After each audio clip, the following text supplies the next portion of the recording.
Getting frustrated with your energy bills? Trust me, I know the feeling. Last winter, I stared at my heating bill so long I thought the numbers would magically shrink. But here's something wild. Our ancestors from the Middle Ages might have actually had some genius solutions we completely forgot about. While we're sitting here with our fancy thermostats and complaining about drafty windows, medieval folks were absolute pros at keeping warm without spending a single penny on electricity. And no, they weren't just sitting around freezing their boots off. They had some pretty clever tricks up their wool sleeves. You know what's really funny? These heating methods disappeared faster than your dad's hair in his 40s. Most of them got lost in the shuffle when the Industrial Revolution came rolling in with its shiny new technologies. Everyone was so excited about modern heating that they tossed these old-school methods aside like yesterday's leftovers. But get this, archaeologists recently discovered that some medieval homes maintained temperatures of up to 70 degrees Fahrenheit during winter, using nothing but these forgotten techniques. Pretty impressive for people who thought the Earth was flat, right? Speaking of impressive heating methods, let's talk about one of their coolest, or should I say warmest, inventions, the medieval hearth. It wasn't just some basic fireplace, it was the beating heart of every home, literally. Unlike our modern fireplaces tucked away in corners like shy teenagers at a school dance, medieval hearths stood proudly in the center of the main room. And boy, did they know what they were doing with this setup. Here's what made these hearths absolute genius. They worked with the entire house to create a natural heating system. The stones around and under the hearth would soak up heat during the day like a giant hot water bottle. Then, just like that friend who never knows when to leave a party, these stones would keep radiating warmth long after the fire died down. Some medieval buildings even had stones that stayed warm for up to 12 hours after the fire went out. The smoke was actually part of their master plan too. Instead of rushing up a chimney, which many houses didn't even have, it would slowly find its way out through gaps in the roof. Now, before you wrinkle your nose, this smoke acted like a natural pest control system, keeping bugs out of the timbers and helping preserve food hanging from the rafters. Talk about killing two birds with one stone. Though I guess nowadays we'd say feeding two birds with one scone to be more politically correct. Recent studies of surviving medieval houses showed these central hearths could heat spaces up to 600 square feet effectively. That's about the size of a modern apartment. And get this, the stone floors around these hearths have been found with scorch marks from being constantly heated to temperatures over 300 degrees Fahrenheit. Makes my attempts at heating up leftover pizza look pretty amateur in comparison. But what about those times when even the mighty hearth wasn't enough? Well, that's where the medieval folks got really creative with their community solutions. Speaking of which, wait until you hear about their ingenious communal fires. Because while we might complain about our neighbors today, medieval folks actually needed their neighbors, especially during winter. The whole "it takes a village" thing wasn't just a saying back then, it was their heating strategy. Every village had these amazing communal fire spots where people would gather to stay warm. And honestly, they sound way better than my neighborhood's HOA meetings. These communal fires were usually set up in the village square or a dedicated building called a warming house. And before you start thinking it was just a boring fire pit, these places were the medieval equivalent of our coffee shops, community centers, and social media all rolled into one. People would bring their work, share news, aka medieval Facebook, and even cook together. Historians found records showing some villages maintained these fires 24/7 during winter months, with families taking turns to keep them going. Here's something wild. Archaeologists discovered that these communal warming houses were strategically placed so that smoke would blow away from the village's main areas. These medieval engineers weren't messing around. They even calculated that a typical village warming house could serve up to 50 people at once, which is more efficient than running 50 separate home fires. Talk about medieval energy conservation. The best part? These spots created a real sense of community. People would share stories, arrange marriages, and even hold court sessions there. One historian found a record from 1267 where a village solved a property dispute over a chicken while warming their toes by the communal fire. Now that's what I call killing two birds with one. Well, maybe I shouldn't finish that saying given the chicken situation, but sometimes you couldn't make it to the communal fire, or maybe you just didn't feel like listening to Mrs. Johnson from two houses down talk about her prize-winning turnips again. That's when personal heating solutions came in handy, like these clever little hand warmers and pocket stones, because personal heating in medieval times was like carrying around your own tiny furnace, except way cooler. These folks invented portable heating before portable anything was even a thing. Instead of those chemical hand warmers we use today for camping, medieval people carried heated stones and metal containers filled with hot coals. They were basically walking around with their own little pieces of their hearth. The most popular hand warmers were called chaufferettes, fancy French name for what was essentially a metal ball with holes in it. You'd fill these bad boys with hot coals and carry them in your pockets or muffs. Rich people had super fancy ones made of silver or gold, while regular folks used iron or copper. One medieval merchant's inventory from 1378 listed over 30 different types of hand warmers. Talk about product variety. The pocket stones were even more interesting. They'd heat these smooth river stones by the fire until they were toasty warm, then wrap them in bits of cloth. Archaeological digs have found thousands of these stones with telltale wear patterns from being constantly handled and reheated. Some even had little grooves worn into them from being carried in the same pocket day after day. Makes my phone's wear patterns look pretty boring in comparison. But here's where it gets really clever. They didn't just use these for their hands. People would put heated stones in their boots, tuck them into their clothes, or even use them to warm up their beds before sleeping. There's this hilarious court record from 1422 where a man got in trouble for accidentally taking someone else's heated stone at a church service. Apparently, stone warming theft was a real crime back then. The punishment? He had to provide heated stones for the entire congregation for the rest of winter. Some doctors even prescribed specific types of stones for different ailments. Got a stomachache? Here's a flat stone. Sore back? Try this curved one. It was like the medieval version of a heating pad prescription. The funny part is, modern science shows they weren't totally wrong. Heat therapy actually does help with certain types of pain. And when personal heating wasn't quite enough, medieval folks turned to an even more interesting source of warmth: their furry friends. But I'm not talking about cats and dogs here. The medieval solution for home heating involves some much bigger animals. In fact, you might be wondering why medieval barns were often connected to houses. Well, it wasn't because farmers were too lazy to walk outside. They were actually using their livestock as living, breathing furnaces. A single cow gives off as much heat as a small space heater, about 1,000 BTUs per hour. Now multiply that by 5 or 6 cows, throw in a couple of sheep, and you've got yourself a serious heating system. Medieval farmers would build their homes with a clever setup. The living areas would share a wall with the animal barn, usually on the north side, to block those chilly winds. The animal's body heat would seep through the walls, creating a natural warming effect. It's like having a bunch of space heaters that also produce milk and wool. Studies of surviving medieval farmhouses show that rooms sharing walls with animal pens stayed about 10 degrees warmer than other rooms. The best part? These animals were basically self-maintaining heaters. Feed them some hay, and they'd keep pumping out warmth all night long. Sure, the smell wasn't great. Medieval air fresheners weren't really a thing, but I guess when you're freezing, a little farm fragrance is better than turning into a human icicle. One medieval text from 1382 actually gives specific instructions about which animals make the best heaters. Cows were top tier, followed by horses, while chickens, well, let's just say they were the medieval equivalent of those tiny USB heaters that barely work. There's even a record of a landlord in 1415 who charged less rent for houses that didn't share a wall with the barn. Medieval real estate's first heating included discount. But what about folks who couldn't handle the barnyard aromatherapy? Well, they got pretty creative with their next heating solution.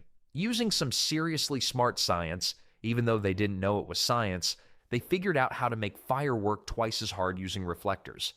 Because long before anyone knew about the physics of heat reflection, these clever folks discovered that shiny metal plates and polished stone surfaces could bounce heat back into a room like a basketball player making a perfect pass. The most common reflectors were made from polished brass or copper sheets, strategically placed around fireplaces and cooking areas. These weren't your average bathroom mirrors. We're talking about massive metal plates, some as big as dining tables. Archaeological finds show that by the 14th century, some wealthy homes had entire walls covered in polished metal panels. Talk about medieval bling with a purpose. The science behind it is pretty impressive. Tests on recreated medieval reflectors showed they could increase a room's temperature by up to 30%. That's like getting a third more heat from the same amount of firewood. And these folks figured this out centuries before anyone understood how heat radiation worked. My high school physics teacher would have been impressed. Here's a fun fact. One medieval castle in France had silver-plated walls in its great hall. The lord who installed them wasn't just showing off his wealth, he was actually creating a massive heat reflector system. Though, I bet explaining that to the tax collector was interesting. No, really, the silver walls are for heating, not just to make my neighbors jealous. The best part? They discovered that curved reflectors worked even better than flat ones. Some clever medieval engineers even designed corner fireplaces with curved metal backs that could spread heat across an entire room. It's like they invented medieval surround sound, but for heat. These curved reflectors were so effective that some medieval documents show people actually complained about rooms being too hot. Now that's a winter problem we'd love to have. Records from a monastery in 1388 mention a particularly clever setup where they used a series of angled reflectors to direct heat into the monastery's infirmary, creating what we'd now call targeted heating zones. The monks called it God's mirrors, though I'm pretty sure God was more impressed with their prayers than their heating system. But what about those cold winter nights when even the fanciest reflectors couldn't quite cut it? That's when medieval folks broke out their secret weapon for a cozy night's sleep. The bed warmer, aka the medieval electric blanket, was pure genius in its simplicity. A long-handled copper or brass pan filled with hot coals would be slid between the sheets like a giant warm sandwich filling. These warming pans weren't just practical, they were often beautifully decorated with patterns and designs, making them the medieval equivalent of those fancy gadgets we keep in our kitchens today. Each pan could hold enough hot coals to keep a bed toasty for about 2 to 3 hours, which was usually enough time to fall into a cozy sleep. Rich people would have servants warm their beds for them, while common folks would do the coal shuffling themselves. Fun fact, archaeologists found one pan from 1435 with "Sweet dreams, don't let the ice bite" engraved on its handle. Seems like medieval folks had a sense of humor about their chilly nights. But here's where it gets interesting. They had a whole system worked out. The coals would be carefully selected from the evening fire, with the best ones saved for bed warming. Why? Because nobody wanted to wake up to smoky sheets or, worse, a fire. Records show that some towns actually had special bed warmer inspectors whose job was to make sure people weren't using dangerous coals. Talk about a weird job title to put on your medieval LinkedIn.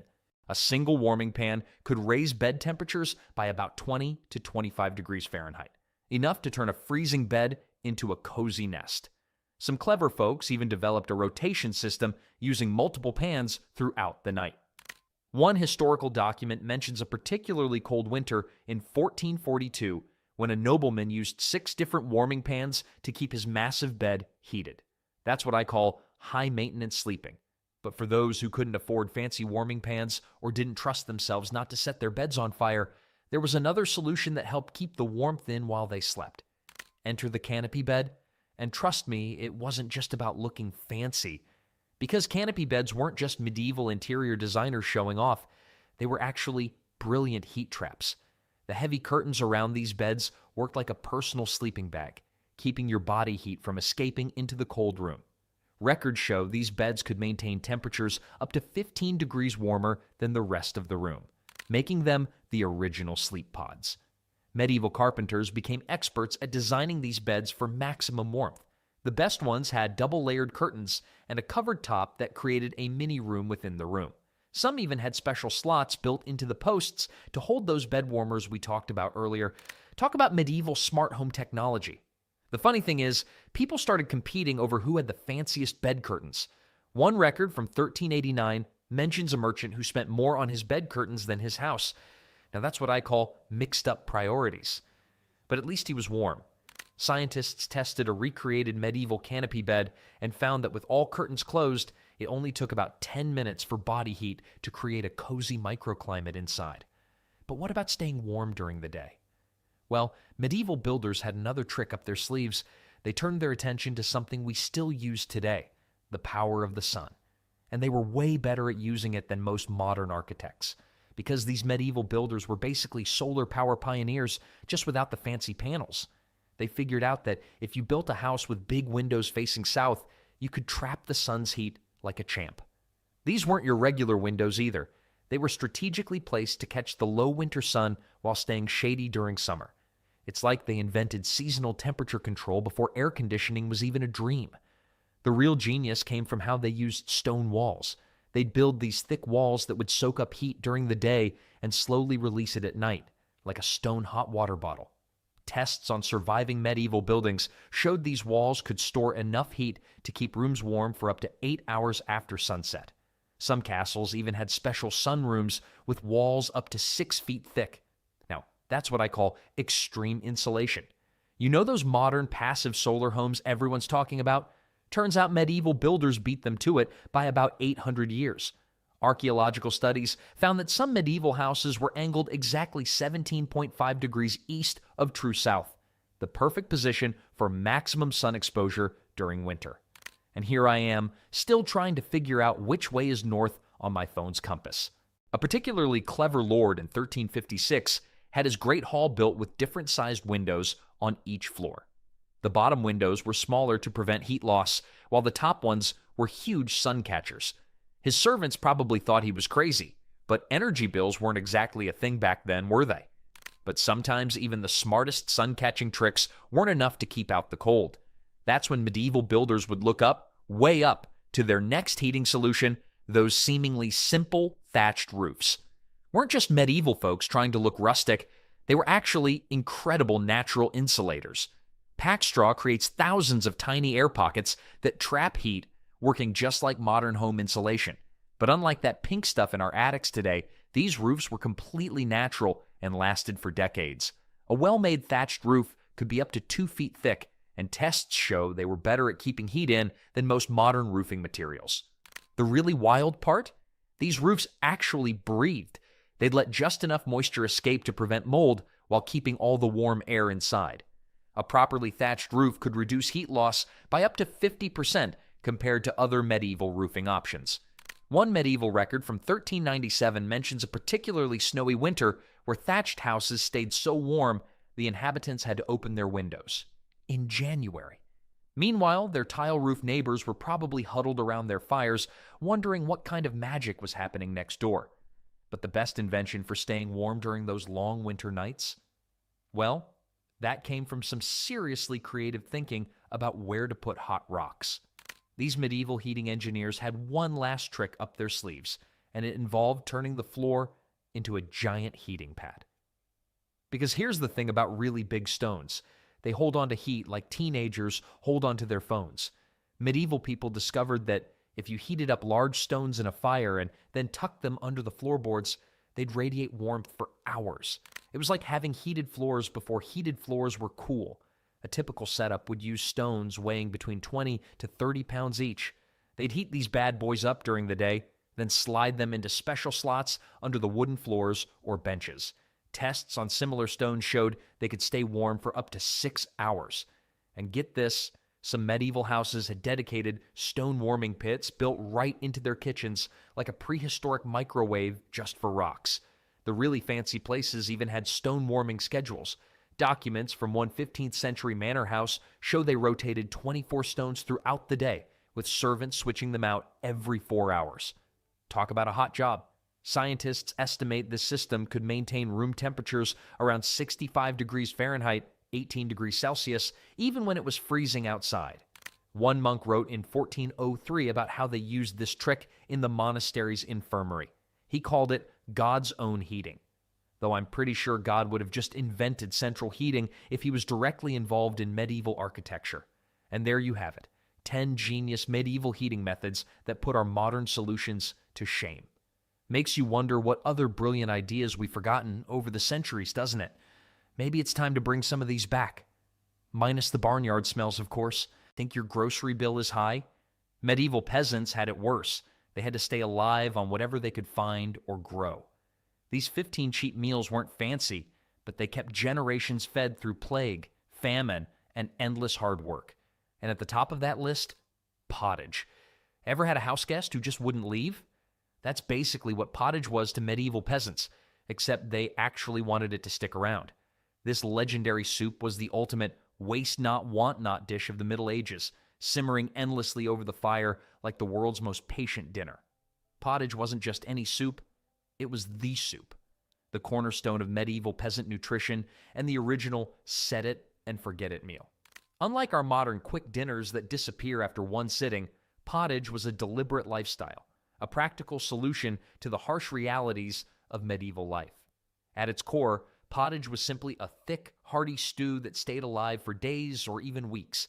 The cooking pot rarely left the hearth, with new ingredients tossed in as others were eaten, the medieval version of a never-ending buffet, but with considerably fewer options and much less variety. What went into pottage? The better question is what didn't. The base typically consisted of whatever grain was cheapest and most available, barley, oats, or rye, boiled until it broke down into a thick porridge-like consistency. From there, peasants added whatever vegetables they could get their hands on: turnips, onions, leeks, cabbage, and if they were lucky, carrots or peas. One study of medieval food remains found that the average peasant household kept their pottage going for at least 4 days before starting fresh, though many families maintained their pot for much longer. During lean winter months, archaeological evidence from medieval village sites shows that pottage ingredients became increasingly limited, often reduced to just grains and root vegetables. While all social classes ate some version of pottage, there was a world of difference between peasant pottage and what bubbled in noble kitchens. Wealthy households enhanced their pottage with expensive imported spices, bits of meat, and even wine. Meanwhile, peasant pottage relied on local herbs for flavor: garlic, parsley, sage, or whatever grew nearby. On special occasions or after a successful hunt, a peasant family might drop a small piece of salt pork or bacon into their pottage pot. Not enough to make a meal of meat, but just enough to infuse the entire pot with flavor. The fat would rise to the top, providing precious calories during hard times. Some historians believe medieval peasants consumed as much as 2 to 3 pints of pottage daily, making it the true fuel of the feudal system. Not exactly a meal worth posting on social media, but it kept countless generations alive through centuries of hardship. Pottage may have been the never-ending soup of medieval times, but it wasn't the only thing that kept peasants on their feet. Bread connects us all. From ancient times to modern kitchens, it remains the world's most universal food.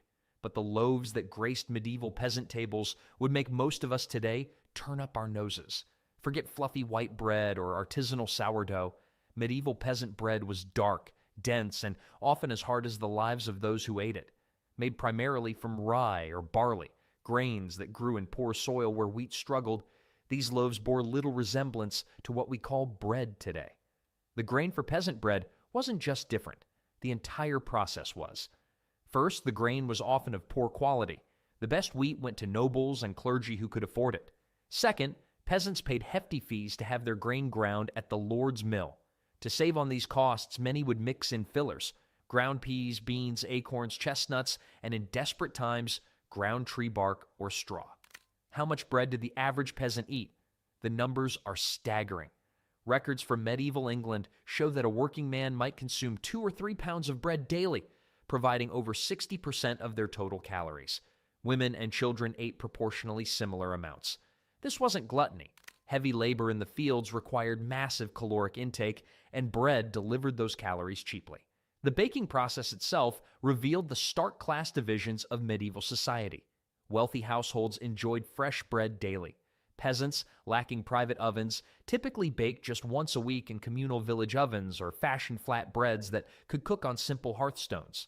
These weekly loaves grew progressively harder and moldier as the days passed, requiring a dunk in pottage or ale to become edible again by week's end. Perhaps the most unsettling aspect of medieval bread was the potential for poison.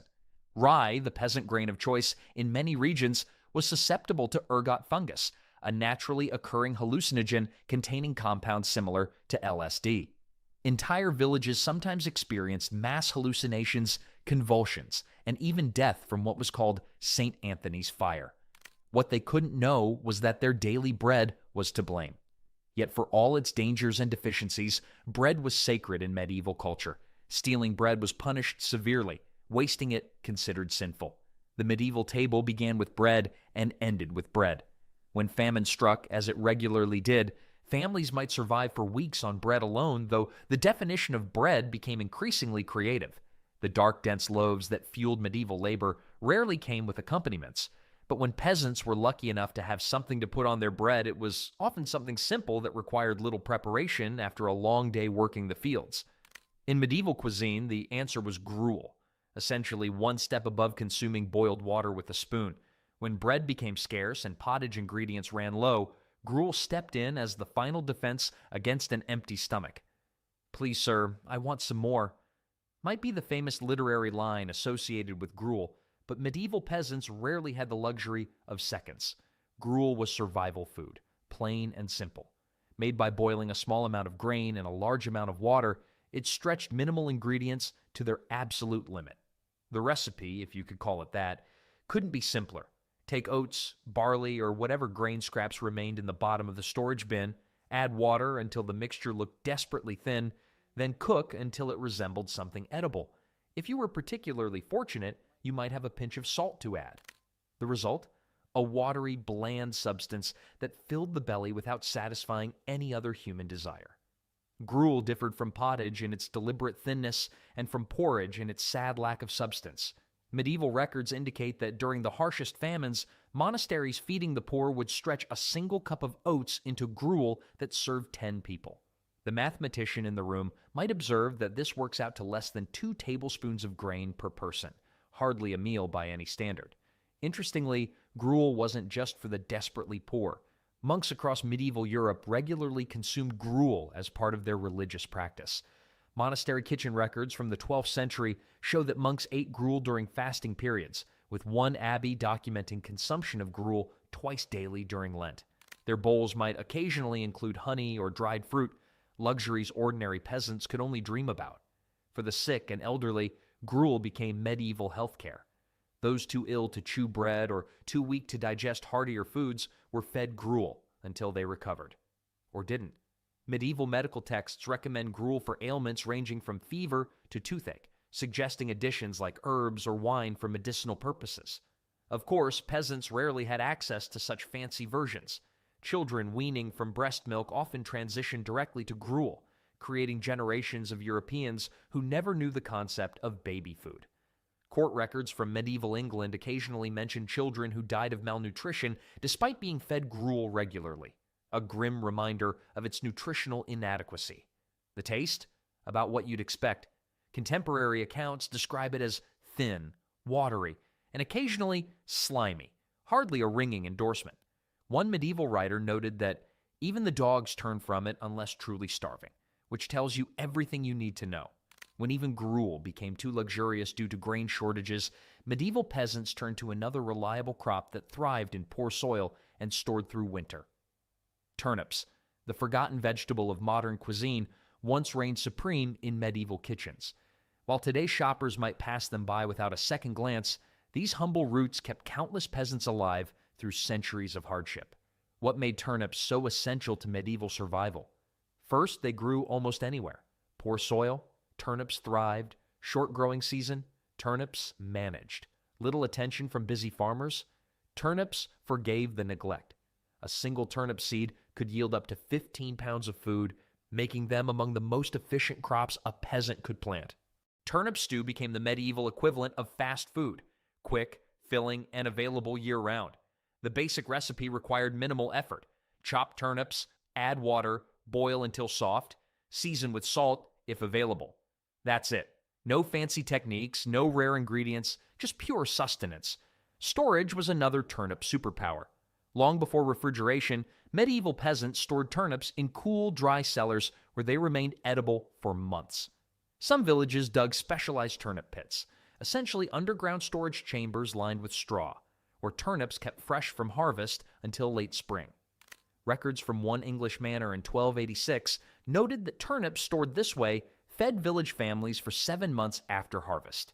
Unlike many vegetables, the entire turnip was edible. Roots went into stews, leaves were added to pottage, and even the flowers could be eaten in spring. Nothing went to waste. Medieval field records suggest that a family of 4 needed to grow about 200 pounds of turnips to survive winter, a goal achievable in a surprisingly small garden plot. The humble turnip even played a role in medieval medicine. Folk healers prescribed turnip juice for coughs and turnip poultices for skin ailments. One monastery medical text claims turnips drive away winter melancholy, perhaps an early recognition of the nutritional benefits of fresh vegetables during vitamin-scarce winter months. Of course, eating turnips day after day had its downsides. Medieval writers occasionally complained about the sameness of peasant meals, with one noting that the poor eat turnips until their skin takes on the pallor of the root itself. Another drawback was less aesthetic and more aromatic. Turnips, especially when reheated repeatedly, developed a distinctive smell that permeated medieval homes. For all their benefits, turnips weren't exactly celebration food. When asked what feast he would prepare if suddenly wealthy, a medieval peasant reportedly answered, "The same turnips, but with meat." This humble aspiration speaks volumes about medieval culinary reality. While turnips may have dominated the medieval table, they rarely appeared alone. Another vegetable duo frequently joined them, creating a trio of flavors that, while simple, offered both nutrition and a welcome break from turnip monotony. Could two vegetables clear a medieval peasant hut faster than the plague? Cabbage and onions certainly tried their best. This odorous duo formed the backbone of peasant cooking across Europe, adding much-needed flavor to otherwise bland meals while simultaneously testing the limits of medieval ventilation. Cabbage earned its spot in peasant gardens by being super useful. A single cabbage plant could grow very big, with heads weighing up to 15 pounds. Old farm records show that 10 cabbage plants could feed a family for months, taking up very little garden space. The outer leaves could be picked throughout the growing season, while the middle kept growing, like food that replaced itself as you ate it. Saving cabbage made it truly valuable. Fresh cabbage lasted weeks in cool storage, but soured cabbage, what we now call sauerkraut, kept for months. Diggers found old cabbage pits in medieval villages where people let cabbage sour. One dug-up pit from a 1300s village had leftover bits from over 100 cabbages saved together, enough to feed several families all winter. Onions worked perfectly with cabbage in old-time cooking. Tough and hard to kill, they grew in the worst dirt and stored without any special tools. Old garden books told people to plant onions around other crops to keep bugs away, making them twice as useful in small peasant gardens where every bit of space mattered. Together, these veggies turned plain food into something with real taste. Boiled together, they made a simple side dish. Added to soup, they gave more flavor. Mixed with tiny bits of meat, they became a feast. Old tax records sometimes list cabbage and onions as okay payment for small debts, showing how much people valued them every day. The belly troubles from these veggies were well known back then. Old court records from many villages talk about problems caused by the too much gas after cabbage meals. One rule in a monastery banned cabbage on days when monks had important visitors, hinting that the farts afterward weren't good for polite company. Oddly enough, old-time doctors didn't trust veggies. Rich people's doctors often warned nobles not to eat poor people plants like cabbage, saying they made you sad and slow thinking. Meanwhile, the poor folks eating these veggies every day lived on much less food than the rich, and probably had fewer of the food-related illnesses that rich people often got. For all their benefits, cabbage and onions couldn't supply everything a hard-working peasant needed. A diet with only these vegetables, even with bread and pottage, didn't have enough protein. Medieval peasants knew this by instinct, if not by science, which led them to seek protein wherever they could find it. Medieval folks didn't have protein shakes, but they did have mushy peas and beans. These humble crops were the everyday heroes of the peasant diet, providing the strength needed for long days of hard work in the fields. Peas and beans offered what bread and cabbage couldn't: real protein. Dried peas contained about 25% protein by weight, making them worth their weight in gold during winter months when meat was scarce or gone completely. A small patch of peas could yield up to 60 pounds of dried peas, enough to help a family through the leanest months. Growing these protein-packed foods was simple enough, even for the worst farmers. Peas and beans fixed nitrogen in the soil, which meant they could grow in fields where other crops had used up all the good stuff. Smart peasants planted peas and beans between rows of other veggies, or after harvesting grain, getting extra food from the same patch of land. The most common way to eat peas and beans was mashed. After soaking dried peas or beans overnight, peasants boiled them until soft, then mashed them into a thick paste. Salt was added if available, and maybe wild herbs if they were lucky. The result looked a bit like baby food, but packed a nutritional punch that kept workers going through 12-hour workdays. During the harshest times, pea and bean mash became the main meal rather than a side dish. Old records from one English village during the famine of 1315 note that families survived for weeks on nothing but pea mash and small beer, with bread becoming a luxury. Monks across Europe relied heavily on these humble foods. Church rules banned meat on many days of the year, sometimes more than half the calendar, making peas and beans vital to monastery kitchens. Count books from a large abbey show they stocked over 3,000 pounds of dried peas yearly for just 40 monks. That's 75 pounds per monk. Storage was another big plus. While fresh peas and beans lasted only days, the dried versions kept for years if stored right. Peasant homes often had clay pots or wooden barrels of dried legumes tucked away as insurance against bad harvests. One dig at a peasant home found peas still in storage pots from 10 years earlier, still edible if not exactly tasty. The downside? Same as cabbage, these foods cause gas. Medieval health guides warned against eating too many beans before church services or court appearances. One old joke told of a bean farmer who couldn't sell his crop because he'd tested too much of his product on the way to market. While peas and beans kept peasants alive and healthy enough to work, they weren't exactly exciting to eat day after day. Medieval peasants still craved variety in their meals. Whenever they had the chance to add something different to their cooking pots, they jumped at the opportunity.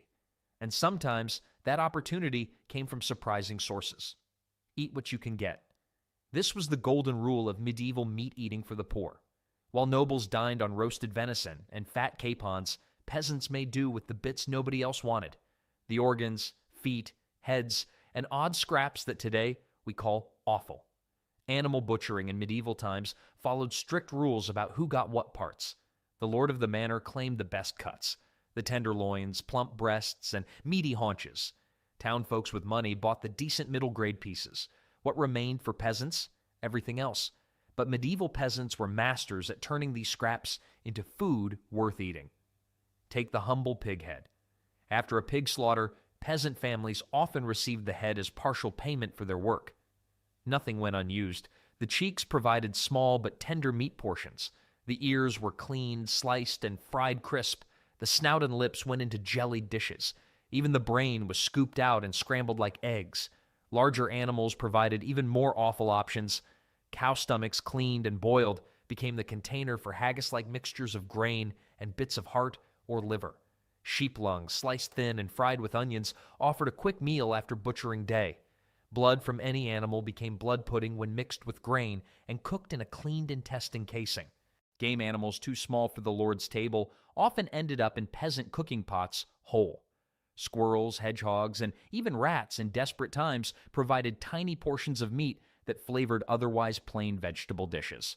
Records from one medieval village during a harsh winter mention peasants trapping and eating badgers, foxes, and other animals typically considered inedible. The unwritten rule was simple. If it couldn't kill you, it was food. This waste-nothing approach stretched tiny amounts of animal protein to feed many mouths. A single cow's organs could provide meals for several families, while the prime cuts fed just one noble household for a day or two.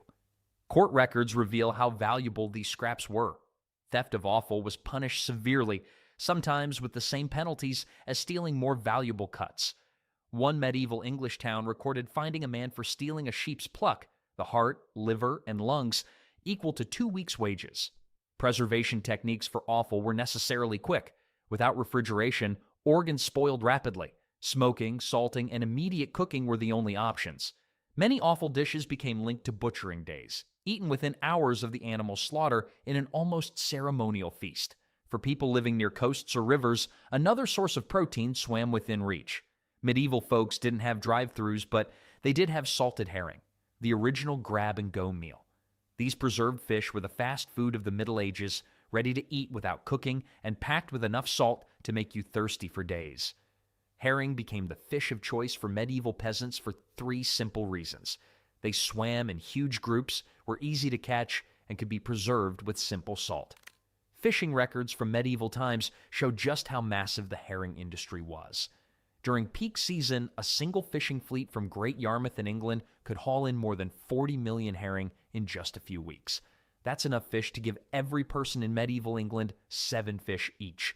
The salt preservation process was quick but smelly work. Fresh herring spoiled within a day, so fishing boats often carried salt on board. Workers gutted the fish, packed them in heavy salt, and stored them in wooden barrels right on the deck. The smell was so strong that herring processing areas of medieval towns had their own districts, safely downwind from where most people lived. For peasants, salted herring became the answer to many food problems. First, it solved the meat ban during religious fasting days. The church banned meat on Fridays during Lent and on many other holy days, sometimes totaling more than half the year. Fish remained allowed, making herring a crucial protein source for those times. Second, herring could travel far from the coast without spoiling. Packed in barrels, these fish reached deep inland where fresh fish never could. Trade records show barrels of herring moving hundreds of miles from the sea, reaching mountain villages and remote farms. Third, no cooking needed. While fresh herring required cooking, the heavily salted version could be eaten as is, a medieval version of ready-to-eat food. For busy peasants working from dawn to dusk, a quick meal of herring and bread saved precious time and fuel. The cheapest herring came white, simply gutted and salted. Those with a bit more money might buy red herring, which were salted and then smoked for days until they turned a reddish-brown color and lasted even longer. The smoking process made them less salty and gave them a stronger flavor that some preferred. Just how many herring did medieval Europeans eat? Tax records tell an amazing story. The small Baltic island of Scania processed more than 300 million herring annually in peak years. A single monastery in York bought 15,000 herring yearly to feed just 30 monks. That's 500 fish per monk per year, or more than 1 herring every single day. Of course, eating fish day after day got boring fast. Medieval cooks found ways to make herring more interesting, chopping them into spreads, adding them to pies, or soaking them to remove salt before cooking. But no matter how they prepared it, herring breath remained an occupational hazard of being medieval. After a salty meal, medieval peasants needed something to wash it down with, and their drink of choice wasn't water. Water in medieval times could be deadly. Wells were often dug too close to outhouses, rivers caught sewage from upstream towns, and most people had no idea that dirty water could make you sick. They just knew that people who drank from certain water sources often fell ill, while those who stuck to ale stayed healthy. The brewing process accidentally solved this problem. Boiling the water for brewing killed harmful germs, and the alcohol helped prevent new ones from growing. Medieval people didn't understand the science, but they saw the results clearly enough. Ale drinkers were healthier than water drinkers. Ale in medieval times wasn't the strong stuff we think of today. Small ale or small beer contained just enough alcohol to preserve it, about 1 to 3%, similar to modern light beer. This weak brew was an everyday drink for everyone, including children. Yes, medieval kids drank ale with breakfast, lunch, and dinner, but they weren't stumbling around drunk. It was more like drinking very flavorful water. How much ale did the average person drink? Medieval records tell an amazing story. Many adult workers received ale allowances of 1 gallon per day. That's 8 pints. Manor records show that during harvest time, when work was hardest, this might increase to 1.5 gallons. No wonder medieval workers took so many breaks during the day. They had a lot of liquid to process. Brewing was usually women's work, done right at home. The basic recipe was simple. Heat water, add malted grain, strain out the grain, add flavor with herbs, then let it ferment. Most women brewed once or twice a week, making the family supply in wooden tubs before storing it in pottery jugs or wooden barrels. Ale spoiled quickly without refrigeration, usually within a week. This meant it was truly a local food, made and consumed within the same community. It also meant brewing was a constant chore for medieval households, as necessary and regular as making bread. Speaking of bread, ale and bread were intimate partners in medieval kitchens. Both needed grain, both used yeast for fermentation, and many households made them together on brewing day. Leftover ale could be used in bread dough, while bits of bread could start the fermentation for the next ale batch. Nothing went to waste. Ale even served as payment. Medieval work records show that many tasks were rewarded with both money and ale. Building a section of village wall, might earn you 3 pence plus 2 gallons of ale. Church bell ringers often receive payment in ale rather than coins. One English village paid its rat catcher with a weekly jug, perhaps to help him forget what he did all day. For special occasions and celebrations, peasants might enjoy stronger drinks with more flavor and kick. The contrast between medieval peasants sipping cider and today's folks buying expensive drinks couldn't be more striking. While cider and mead were treats for the poor, they weren't luxury items, but practical solutions to food storage problems and rare sources of sweetness in an otherwise bland diet. Cider became the drink of choice in areas where apples grew well. Apple trees had major advantages for peasant farmers. Once planted, they produced fruit for decades with minimal care. Even better, they could grow on hillsides too steep for regular crops, making use of otherwise wasted land. In parts of England, France, and Spain, almost every peasant household had rights to at least a few apple trees. Making cider involved simple tools and basic steps. Peasants collected apples, crushed them in wooden presses, collected the juice, and left it to ferment naturally. The wild yeasts on apple skins started fermentation without any extra help. After a few weeks, the sweet juice transformed into a mildly alcoholic drink that could keep for months, much longer than the apples themselves would have lasted. Strong cider contained about 4 to 8% alcohol, enough to feel good after a few cups, but not so strong that workers couldn't function the next day. Weaker versions were everyday drinks, while the stronger batches were saved for special occasions like weddings and harvest festivals. Mead offered an even sweeter escape from daily troubles. Made by fermenting honey with water, mead was the oldest known alcoholic drink in Europe. However, honey was expensive and hard to get, making mead much rarer than ale or cider for average peasants. Most peasants only tasted mead a few times a year, usually at Christmas, Easter, or when celebrating weddings. Some clever peasants kept their own beehives, providing honey for both sweetening food and making small batches of mead.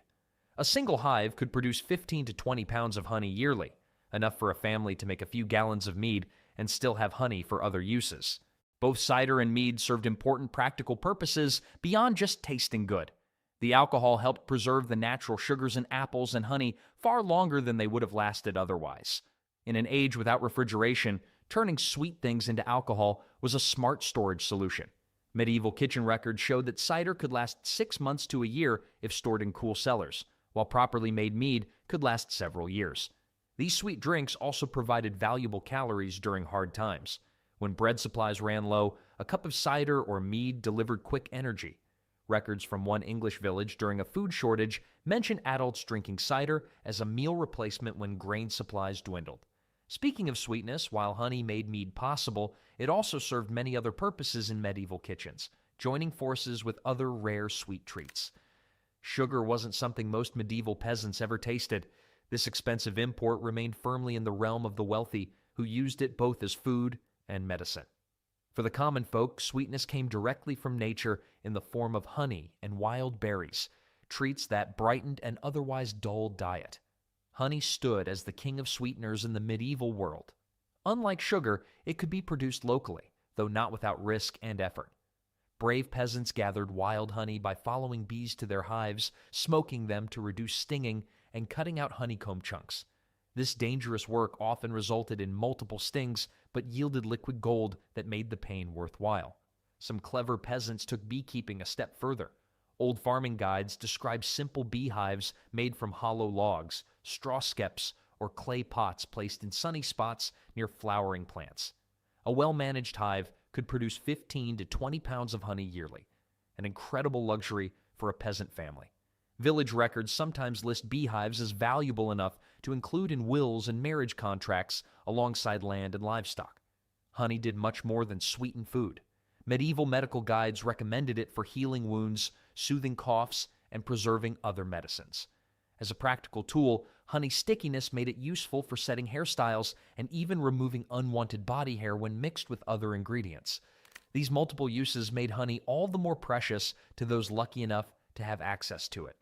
When a tiny bit of honey was available, peasants used it with incredible care, adding just a drop to morning porridge, spreading the thinnest layer on bread, or using it to make a special treat for a sick family member.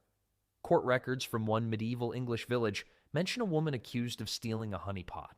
Her punishment was nearly as severe as if she'd stolen a cow, showing how valuable this sweetener was. Wild berries provided seasonal bursts of sweetness that required only the labor of gathering.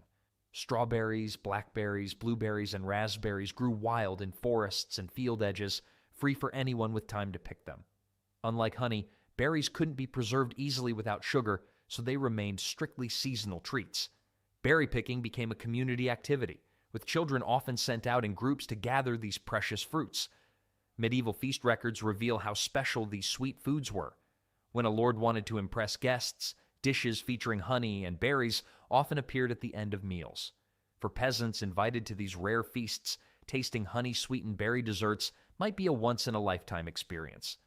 One old joke told of a peasant who, when asked what he'd do if he were king for a day, replied he would eat berries with honey until my belly ached.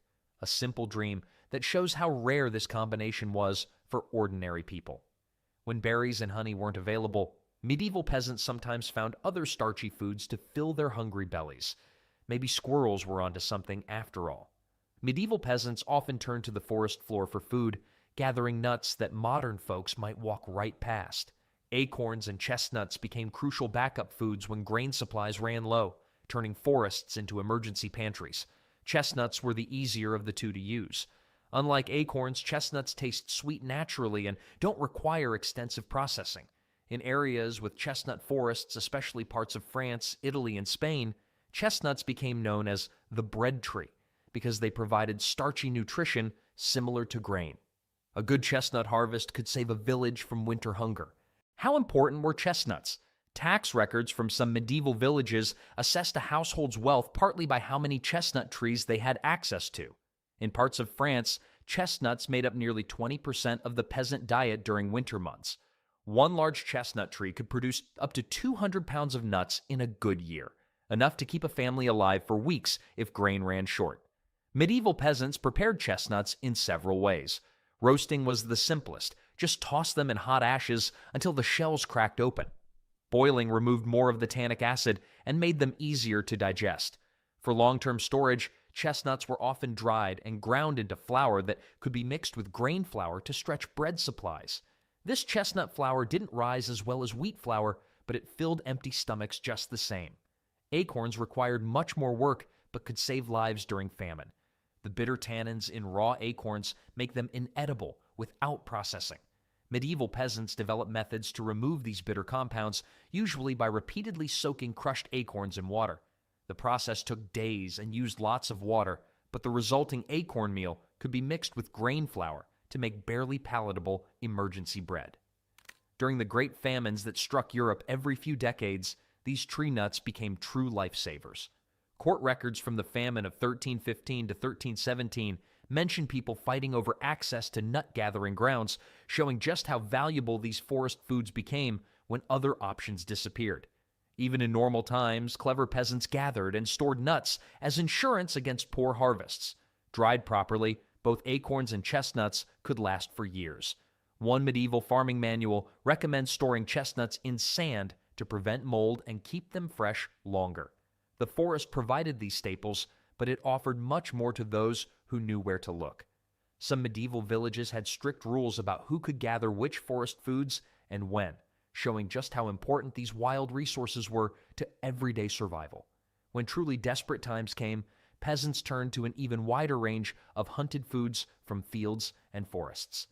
Medieval wild food gathering followed the changing seasons, with each month offering different options. Spring brought tender young greens like dandelions, nettles, and sorrel that appeared when food stores were often at their lowest.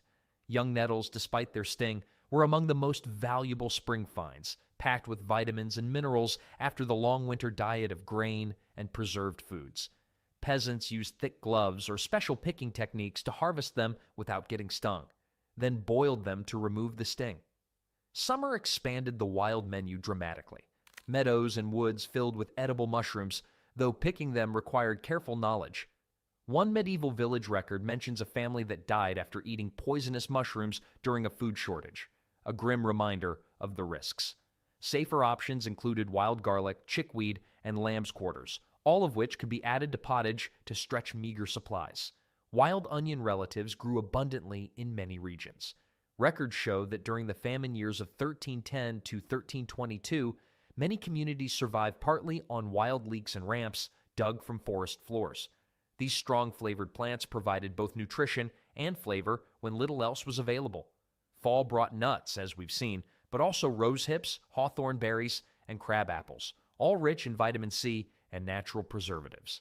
These tart fruits rarely made tasty eating on their own, but could be stored for winter medicine and flavoring.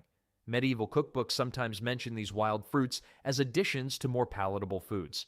The gathering skills of peasant women earned special recognition in medieval documents. Manor court records occasionally mention women known as particularly skilled finders of foods, who could locate edible mushrooms, identify useful plants, and knew where the best wild fruit grew. These women sometimes received payment for teaching others or leading gathering groups during hard times. Just how important were these wild foods? Studies of medieval diets suggest that in normal years, gathered plants might make up 5 to 10% of peasant nutrition. During famines, this could jump to 30% or more. One account from the Great Famine tells of villages surviving almost entirely on gathered greens and tree bark for weeks. Medieval law recognized the importance of these foods, too. Many forests and woodlands had specific gleaning rights that allowed peasants to collect wild foods even on lands they didn't own. Legal disputes over these rights appear repeatedly in court records, showing their crucial importance to survival. When even wild plants became scarce, desperate times called for desperate measures. Some medieval peasants turned to making bread from unusual ingredients, using methods that would make even the toughest stomach turn. Ash cakes represented the last line of defense against starvation, a type of primitive bread that could be made with minimal ingredients and zero kitchen tools. The concept was brutally simple. Take whatever ground meal you had, mix it with water to form a thick paste, flatten it into a patty, and cook it directly in the hot ashes of a fire. No oven, no baking stone, not even a pot needed. Just fire, ash, and desperation. During normal times, ash cakes rarely appeared on medieval tables. They were considered emergency food, the kind made only when proper bread wasn't possible. But during the frequent famines that struck medieval Europe, these humble cakes kept countless people alive. What made ash cakes so important was their flexibility.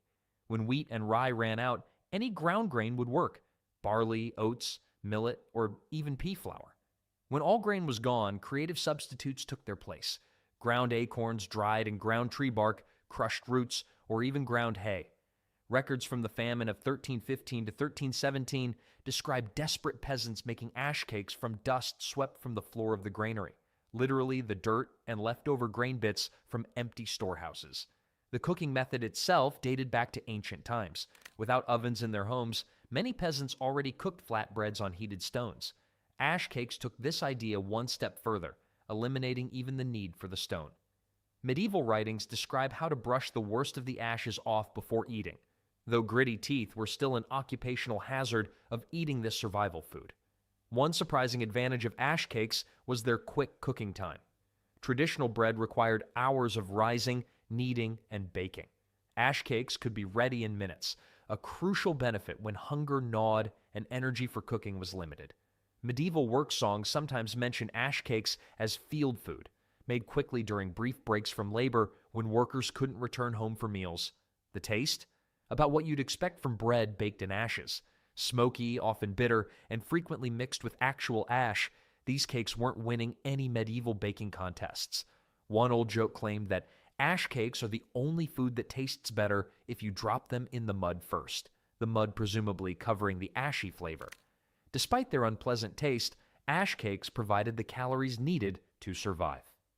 During the worst recorded medieval famine, an estimated 15% of Europe's population died of starvation or related illness. Those who survived often did so by eating foods like ash cakes that would normally be considered inedible. A 16th century farming manual includes a grim but practical piece of advice. When grain fails and bread cannot be made in the usual way, the wise peasant remembers the ways of cooking in ash, for it has saved our people since time beyond memory. In the harshest times, even ash cakes might not be possible if ingredients ran too low. That's when medieval peasants turned to true improvisation. The best medieval dish wasn't actually a dish at all. It was simply whatever bits and pieces happened to be around, thrown together in a pot and called dinner. Medieval peasants were masters of kitchen improv, centuries before it became trendy to clean out your fridge and make a meal from the random leftovers. This whatever we have approach wasn't just common, it was daily life for most families. Old records from manor kitchens show carefully planned meals with specific ingredients, but peasant cooking rarely followed recipes. Instead, it followed a simple rule: use what's available, waste nothing, and make it filling enough to work another day. What might a typical whatever we have meal look like? In spring, it could be a handful of wild greens tossed with the last winter turnips and a few dried peas. Summer might bring a mix of garden vegetables with a tiny bit of bacon fat for flavor. Fall could mean mushrooms and nuts added to cabbage. Winter often meant scraping by with whatever preserved foods remained in storage. The cooking method was equally flexible. Got a fire going all day? Throw everything in a pot and make soup. Need to work in the fields until dark? Leave ingredients simmering all day in a covered pot buried in hot ashes. No time to cook at all? Cold leftovers mixed with a chunk of bread would do. This flexible eating style developed out of necessity. Unlike modern times, where most people eat 3 separate meals daily, medieval peasants often ate just once or twice. Records from farming communities show that during busy seasons like harvest, workers might eat a small morning meal, then a single large meal after the day's work ended. This pattern made the whatever we have approach even more practical. One cooking session using whatever was available. The mixing of odd ingredients sometimes created surprisingly good results. Several dishes that later became regional specialties started as peasant whatever we have meals. The Italian ribollita began as reheated leftover bread and vegetables. French ratatouille originated as a summer clean-out-the-garden dish. Many stews, casseroles, and one-pot meals across Europe began as peasant improvisation rather than planned recipes. Medieval tax records give us hints about these mixed meals. When paying taxes in food, peasants often delivered oddly specific combinations: 3 turnips, half a cabbage, and a handful of dried peas, for example. These random groupings likely represented whatever was actually available that day, not planned combinations. During holidays and celebrations, even the whatever we have meals got an upgrade. Saved bits of special ingredients might appear: a precious pinch of salt, a rare spice traded from a passing merchant, or the first fresh vegetables of spring. These small luxuries transformed ordinary mixed meals into feasts by peasant standards. A medieval French saying claimed that the best sauce is hunger, meaning that any food tastes good when you're truly hungry. Peasants living through the hardships of medieval life understood this better than anyone. Their creative approach to cooking with limited resources wasn't just about survival, it was the original farm-to-table cuisine, shaped by seasons, necessity, and remarkable human adaptability. What if some of the best, healthiest vegetables just disappeared from our plates? Long ago, medieval farmers grew 15 amazing superfoods that most people have forgotten. Let's dig into them and see what we've been missing. First up, skirret. This superstar root vegetable of the Middle Ages has mysteriously disappeared from modern farming. Unlike today's popular carrots, which demand constant attention, skirret was the perfect low-maintenance crop. Once planted, these sweet roots quietly multiplied underground, creating a hidden treasure trove of food with almost no effort from farmers. It's like having a savings account that grows vegetables instead of interest. The taste is what made skirret truly special. Naturally sweeter than carrots or parsnips, these slim white roots were so delicious they earned royal fans. Medieval nobility couldn't get enough of them and demanded skirret be grown in palace gardens. Talk about a vegetable with a royal fan club. What made skirret particularly valuable in medieval times was its reliability. During harsh winters when other crops failed, these hardy roots continued providing nourishment.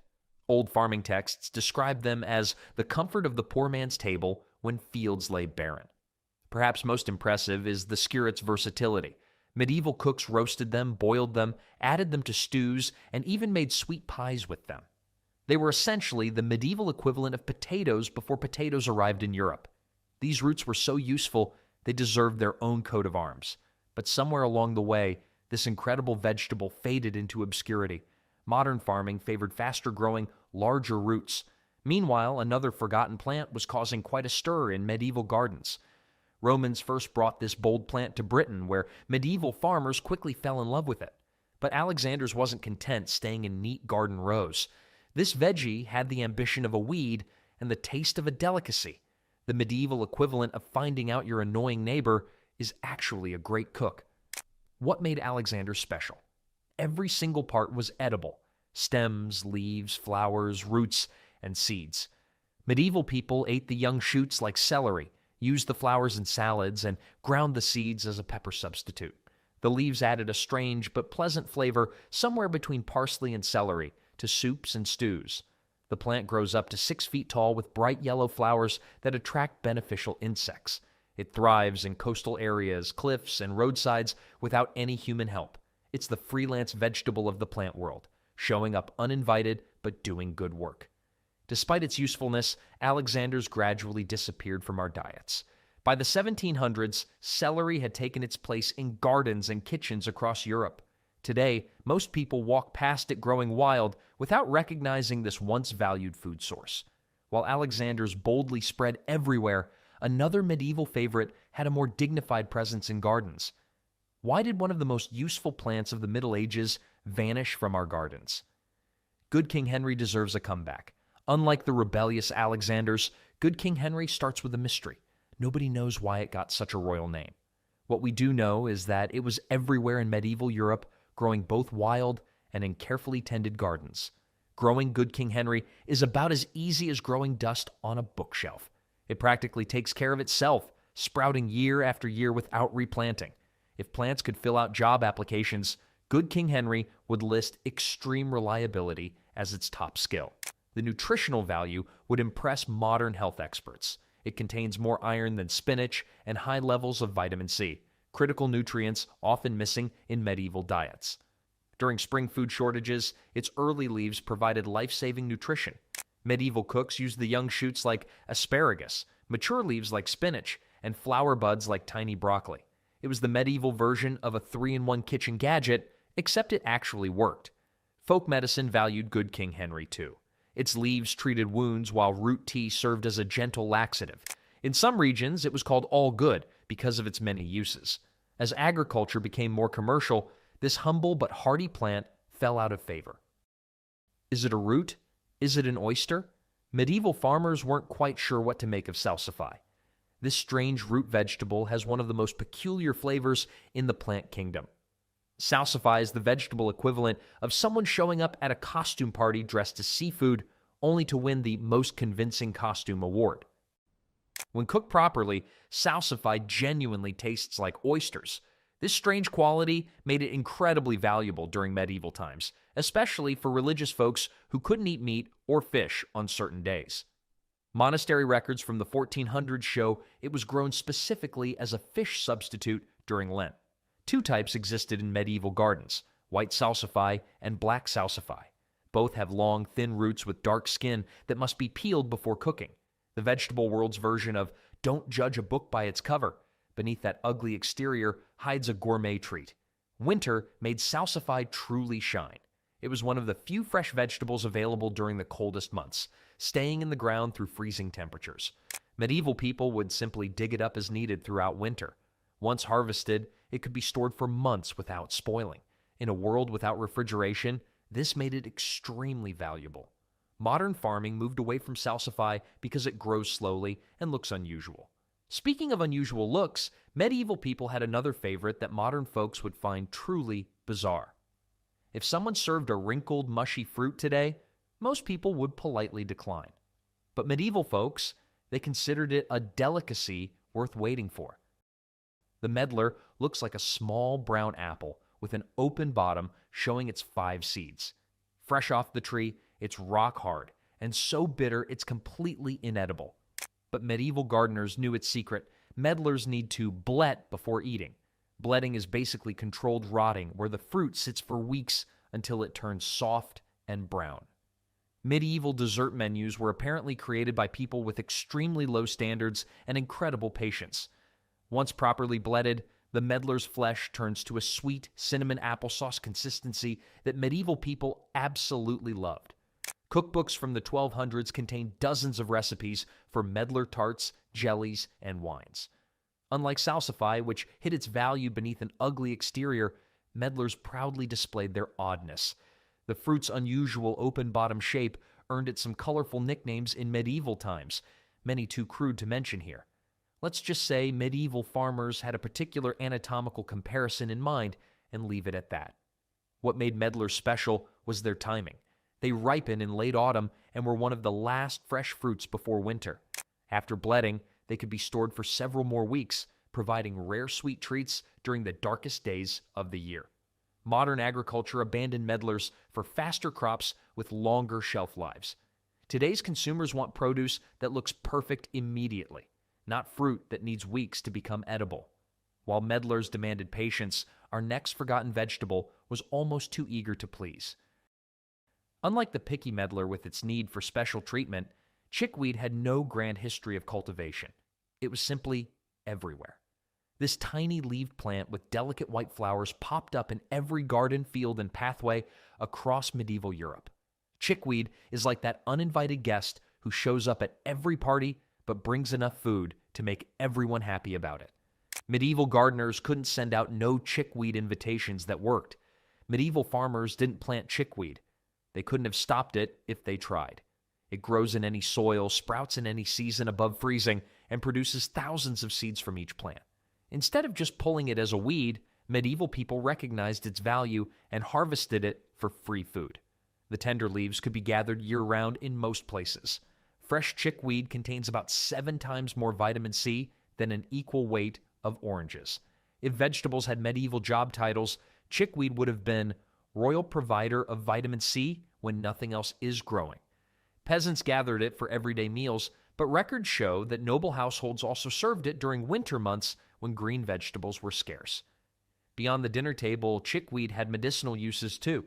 Its cooling properties made it useful for skin irritations, and chickweed tea was given for fever and inflammation. Modern agriculture declared war on chickweed with herbicides, labeling this nutritious plant as a nuisance. While chickweed fought for respect, another medieval vegetable suffered from its unfortunate name.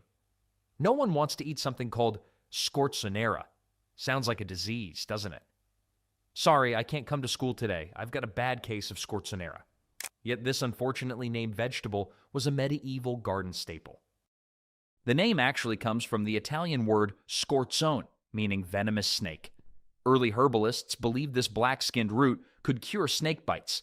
While that medical claim proved false, medieval people discovered something more valuable. Scorzonera was delicious and incredibly nutritious. Often confused with black salsify, their close relatives, scorzonera has a longer, straighter root with black skin and white flesh inside. The taste is milder and sweeter than salsify, with subtle hints of asparagus and nuts. What made scorzonera remarkable was its storage abilities. Harvested in autumn, these roots could be buried in sand in a cool cellar and would stay fresh until the following summer. Few other vegetables offered this kind of food security in medieval times. Cultivation records from the 1500s show scorzonera was especially popular in monastery gardens. The monks valued it for its flavor during fasting periods and its medicinal properties. Medieval doctors prescribed scorzonera tea for purifying blood and calming stomach problems. The best part about growing scorzonera? You can impress your neighbors by casually mentioning, "I'm just heading out to harvest my scorzonera," which makes you sound like you either own an exotic sports car or are about to perform a magic spell. The decline of scorzonera came with modern grocery stores and refrigeration. When fresh produce became available year-round, vegetables that required long storage periods lost their appeal. From magical snake cure to forgotten roots, scorzonera gave way to more familiar vegetables. Oddly enough, Welsh onions are neither from Wales nor are they true onions. They're the medieval vegetable version of those fake designer products that somehow work better than the real thing. The actual origin of Welsh onions is East Asia, likely reaching Europe through trade routes around the 1200s. Medieval farmers appreciated this versatile plant that provided fresh greens year after year. What made them special? They're perennial, meaning once planted, they return year after year without replanting. Each plant gradually multiplies, forming clumps that can be divided. One medieval gardening text claims a single Welsh onion plant could feed a family for 10 years through constant division. Welsh onions served a purely practical purpose, providing a steady supply of fresh green onion tops when other vegetables were scarce. Medieval cooks used the hollow green shoots to flavor soups, stews, and salads. The most valuable feature was their winter hardiness. In many regions of Europe, Welsh onions stayed green through all but the harshest winters, providing crucial vitamins during the leanest months. Welsh onions might be the only food that solved an identity crisis by having an identity crisis of its own. Not Welsh, not a true onion, yet perfectly comfortable being exactly what it is. Medieval farmers treasured these reliable plants, but modern agriculture favored true onions for their larger bulbs. Meanwhile, another misunderstood plant was fighting for recognition. Unlike Welsh onions that medieval farmers deliberately planted, fat hen just showed up. This wild green volunteered in fields, gardens, and waste places throughout Europe, and medieval people were smart enough to eat it instead of just pulling it out. Fat hen is basically the uninvited dinner guest who turns out to be a master chef. It crashed the medieval garden party, but brought enough nutritional gifts that everyone forgave the intrusion. Recent studies have revealed just how nutritious this weed truly is. Fat hen contains more protein than cabbage, more iron than spinach, and more calcium than kale. Had medieval nutritionists existed, they would have classified fat hen as a superfood. The name comes from its effectiveness as poultry feed. Chickens that eat fat hen produce more eggs and grow plumper. If medieval vegetables had marketing slogans, fat hens would be good enough for your chickens, even better for you.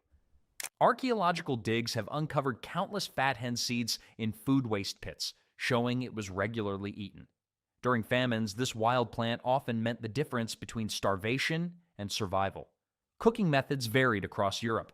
The leaves were boiled like spinach or added to salads, while the seeds were ground into flour during hard times. Modern farming declared war on fat hen, considering it a competitor to crops. We essentially kicked a superfood out of our diet because it didn't fill out the proper application to be considered a vegetable. While fat hen struggled for recognition, another herb was fighting to maintain its culinary status. Why did a herb that could flavor everything just disappear from our kitchen gardens? Unlike fat hen, which never got proper recognition, lovage was a culinary superstar that mysteriously faded away. Roman soldiers carried lovage seeds as they conquered Europe, planting this powerful herb wherever they settled. Medieval monks continued the tradition, ensuring every monastery garden had a lovage plant. The flavor is intense. Imagine celery mixed with parsley, but multiplied by 10. Lovage is basically celery with superpowers. It's what celery would be if it started working out and got really serious about flavor. Medieval cooks used lovage extensively. One sprig could flavor an entire pot of soup.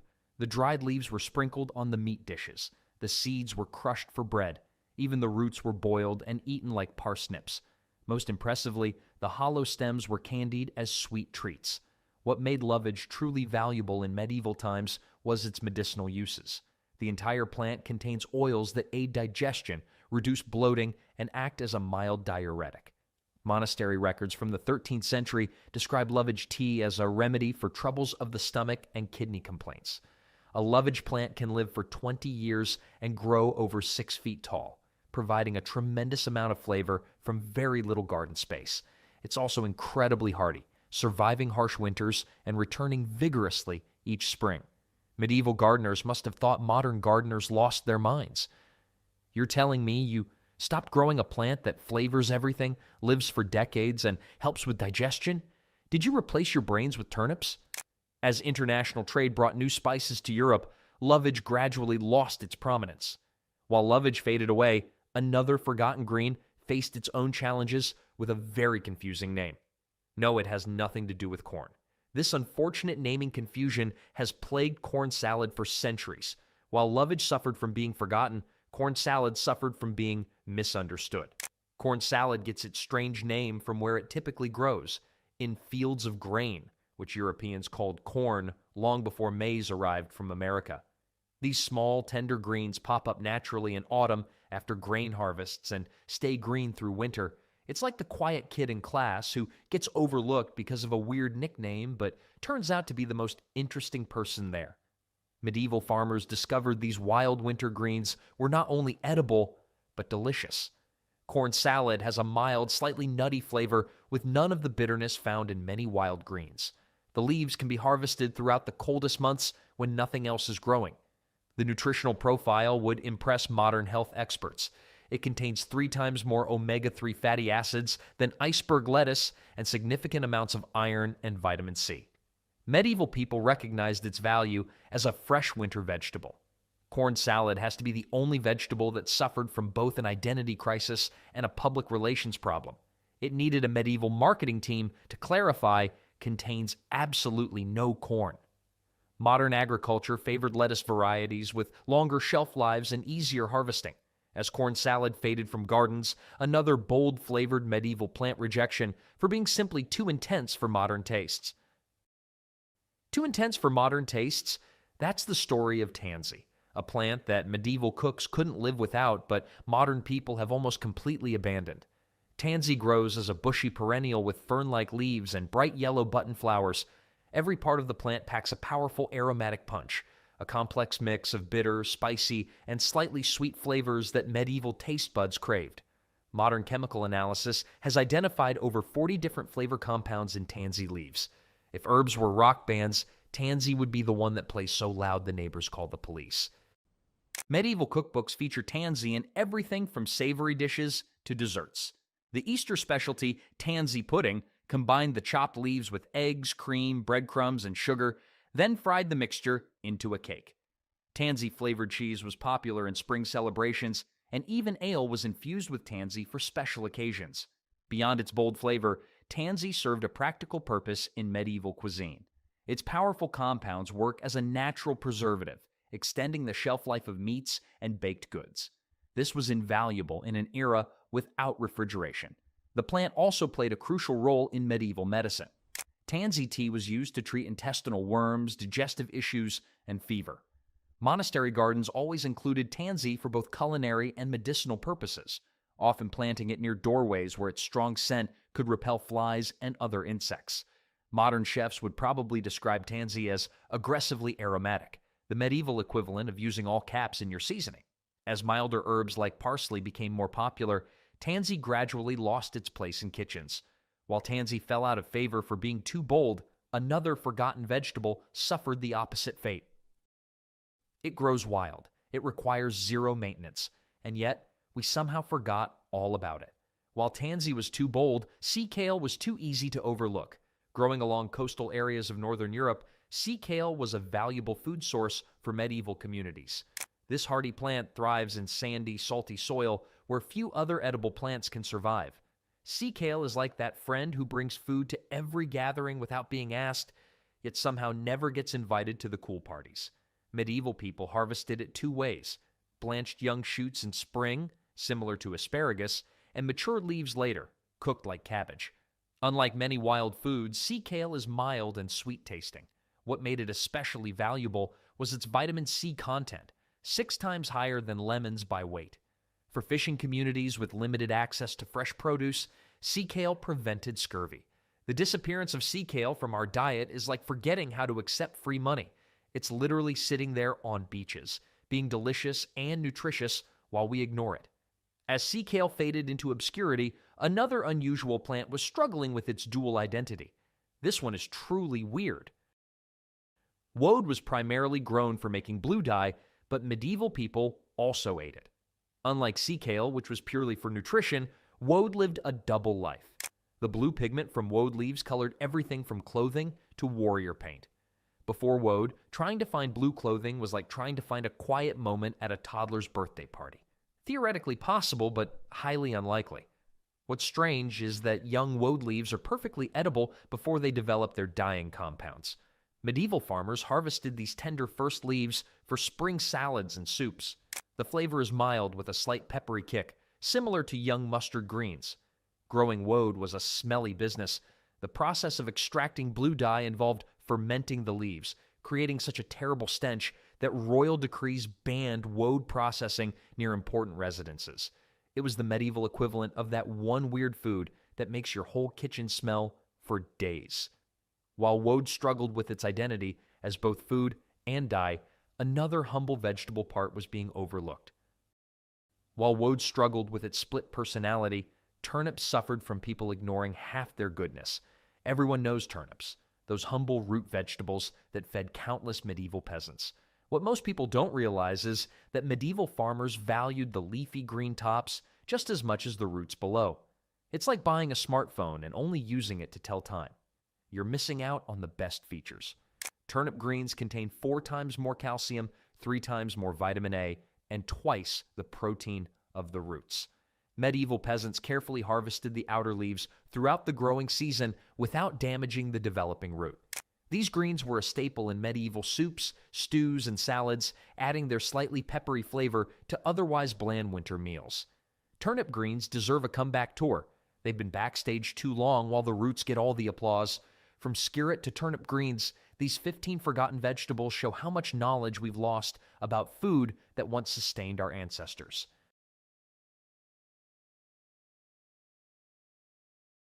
Medieval battlefields weren't won by chivalry and shining armor. They were conquered by instruments of terrifying efficiency, each designed to exploit weaknesses in the enemy's defenses. Behind every victory stood not just brave knights, but the dark genius of weaponsmiths who transformed human fears into cold, hard metal. Let's start with the warhammer. This weapon embodied this brutal efficiency perfectly. Knights spent small fortunes on their plate armor, believing themselves nearly invincible on the battlefield. A well-crafted suit of armor could indeed turn away sword strikes and deflect arrows, leading many wealthy warriors to think they'd solved the problem of battlefield mortality. Then someone invented the warhammer, and suddenly that expensive metal shell became less protection and more of a personal coffin. Unlike swords that would harmlessly glance off plate armor, warhammers focused tremendous force into a small area. One solid hit could cave in a helmet and the skull underneath, without needing to penetrate the metal at all. The physics was brutal but effective. The energy had to go somewhere, and that somewhere was straight into the knight's brain. Knights probably thought they were getting the medieval equivalent of a tank, but ended up with something closer to a dinner bell. Ding! One crushed skull ready to serve. Many warhammers featured a wicked spike on the reverse side, turning the weapon into a versatile tool of destruction. Hammer side for crushing, spike side for puncturing.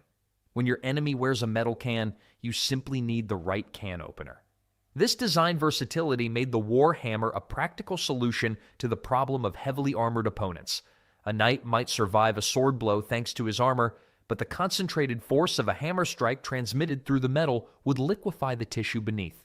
The horrifying sounds of a warhammer is connecting with a helmet, a distinctive crunch that signaled the end of a knight's career and often his life. At the Battle of Agincourt in 1415, English men-at-arms used warhammers to devastating effect against French knights who had become stuck in the muddy battlefield. Unable to maneuver effectively, these knights found their expensive armor transforming from protection into a death trap. What made warhammers particularly democratic weapons of their day was their accessibility. You didn't need years of training like with a sword. You just needed enough strength to swing it and enough anger to aim it at someone you didn't like. This made them popular among common soldiers who couldn't afford extensive combat training. It was perhaps history's first example of user-friendly design, though the user manual would have been disturbingly brief. Pointy end toward enemy, swing hard. Archaeological findings have uncovered warhammers with heads weighing up to 7 pounds, a significant mass when swung at the end of a 3-foot handle.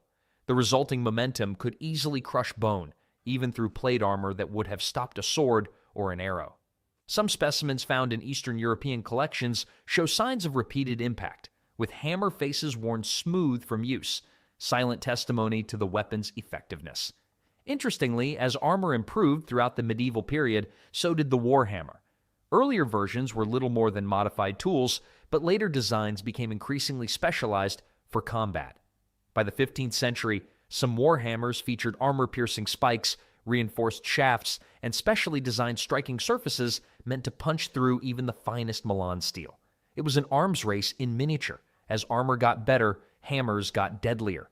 Knights spent years training in the chivalric arts, mastering swordsmanship and lance techniques, only to be taken down by a commoner with what amounted to an upgraded tool. There was something profoundly democratic about it.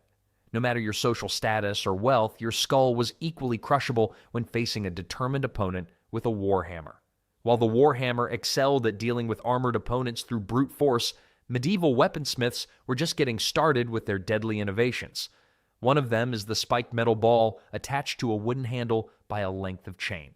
The flail represented medieval weapon design at its most unpredictable. This weapon couldn't have been more different from the straightforward warhammer. It was temperamental, difficult to master, and refused to follow the laws of physics in the way more conventional weapons did. If the warhammer was the reliable workhorse of medieval combat, the flail was its moody artistic cousin with anger management issues. The basic design was deceptively simple. Take a wooden handle, attach a chain, and secure a metal ball covered in spikes to the other end. But this simplicity masked a weapon of terrifying complexity in actual use. The chain created a delay between the wielder's movement and the impact of the striking head, making timing extraordinarily difficult to master. Many medieval manuscripts describe the lengthy training required to use a flail effectively, with novices spending months learning to avoid striking themselves before ever facing an opponent. Medieval weapon instructors must have had the easiest job interviews. Self-injury was remarkably common among flail users. Historical records from military hospitals across medieval Europe document numerous injuries sustained during flail training. Modern experimental archaeologists attempting to master flail techniques have confirmed it, with many suffering bruises, lacerations, and even broken bones during practice sessions. The flail has the unique distinction of being the only medieval weapon with a confirmed kill count against its own users. A flail user needed to develop not just strength, but a keen spatial awareness and precise control over the weapon's momentum, or at least enough awareness to draft a will before practice sessions. Given these challenges, why would anyone choose such a difficult weapon? The answer lies in its unique advantages against the heavily armored opponents of the late medieval period. The flexible chain allowed the striking head to bypass shields and other defensive implements that would have stopped a rigid weapon like a sword or mace. A shield raised to block a flail could still result in the spiked ball wrapping around its edge to strike the defender. This unpredictability made the flail particularly effective against defensive fighters who relied on precise blocking techniques. Your shield technique is impeccable, Sir Knight. Anyway, here's a spiky surprise coming in from a completely different angle. The physics of the flail also gave it tremendous striking power. The chain acted as a force multiplier, creating a whip-like effect that concentrated energy into the striking head. Tests conducted on modern reproductions have shown that a flail can deliver up to 40% more force than a rigid weapon of similar weight. When this force was combined with the armor-piercing potential of the spikes, the result was a weapon capable of causing catastrophic injuries even to armored opponents. Medieval knights learned the hard way that momentum wasn't just a fancy physics term, it was what turned their expensive armor into an elaborate colander. Multiple variations of the flail existed throughout medieval Europe. The most common was the single-headed military flail with a spiked iron ball, but more exotic versions have been documented in historical texts and artwork. Some flails featured multiple chains and striking heads, transforming the already chaotic weapon into something even more unpredictable. Because nothing says, "I have a death wish," quite like doubling down on an already uncontrollable weapon. A particularly notorious variant from Eastern Europe incorporated small hollow chambers in the striking heads that produced a terrifying whistling sound when swung. This psychological weapon added an element of terror to an already fearsome device, disorienting opponents before impact. It was the medieval version of psychological warfare. Is that whistling sound getting closer? Or, oh, there's a hole in my helmet now. The flail gained a reputation as a weapon that required special countermeasures. Knights trained specifically to deal with flail wielders, learning to predict the arc of the striking head and time their movements to avoid its deadly impact. These specialized techniques highlight how seriously the threat of the flail was taken on medieval battlefields. While less common than swords or spears, flails occupied a special place in a knight's nightmare, a weapon whose movement could not be easily predicted or countered. Knights probably had PTSD flashbacks every time they heard a chain rattle or watched someone swing a bag of groceries. The flail's reputation extended beyond the battlefield. In several European regions, it became associated with peasant uprisings due to its agricultural origins. The military flail evolved from the grain flail, a farming tool used to separate grain from husks. During times of rebellion, peasants often modified these familiar tools into weapons, creating folk variants of the military flail. These makeshift weapons proved surprisingly effective against armored opponents, contributing to the success of several peasant revolts throughout the medieval period. Talk about workplace repurposing. One day you're threshing wheat, the next day you're threshing nobles. The Hussite rebels of 15th century Bohemia became particularly infamous for their effective use of flails against fully armored opponents. The unpredictable movement of the striking head made defensive maneuvers difficult to time correctly. Even experienced knights might find themselves hesitating in the face of a weapon that defied standard defensive tactics. This moment of hesitation could prove fatal on the battlefield, where split-second decisions often determine survival. The flail created existential crises on the battlefield. Is the spiked ball coming at my face, or wait, where did it go? Oh, there it is, somehow behind me. While the warhammer brought direct crushing force to deal with armored opponents, the flail introduced an element of chaos that even the most heavily armored knight had reason to fear. But for all its unpredictability, the flail still required a trained warrior to wield it effectively. Other weapons would emerge that placed deadly force. The godendag, a Flemish term meaning good day, represents one of history's most effective examples of straightforward weapon design. This unassuming weapon changed the course of medieval warfare by placing deadly power in the hands of common soldiers. At first glance, a godendag appears almost primitive, a stout wooden club with a single metal spike protruding from the end. Nothing about its appearance suggests the revolutionary impact it would have on European battlefields. Yet this simple design concealed a tactical versatility that made it devastating against even the most heavily armored opponents. The effectiveness of the godendag stemmed from its dual-purpose design. The spike could puncture armor or unseat-mounted knights, while the heavy club portion delivered crushing blows to opponents who had been knocked to the ground. This combination made it the perfect weapon for foot soldiers facing armored cavalry, a common scenario in medieval warfare. The weapon's defining moment came at the Battle of Courtrai in 1302, commonly known as the Battle of the Golden Spurs. On July 11th of that year, an army of Flemish townspeople and peasants faced a force of French knights, the finest heavy cavalry in Europe. The French were so confident of victory that they brought along a special wagon filled with ropes to bind their expected prisoners. What happened next shocked the medieval world. The Flemish militia, armed primarily with godendags, utterly destroyed the French knights. The battlefield was so littered with golden spurs, a symbol of knighthood, that the conflict gained its alternative name.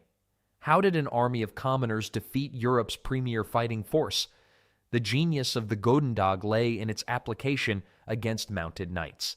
Flemish fighters developed a specific technique: brace the base of the weapon against the ground, pointing the spike upward toward an oncoming horse.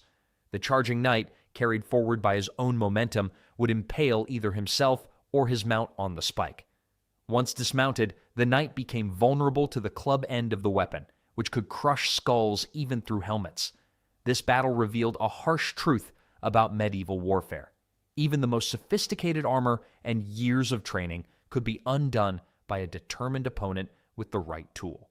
The godendag cost perhaps 1/50th the price of a knight's equipment, yet proved more decisive on that bloody field.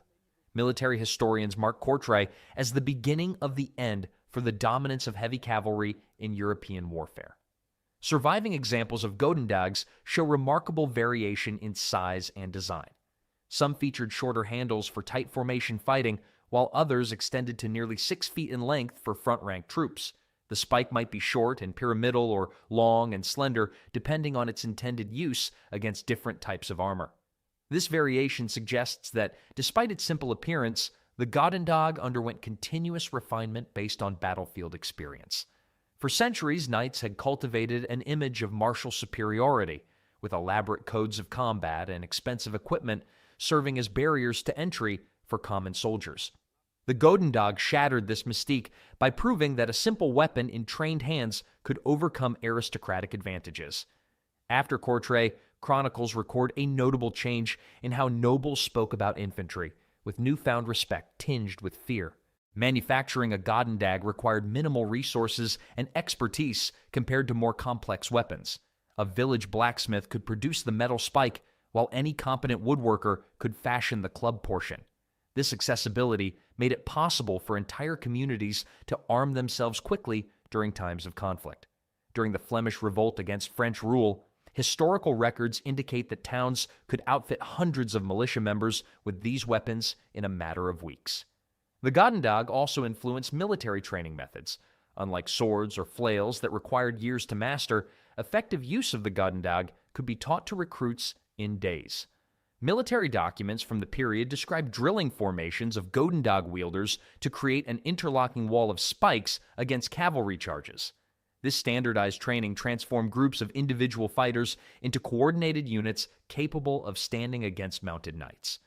The weapon's legacy extends beyond the medieval period.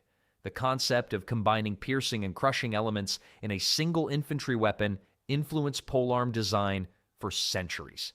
Later weapons like the halberd and poleaxe incorporated similar principles, but with more elaborate construction. Even as these more sophisticated designs emerged, the godendag remained in use among militia forces well into the 16th century, a testament to its enduring effectiveness. The rise of firearms would eventually render most medieval melee weapons obsolete, including the godendag. Yet this simple weapon had already changed warfare by proving that technological advantage didn't always require complexity or expense. Sometimes the most revolutionary tools are also the most straightforward, a lesson that military innovators continue to rediscover. While the godendag empowered common soldiers with its simplicity, other medieval weapons took the opposite approach. The zweihander embodied extravagant excess. This enormous two-handed sword dominated battlefields through its sheer imposing presence and the devastating power it delivered in the hands of skilled warriors. If the warhammer was medieval problem-solving through brute force and the flail was medieval chaos theory in action, the zweihander was medieval overcompensation in weapon form. Zweihander translates from German as two-hander, a straightforward name for a weapon that was anything but simple. These massive swords measured between 5 and 6 feet long, with some exceptional specimens reaching nearly 7 feet. The blade alone could extend over 4 feet, with a grip long enough to accommodate both hands with room to spare. These weren't just big swords, they were portable siege weapons disguised as blades. When your sword is taller than most of the people you're fighting, you're not just making a statement about your combat style, but possibly compensating for something else entirely.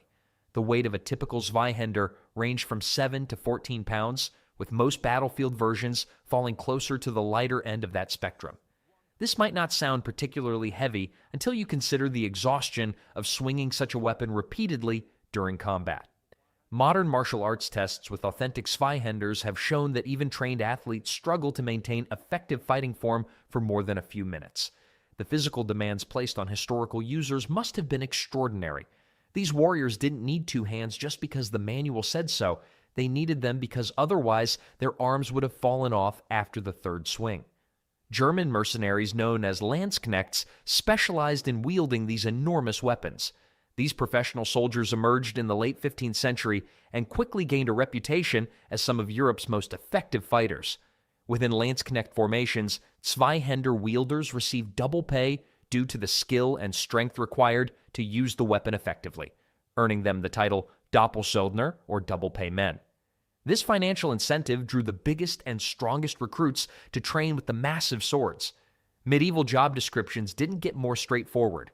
Must have 2 functioning hands, forearms like tree trunks, and a complete disregard for reasonable weapon proportions. Double salary, triple food rations. Primary sources describe the specialized role these sword wielders played on the battlefield. Rather than fighting in conventional formations, zweihander users often operated as formation breakers, charging directly into opposing pike squares to disrupt their cohesion. The long reach of the zweihander allowed its user to cut through multiple pike shafts with a single powerful swing, creating gaps that could be exploited by following troops. Pike formations, previously considered nearly impenetrable, suddenly had a counterweapon to fear. Imagine the horror of watching someone charge your impenetrable formation with what amounted to a 6-foot razor blade. It was like bringing a metal tree to a stick fight. The design of the zweihander evolved significantly throughout its service life. Early versions resembled oversized longswords, but later models incorporated specialized features for battlefield effectiveness. Most notable was the addition of a ricasso, an unsharpened section of blade just above the crossguard, often wrapped in leather to provide an additional gripping surface.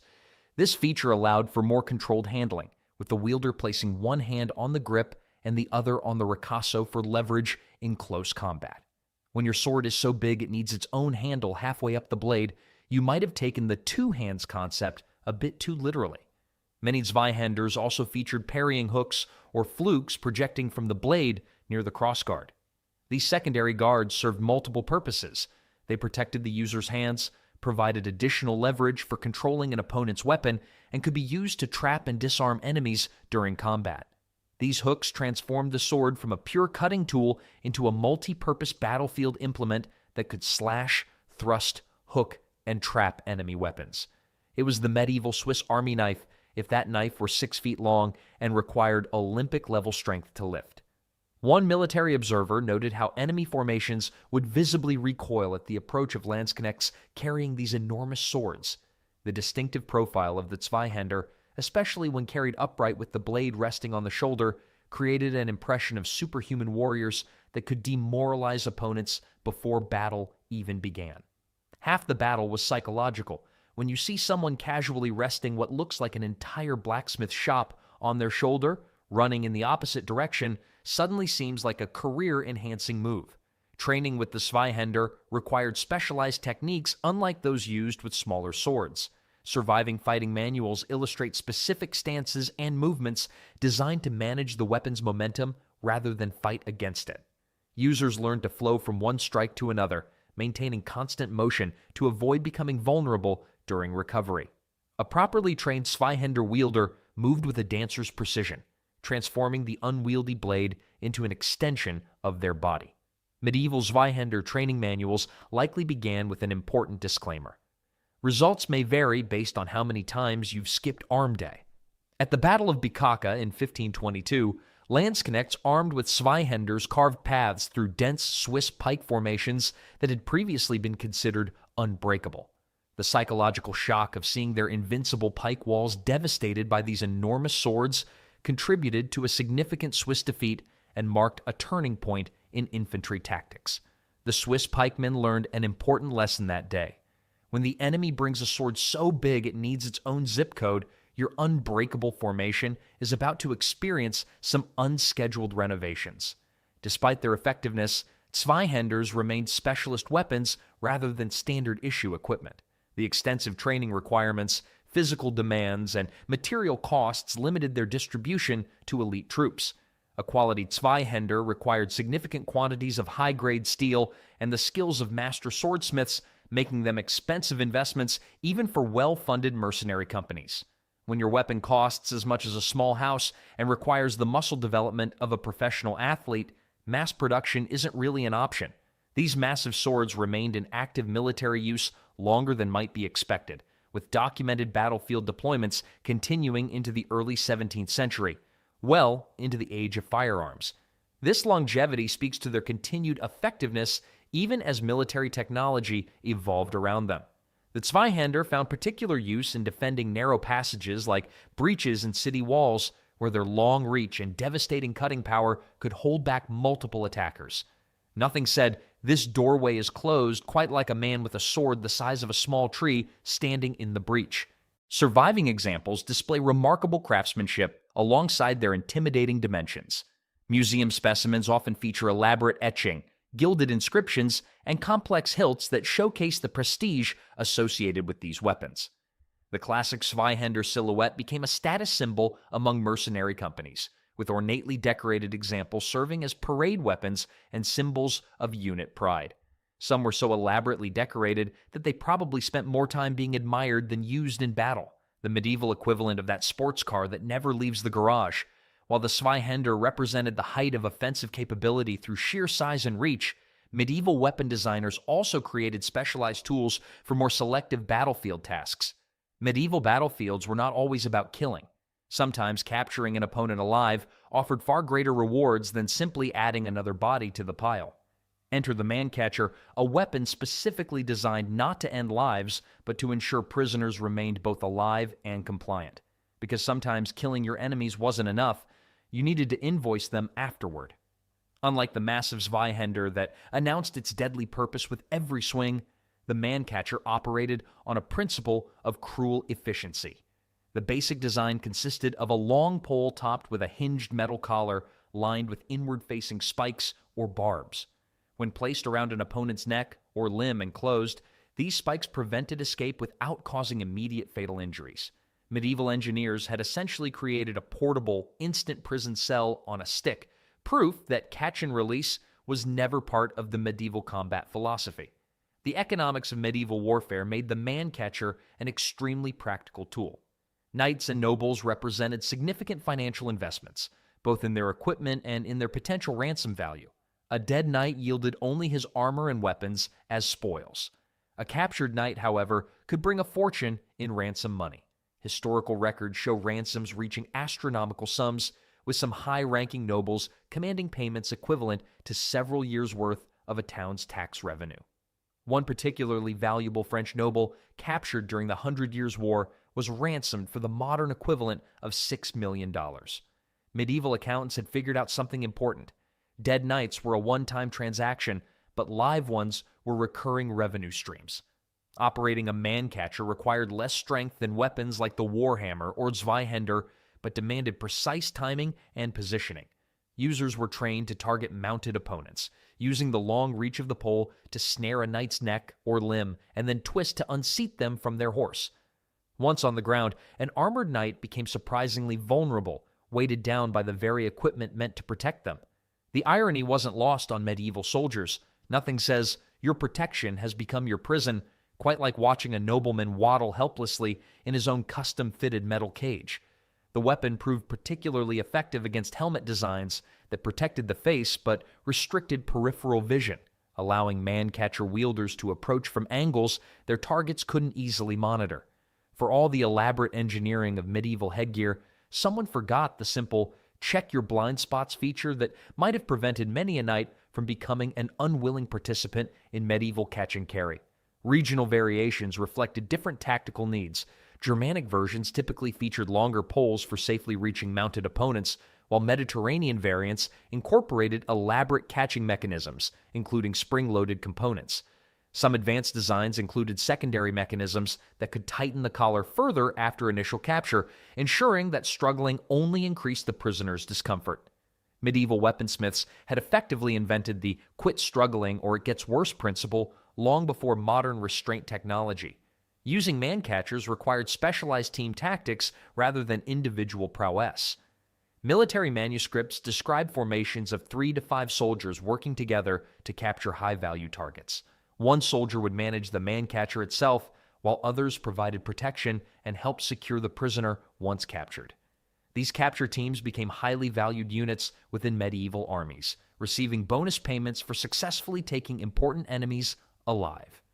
They were the medieval equivalent of repo men, except instead of taking your cart for missed payments, they took you for missed battlefield victories. The weapon found particular favor among forces tasked with urban security and riot control. City watch units from Venice to London maintained mancatchers as standard equipment for apprehending criminals in crowded streets. Their ability to control an opponent without necessarily causing fatal injuries made them ideal for situations where indiscriminate killing might spark broader unrest. Medieval catch-and-release programs had a very different meaning than today's fishing regulations. Nobles attempting to avoid capture developed specific countermeasures against mancatchers. Some knight orders modified their armor to include reinforced collars that prevented the weapon from gaining purchase around the neck. Others trained specifically to recognize and counter mancatcher wielders on the battlefield, targeting them as priority threats. Nothing motivated innovation quite like the prospect of being paraded home in a neck collar while your family sold the summer castle to pay your ransom.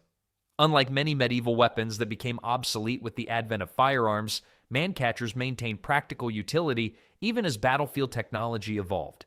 Their ability to control opponents at a distance without killing them fulfilled a need that guns could not. Modified versions appeared in law enforcement contexts well into the 19th century, particularly in regions where controlling suspects without firearms remained a priority. When your weapon doubled as an ATM withdrawal tool for enemy noblemen, you made sure to keep it in good working order.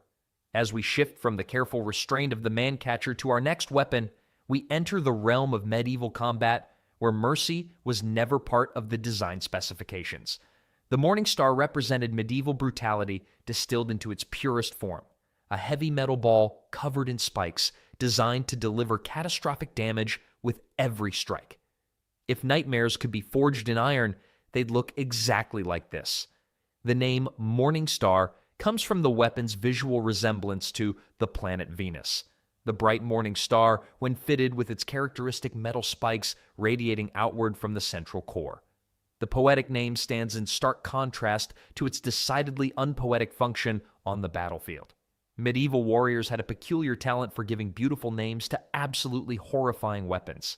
This particular star didn't grant wishes so much as ensure your enemies wouldn't be making any more of their own. Unlike its cousin the flail, the Morning Star had no chain connecting the striking head to the handle. This direct attachment made it far more reliable and easier to control in the chaos of combat, turning your average nightmare into a precision-guided bad dream. A typical Morning Star consisted of three main components: a wooden shaft for gripping, a metal mounting system, and the spiked striking head. This head could range from a relatively modest 3-inch diameter with half-inch spikes to massive versions spanning 6 inches across with spikes extending 2 to 3 inches from the surface. The largest specimens recovered from European battlefields weigh upwards of 10 pounds, heavy enough to shatter bones even without the added trauma of the spikes. When your weapon is essentially a medieval porcupine on a stick, subtlety was never going to be part of the design philosophy. The physics behind the Morning Star made it devastatingly effective against armored opponents. The weapon concentrated tremendous force into the small contact points represented by each spike tip. When swung against plate armor, these spikes could punch through metal that would have turned aside sword cuts or even direct hammer blows. The resulting wounds were notoriously difficult to treat with medieval medical techniques, leading to high mortality rates even among knights who survived the initial combat. This spike nightmare didn't just hurt you, it ensured medieval surgeons would have nightmares of their own trying to patch you up afterward. Archaeological evidence reveals the Morning Star's grim effectiveness. Skeletal remains from medieval battle sites show distinctive patterns of trauma associated with these weapons, clustered puncture wounds with massive underlying bone fractures. Medieval battlefield injuries could often be identified by weapon type, with Morning Star victims being perhaps the only soldiers in history who died from an acute case of too many holes. The Morning Star didn't just kill, it left a calling card that archaeologists could identify centuries later. The Morning Star required less technical skill than weapons like the sword or flail, but demanded considerable upper body strength to wield effectively. Military training manuals from the period recommend specific exercises to build the necessary shoulder and arm power, including practice swings with progressively heavier training versions. Once mastered, however, the Morning Star offered devastating returns on this investment of training time, particularly against well-armored opponents. The Morning Star was the medieval equivalent of that gym membership you actually use, except the results weren't just impressive biceps, but impressive body counts. Tactical applications varied across different military contexts.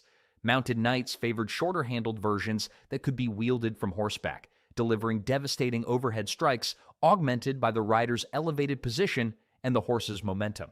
Infantry formations typically employed longer-shafted variants that could be swung in wide arcs to clear space around the wielder or thrust forward like impromptu spears when necessary. This versatility made the Morning Star a surprisingly adaptable nightmare, capable of ruining someone's day from multiple positions and distances. The psychological impact of facing Morning Star armed troops should not be underestimated. The weapon was particularly fear-inducing, with its distinctive profile triggering primal fears even in seasoned warriors. This psychological effect became a tactical advantage, with some military leaders deliberately positioning Morning Star wielders at the front of formations to demoralize opponents before contact was even made. Nothing says, perhaps we should reconsider this battle, quite like facing a line of soldiers carrying what appear to be medieval torture devices with handles. Variations of the Morning Star appeared across Europe and Asia, with regional designs reflecting local military traditions and manufacturing capabilities. Eastern European versions featured more numerous but shorter spikes optimized for penetrating the lighter armor common in those regions. Western European designs incorporated fewer but longer spikes, specifically engineered to defeat high-quality plate armor. The Spike Nightmare proved adaptable enough to evolve alongside armor technology, ensuring no protective gear could provide sweet dreams when facing this weapon. Religious imagery sometimes incorporated the Morning Star in unexpected ways. Medieval artwork occasionally depicts angels wielding these weapons against demons, suggesting that even divine retribution might require spiked implements.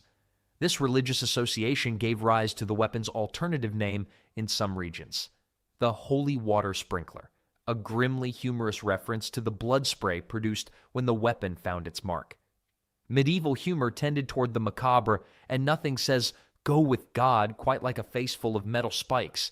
These weapons offered a form of last rites that came with complementary dental work, though few patients survived to appreciate their new smile. The legacy of the Morning Star extends beyond its battlefield use. The distinctive silhouette became a visual shorthand for brutality in medieval artwork, appearing in depictions of hell and divine punishment. This visual association was so strong that morning stars were sometimes mounted above city gates or government buildings as warnings against lawbreaking, serving as three-dimensional symbols of authority's power to inflict punishment. While other medieval weapons might eventually be forgotten, this spiked nightmare continues to haunt our collective imagination as the definitive symbol of medieval brutality. While the Morning Star represented direct and unsubtle violence, medieval weapon designers also created more specialized tools. The bectacorban represented a thoughtful approach to the problem of killing armored opponents. Its name, French for raven's beak, perfectly described its most distinctive feature, a wickedly curved spike resembling a bird's beak, designed specifically to punch through plate armor with terrifying efficiency. The bectacorban belongs to the polearm family of weapons, those mounted on long wooden shafts to provide reach and leverage. What set this particular polearm apart was its versatile head design, which incorporated multiple weapon types into a single lethal package. On one side sat the namesake spike or beak, curved downward and tapered to a sharp point. The opposite side typically featured a hammerhead for delivering crushing blows. Many versions also included a straight spike extending from the top, allowing for thrusting attacks similar to a spear. This 3-in-1 design made the bectacorban the medieval equivalent of a Swiss army knife, though its functions were limited to various methods of inflicting grievous harm. Knights who carried one never had to worry about bringing the wrong tool to a fight. It was the battlefield multitasker that asked the important question, how would you prefer your armor penetrated today? Pierced, crushed, or skewered? A skilled wielder could alternate between piercing, crushing, and thrusting attacks without changing weapons, responding to different armor types and combat situations with remarkable flexibility. Medieval combat manuals describe specific techniques for each attack form, suggesting that warriors trained extensively to make full use of the weapon's versatility. The physics behind the bectacorban's effectiveness stemmed from simple mechanical advantage. The long wooden shaft, typically 5 to 7 feet in length, created a lever that multiplied the wielder's striking force. When that amplified force was concentrated into the small contact point of the beak or top spike, the pressure could exceed 4,000 pounds per square inch, more than enough to penetrate even the finest plate armor. For context, modern ballistic tests have shown that most medieval plate armor could withstand pressures of around 2,000 pounds per square inch before failing. The distinctive sound was made when a bectacorban punched through plate armor, a high-pitched screech followed by a dull thud as the spike penetrated the underlying body. Some military chroniclers noted that experienced soldiers could distinguish this sound on the battlefield and recognized it as a particularly bad omen for the recipient. When you heard that noise, someone had just received a special delivery courtesy of the Raven's Beak Postal Service. No signature required, delivery confirmed. Training with the bectacorban demanded more technical skill than many other medieval weapons. The weapon's weight distribution made it unwieldy for beginners, requiring months of practice to master. Military treatises from the period recommend specific progressive training regimens, beginning with basic strikes against stationary targets and advancing to complex combination attacks against moving opponents. Knights who mastered these techniques became particularly feared on the battlefield, able to defeat heavily armored opponents who might have been nearly invulnerable to conventional weapons. The bectacorban found particular favor among foot soldiers tasked with fighting mounted knights. The weapon's length allowed infantry to strike riders from a relatively safe distance, while the specialized head design could either unseat the knight or deliver fatal blows through armor. Military records from several major late medieval battles credit infantry armed with these weapons for defeating previously dominant heavy cavalry forces. The Battle of Courtrai in 1302 saw Flemish infantry armed with similar polearms defeat the elite French heavy cavalry, fundamentally changing medieval warfare by proving that well-equipped foot soldiers could overcome mounted knights. Manufacturing a quality bectacorban required collaboration between specialized craftsmen. Blacksmiths forged the complex head, carefully hardening the striking surfaces while maintaining enough flexibility in the socket to prevent breaking under impact. Woodworkers selected ash or oak shafts, paying careful attention to the grain pattern to ensure the pole could withstand the tremendous forces involved in combat. The joining of head to shaft represented a particularly critical manufacturing step, with high-quality examples featuring reinforced sockets and additional strapping to prevent separation during use. The distinctive silhouette, particularly the curved beak, created an ominous impression even before combat began. The intimidating sight of infantry formations bristling with these weapons, their curved beaks catching the light like rows of predatory birds waiting to strike. For knights who had spent fortunes on armor they believed would protect them, the sight of weapons specifically designed to defeat that protection proved particularly demoralizing. It was like watching someone approach your brand new state-of-the-art security door with the exact specialized key you were told didn't exist. All that money spent on armor, and these infantry soldiers were walking around with what amounted to Nightkin Opener's Special Edition. Regional variations of the bectacorban reflected different military traditions and tactical needs. Italian versions typically featured longer, more slender beaks optimized for penetrating the high-quality plate armor produced in Milan and other Italian manufacturing centers. French designs often incorporated broader hammer faces, creating a better balance between piercing and crushing capabilities. Eastern European variants sometimes included additional hooks or tines, allowing the weapon to be used for disarming opponents or pulling riders from horseback. The weapon remained in active military use for an impressively long period, with documented battlefield deployments spanning from the late 13th century through the early 16th century. This longevity speaks to its fundamental effectiveness against armored opponents, even as armor design continuously evolved in response to such weapons. The ongoing arms race between armor and anti-armor weapons drove innovation on both sides, with each new defensive improvement spurring corresponding offensive adjustments. The legacy of the bectacorban extends beyond its battlefield use. The distinctive head design influenced later polearm development, with elements appearing in weapons used well into the age of firearms. Modern tactical entry tools used by law enforcement and military forces incorporate similar design principles, particularly in breaching tools that combine piercing, prying, and striking functions in single implements. The fundamental concept, a versatile weapon head mounted on a leverage-enhancing shaft, proved so effective that its core principles remain relevant in specialized equipment today. While the bectacorban represented the height of hand-to-hand anti-armor technology, medieval military engineers were simultaneously developing weapons that could deliver death from much greater distances. The ballista marked humanity's first serious attempt to solve warfare's oldest problem: how to kill people who are inconveniently far away. While the bectacorban allowed warriors to strike armored opponents at arm's length, the ballista extended that reach to hundreds of yards. This massive weapon essentially scaled up the humble crossbow to terrifying proportions, creating a siege engine capable of punching through multiple armored soldiers with a single shot. At its core, the ballista operated on a simple principle: store energy in twisted skeins of animal sinew or rope, then release it explosively to propel a large projectile. The resulting weapon could launch bolts weighing up to 26 pounds at speeds approaching 100 miles per hour. These projectiles carried enough momentum to penetrate shields, armor, and multiple bodies in a single shot. Unlike arrows that rained down in predictable arcs, ballista bolts traveled in relatively flat trajectories at speeds too fast for the human eye to track effectively.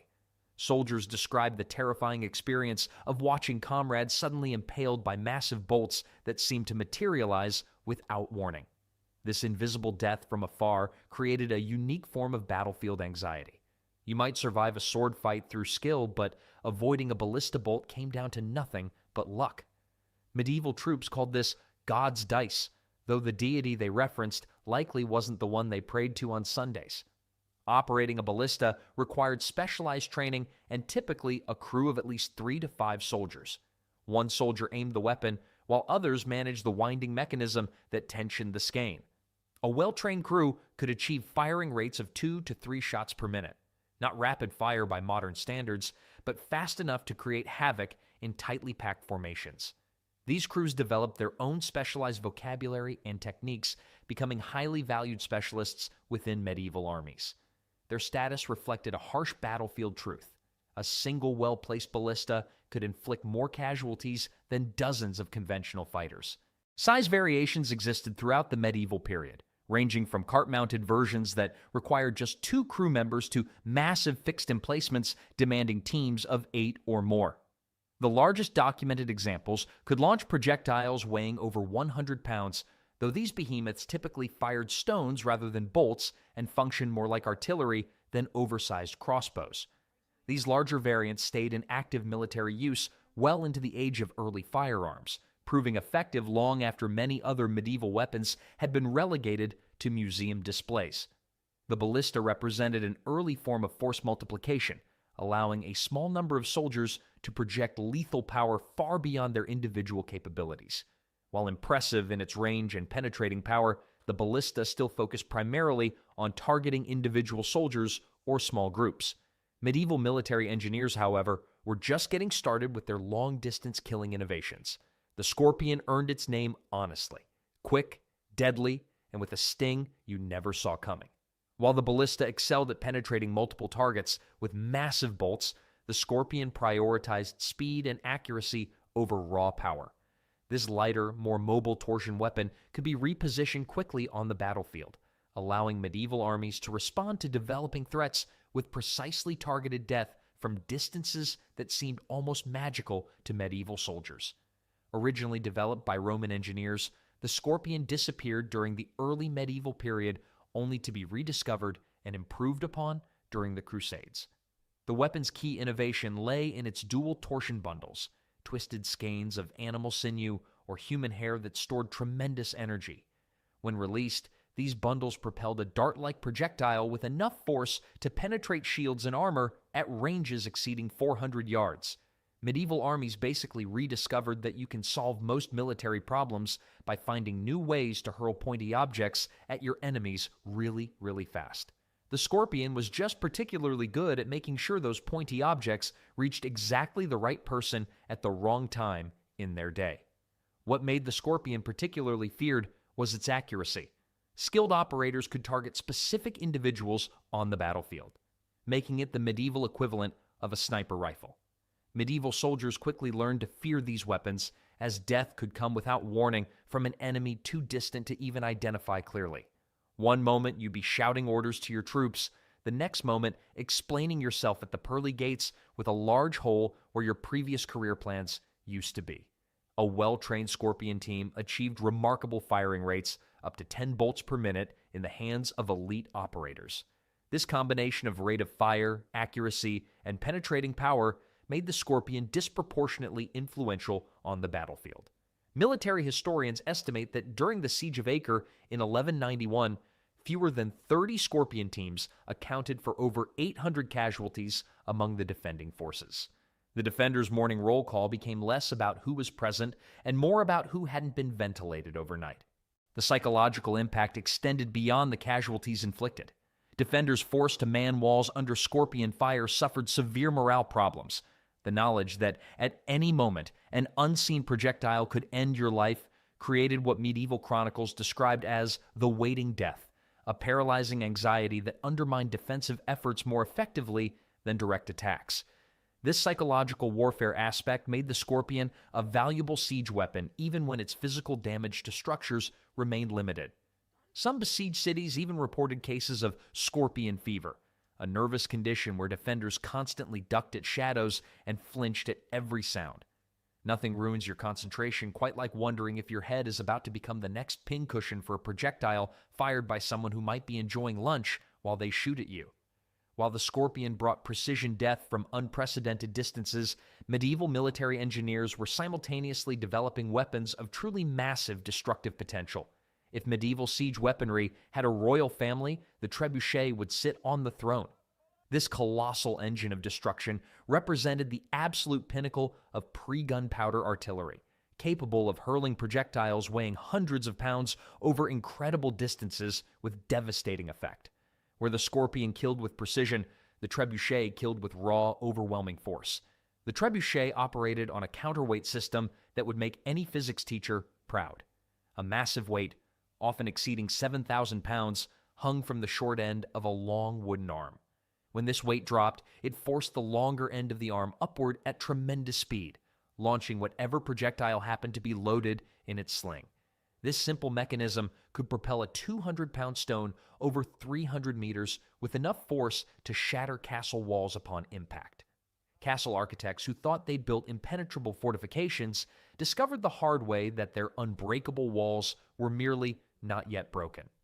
The trebuchet had a way of transforming even the most confident castle defender into an anxious house hunter. Medieval engineering reached its zenith in these massive weapons.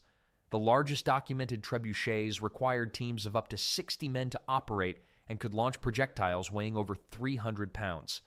Contemporary accounts describe the earth-shaking impact of these massive stones, with one chronicler noting that a direct hit on a tower reduced it to dust and splinters as if it had never existed. Castle dwellers learned to dread the distinctive creaking sound of a trebuchet being winched back. It was the medieval equivalent of hearing a bomb bay door opening directly above your home. Trebuchet ammunition showed medieval creativity at its most disturbingly innovative. While stones remained the standard projectile, besieging armies often got creative when psychological warfare seemed advantageous. Historical records document trebuchets launching diseased animal carcasses, severed human heads, and even live prisoners into besieged cities. One particularly notorious incident during the siege of Kaffa in 1347 involved catapulting plague victims over the walls, possibly contributing to the spread of the Black Death into Europe. Medieval biological warfare lacked subtlety, but certainly made an impression. Nothing says surrender now quite like having your neighbor's deceased relative raining down from the sky. The exceptional range and power of these weapons transformed siege warfare. Before the trebuchet, defenders behind strong walls could reasonably expect to outlast most besiegers. After its introduction, no wall was truly safe, no fortress truly secure. This psychological advantage often proved as valuable as the physical damage inflicted, with many cities surrendering at the mere sight of trebuchets being assembled outside their walls. When your enemy started building what looked like an enormous wooden middle finger pointed at your fortifications, it was usually time to reconsider your life choices. While these 10 weapons represent the height of medieval military technology, they also reveal how human ingenuity has always found expression even in the art of warfare. From simple clubs with spikes to massive engines of destruction, the evolution of these weapons tells a story of innovation driven by one of humanity's oldest and darkest activities. In the Middle Ages, rats and mice were everywhere. They ate food, spread sickness, and made life even harder for poor people. But peasants didn't just give up. They found clever, simple ways to deal with the problem. Some were smart, some were strange, but many of them actually worked. One of the most trusted ways to fight rats was simple: get a cat. But not just any cat. A good mouser was a treasure with 4 legs. In the 1300s, during the time of the Black Death, some cats were so prized they sold for what would be hundreds of dollars today. These were the original security systems, silent, sharp, and never asking for overtime. Stealing one wasn't just rude. In some places, it could actually get you in trouble with the local law. Medieval peasants knew that not all cats were equal rat catchers. The best weren't those fancy cat nobility kept, but scruffy ones with quick reflexes, sharp claws, and what they called the hunter's eye. That intense stare that meant business. The top mousers typically had stocky bodies and short tails, perfect for chasing rodents through tight spaces. Some towns even kept records of the best rat-catching cats. A particularly talented mouser might earn its owner tax breaks or special privileges. One record mentions a cat who caught over 50 rats in a single month, earning its owner free ale at the local tavern. That cat wasn't just a hunter, it was a walking, purring meal ticket. Peasants tested kittens by watching how they reacted to moving objects. Quick pounces meant a keeper. Slow or uninterested kittens were given away. A lazy cat was just another mouth to feed, something most peasant families couldn't afford. A medieval cat couldn't get away with just being cute. It needed a killer resume, literally. They rewarded successful hunts with treats and sometimes released mice in barns for practice. Our next mousers were so valuable that peasants would lock them up at night. Trained ferrets became the secret weapon for getting rid of rats that hid in places too small for cats to reach. These slender, tube-shaped creatures might seem like odd choices for pest control, but their long, flexible bodies made them perfect for the job. Medieval peasants valued ferrets for their ability to squeeze into tight spaces where rats made their homes. Unlike cats, which hunted on their own terms, ferrets required training and handling. A well-trained ferret could be sent directly into rat holes, burrows, and spaces between walls. These little hunters were basically the medieval version of snake cameras, except they came back with dead rats instead of plumbing problems. Training a ferret wasn't simple. Young ferrets had to be taught to return to their handlers after being sent into a hole. Peasants often tied a small bell or piece of cloth to their ferrets so they could track where they went. What made ferrets especially valuable was their determination. Once on the scent of a rat, a ferret would pursue it relentlessly through passages no human or cat could access. Medieval records show that a single ferret could clear a small granary of rats in just a few hours. Ferrets earned their keep not just by killing rats, but also by creating absolute panic in the rodent population. Rats would flee in terror when they smelled a ferret, often running straight into waiting traps or the paws of cats stationed at exit holes. While ferrets tackled the rats hiding in walls and underground, some peasants turned to another approach that didn't require feeding or training at all. Spicy herbs and strong-smelling plants scattered around homes became medieval rat repellent spray before spray was even invented. Peasants discovered that rats hated certain smells that humans found pleasant or tolerable. Turns out rats were the original picky roommates with sensitive noses. Mint leaves topped the list of rat-repelling plants. Peasants would crush fresh mint and sprinkle it around doorways and windows. The strong menthol smell was apparently rat kryptonite. Rats smelled mint and thought, nope, not going in there. Smells like someone's trying way too hard with medieval breath freshener. Garlic came in as a close second favorite. Crushed cloves were placed in corners of grain storage areas and kitchens. The sulfur compounds in garlic drove rats crazy, and not in a good way. Rats avoided garlic like teenagers avoid chores. Some clever medieval farmers would soak rags in garlic juice and hang them from rafters, creating a smell barrier that rats refused to cross. Wormwood, a bitter herb still used to make absinthe today, proved especially effective. Its intensely bitter compounds were unbearable to rats, though humans didn't exactly throw wormwood-smelling parties either. Most peasants preferred the sharp smell of wormwood to the disease-carrying pests themselves. Mustard seeds ground into powder and sprinkled across thresholds created another line of defense. The spicy, pungent aroma that gives mustard its kick was too much for sensitive rat noses. Medieval rats would rather starve than walk through what basically amounted to a medieval hot sauce obstacle course. One medieval manuscript from the 1400s lists a special mix: equal parts mint, garlic, wormwood, and ground mustard seed, all mixed with a bit of vinegar. This potent mixture was their version of super-strength rat repellent. The smell was probably strong enough to make even the rats need those little medieval handkerchiefs. For peasants who couldn't afford a good mousing cat or didn't have access to trained ferrets, these spicy solutions were a godsend. These herb barriers served double duty in medieval homes, keeping away rats while masking the smell of unwashed peasants at the same time. When herbs weren't enough, though, some turned to solutions that weren't just unpleasant, but downright deadly. Rat poison in medieval times wasn't some carefully measured scientific formula. It was a wild mix of whatever deadly stuff peasants could get their hands on. From arsenic-rich minerals to hemlock plants and even ground glass, medieval DIY poison was as dangerous as it was creative. When your pest control might kill your family too, you know you're really committed to the cause. Most poison recipes were passed down through generations by word of mouth. One 1200s manuscript describes mixing ground hemlock with honey to create baits that rats would eagerly consume. The writer included a warning to keep it away from children and pets, medieval for, "This stuff will absolutely kill everything." Arsenic topped the medieval toxic ingredient list when available.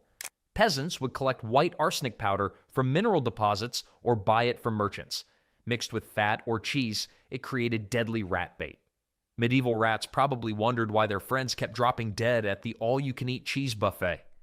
Frank was fine until he hit that third helping of Gouda. Ground glass and rat poison might sound bizarre today, but medieval folks believed tiny glass fragments would tear up a rat's insides. Must have been reassuring at medieval dinner parties. Is that seasoning on my stew, or are you trying to murder rats and guests with the same recipe? The dangers were enormous. Accidental poisonings happened frequently, especially among children and pets. One French record from 1329 tells of an entire household sickened after rats dragged poisoned bait into the family's flour storage. Nothing says family dinner like everyone suddenly developing mysterious stomach pains. Village authorities sometimes banned certain poisons after particularly bad incidents. A 1400s English town record prohibits arsenic rat baits after 3 children died in 1 month. Still, with rats destroying precious food supplies, many peasants continued the practice secretly, like medieval Breaking Bad, but with worse chemistry skills. While poison could kill many rats, it rarely eliminated them completely. For every rat that died, foaming at the mouth, others bred rapidly to replace it. This limitation led medieval people to develop other methods that didn't risk killing everything in the household. Pit traps became a popular rat-catching method among medieval peasants who wanted something safer than poison, but still effective. The concept was brilliantly simple. Dig small holes in areas where rats frequently traveled, disguise the opening, and wait for the unsuspecting rodents to fall in.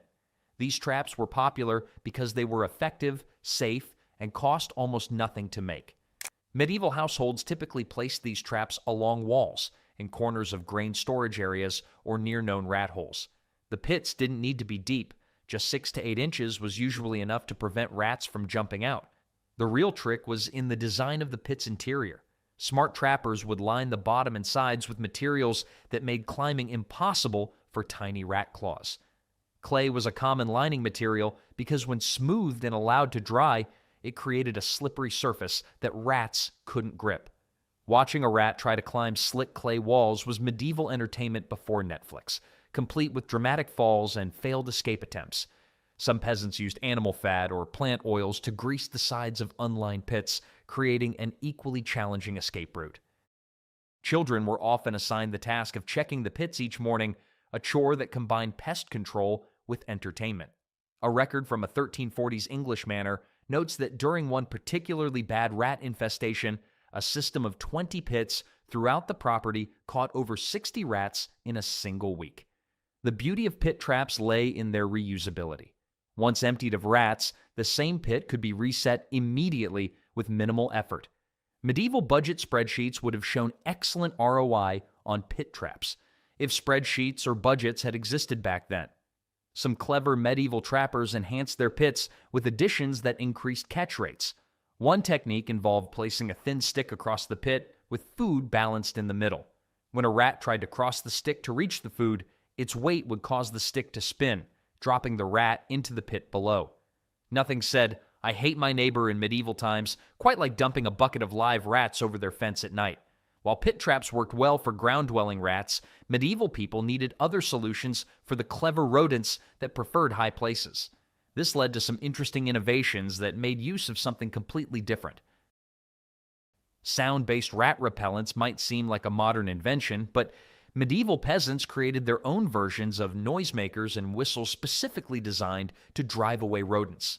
At first glance, the idea of scaring away rats with noise might seem silly, but there was actual wisdom behind this seemingly strange approach to pest control.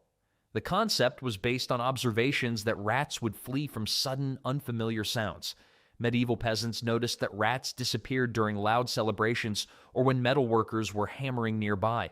Some clever folks put two and two together and realized that creating specific noises could help keep rats away from homes and food storage areas. One common device was the rat whistle, typically made from hollowed reeds or bird bones with holes carved into specific positions. When blown, these whistles produced high-pitched sounds that humans could barely hear but drove rats crazy. Medieval rat whistlers must have looked ridiculous, standing in their barns at sunrise, blowing on bone flutes like deranged pipers with an audience of 0 humans and hopefully 0 rats. Manuscripts from the 1200s describe rat pipes that were played near granaries before opening them. The high-pitched sound would send any rats inside scurrying for the exits where they could be caught by waiting dogs or cats. Some villages even had designated rat pipers who would make rounds through storage areas once weekly, playing their specialized instruments. Metal noisemakers were another popular option. Simple devices made from thin copper or iron sheets would be hung from ceilings on strings. When the wind blew or someone walked by, they would clatter together, creating unpredictable noises that kept rats on edge. The constant clanging probably kept the humans on edge too. Medieval homes must have sounded like someone dropping pots and pans every few minutes. Did these sound-based methods actually work? Modern science suggests they might have had some merit. Rats have sensitive hearing and can detect frequencies far beyond human range. Sudden, unpredictable noises do cause stress responses in rodents and can discourage them from settling in a particular area. The methods were certainly less dangerous than poison and less work than maintaining a cat or ferret. Many peasant families developed specific rat-scaring rituals, like banging pots together before entering food storage areas or stomping heavily near known rat nests. Children were often tasked with making these noises, turning pest control into a noisy game. One 1400s household guides recommend that children march through storage areas each evening, making the loudest racket possible to keep rats away during the night. Rats can actually adapt to predictable noises over time, so changing up the sounds was important.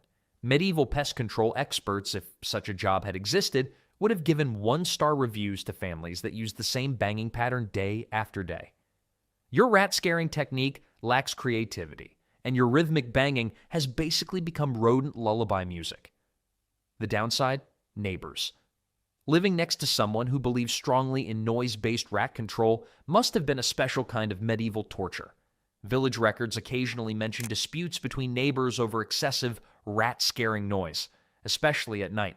While sound offered a creative approach to keeping rats at bay, medieval people also tried to trick the rodents using a completely different strategy. Fake predators and scare toys were a creative medieval strategy for keeping rats away by playing on their natural fears. Just like modern gardeners might place a plastic owl to scare away birds, medieval peasants carved wooden animals that resembled the natural enemies of rats. These silent guardians were thought to trick rodents into believing a deadly predator was nearby. Wooden owls were among the most popular rat-scaring decoys. Carved from a single piece of wood, these owls ranged from crude, basic shapes to impressively detailed sculptures with painted features. The best carvers would add real feathers to enhance the realism. Medieval product review for wooden owl decoys: 5 stars. Rats disappeared for 2 whole days. 3 stars off because they came back, and 1 chewed the owl's face off. Would buy again. Wooden or clay snakes were another common choice. These were often painted with patterns resembling local snake species known to hunt rats. Some clever peasants would position these fake snakes partly hidden under straw or in dark corners, making them seem more realistic and threatening. Did these fake predators actually work? Surprisingly, they might have, at least temporarily. Rats do have instinctive fears of predator shapes, especially when they're unfamiliar. However, rats are intelligent creatures and quickly learned which threats were real and which were just wood. This led to an interesting arms race between humans and rats. Medieval rat scarers had to regularly move their decoys around to maintain the illusion. medieval interior decorating driven entirely by rodent psychology. Records show that some households rotated different types of decoys weekly to prevent rats from getting too comfortable. Some creative peasants took the idea further by creating motion-activated scare toys. A 1400s German manuscript describes a pivoting wooden hawk that would rock back and forth when the wind blew through a window. The most amusing aspect of these fake predators was how they sometimes backfired. Rats would eventually recognize the decoys as harmless and would occasionally nest right beside them or even gnaw on them. One medieval account describes a wooden owl that became so damaged by rat teeth that it looked more like a plucked chicken than a fearsome hunter. When even the most fearsome wooden predator failed to keep rats away, medieval peasants turned to an even more primal approach. Human hair, urine, and other bodily byproducts became surprisingly effective rat repellents in medieval times. The entire concept might make your nose wrinkle, but medieval folks weren't afraid to get gross if it meant keeping their food supplies safe. This approach was based on the belief that rats generally avoided areas with strong human scents, likely due to their instinctive fear of people as predators. Hair collected from combs or during haircuts was carefully saved instead of being thrown away. Peasants would stuff this hair into small cloth bags and place them around food storage areas, in corners of homes, or near suspected rat entry points. Medieval household guides recommend changing these hair packets monthly to maintain their effectiveness. Urine, yes, actual human pee, was considered among the most powerful rat repellents available. Medieval chamber pots got a second career as pest control devices. Cloth soaked in urine would be placed in strategic locations, usually outside entrance points to buildings. Some households even designated specific corners of their property where family members should urinate to create a rat-repelling perimeter. A 1400s text recommends male urine over female, claiming it contained stronger scents that rats found more threatening. The document further suggests that urine collected after eating strong-smelling foods like garlic worked best.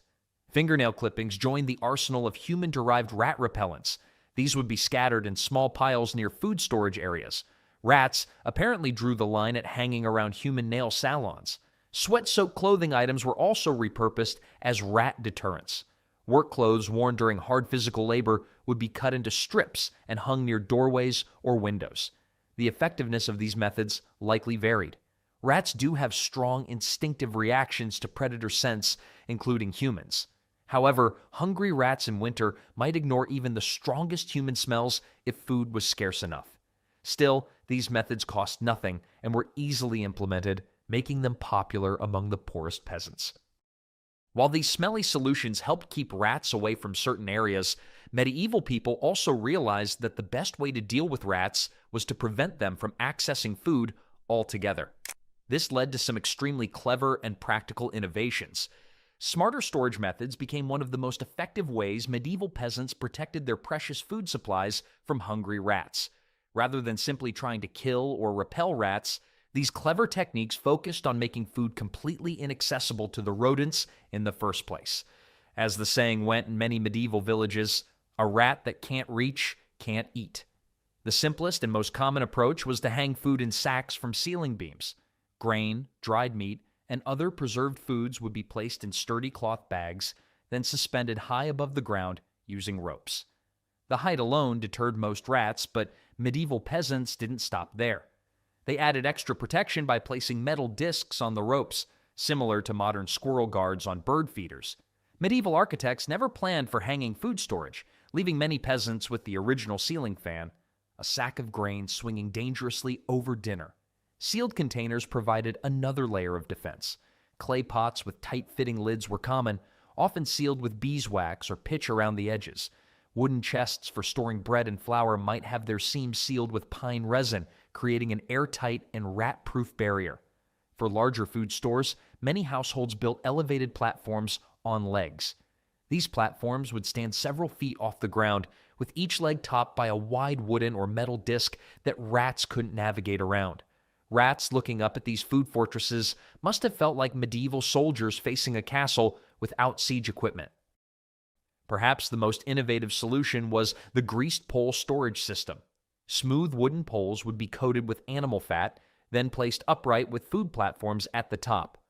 Rats, despite their impressive climbing abilities, couldn't maintain their grip on the slick surface.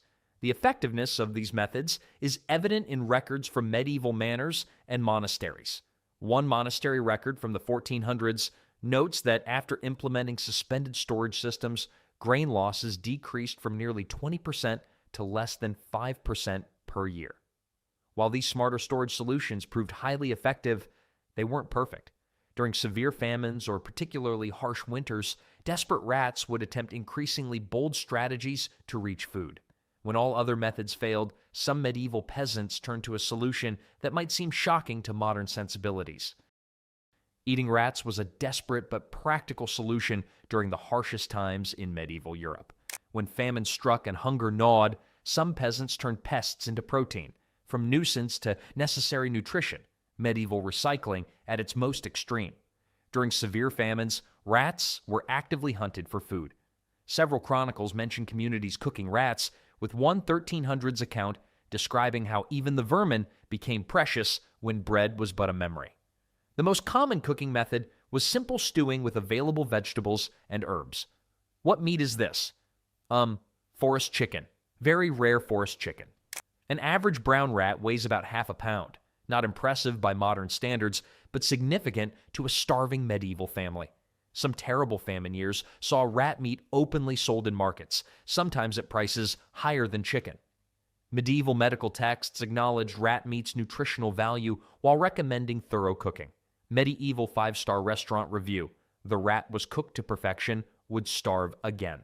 Medieval food safety tip: if your rat meat is still squeaking, it needs more time on the fire. The practice disappeared as food security improved in later centuries, standing as evidence of the extreme measures medieval people took when facing hardship. Back in the day, medieval farmers grew all kinds of weird and wonderful fruits, ones you've probably never heard of because modern farming just forgot about them. It's time to bring back these 15 lost medieval fruits, and trust me, they deserve a second chance. Let's kick things off with the medlar, a forgotten fruit with possibly the most unfortunate nickname in food history: open arse. I'm not making this up. Medieval people really called it that because of how it looks. This strange little fruit was a winter superstar when medieval farmers had basically nothing else growing. Imagine walking through snow to pick something that looks like a small brown apple crossed with a rosehip. Here's the weird part. You can't eat medlars when they're freshly picked. They need to be bledded first, which is a fancy way of saying let them rot a bit. You harvest them after the first frost, then leave them in a cool place until they turn soft and brown, looking pretty much exactly like overripe fruit you'd normally throw away. The taste? Absolutely worth the wait. It's like apple butter mixed with dates, cinnamon, and wine all wrapped up in one bite. Medieval people went crazy for them.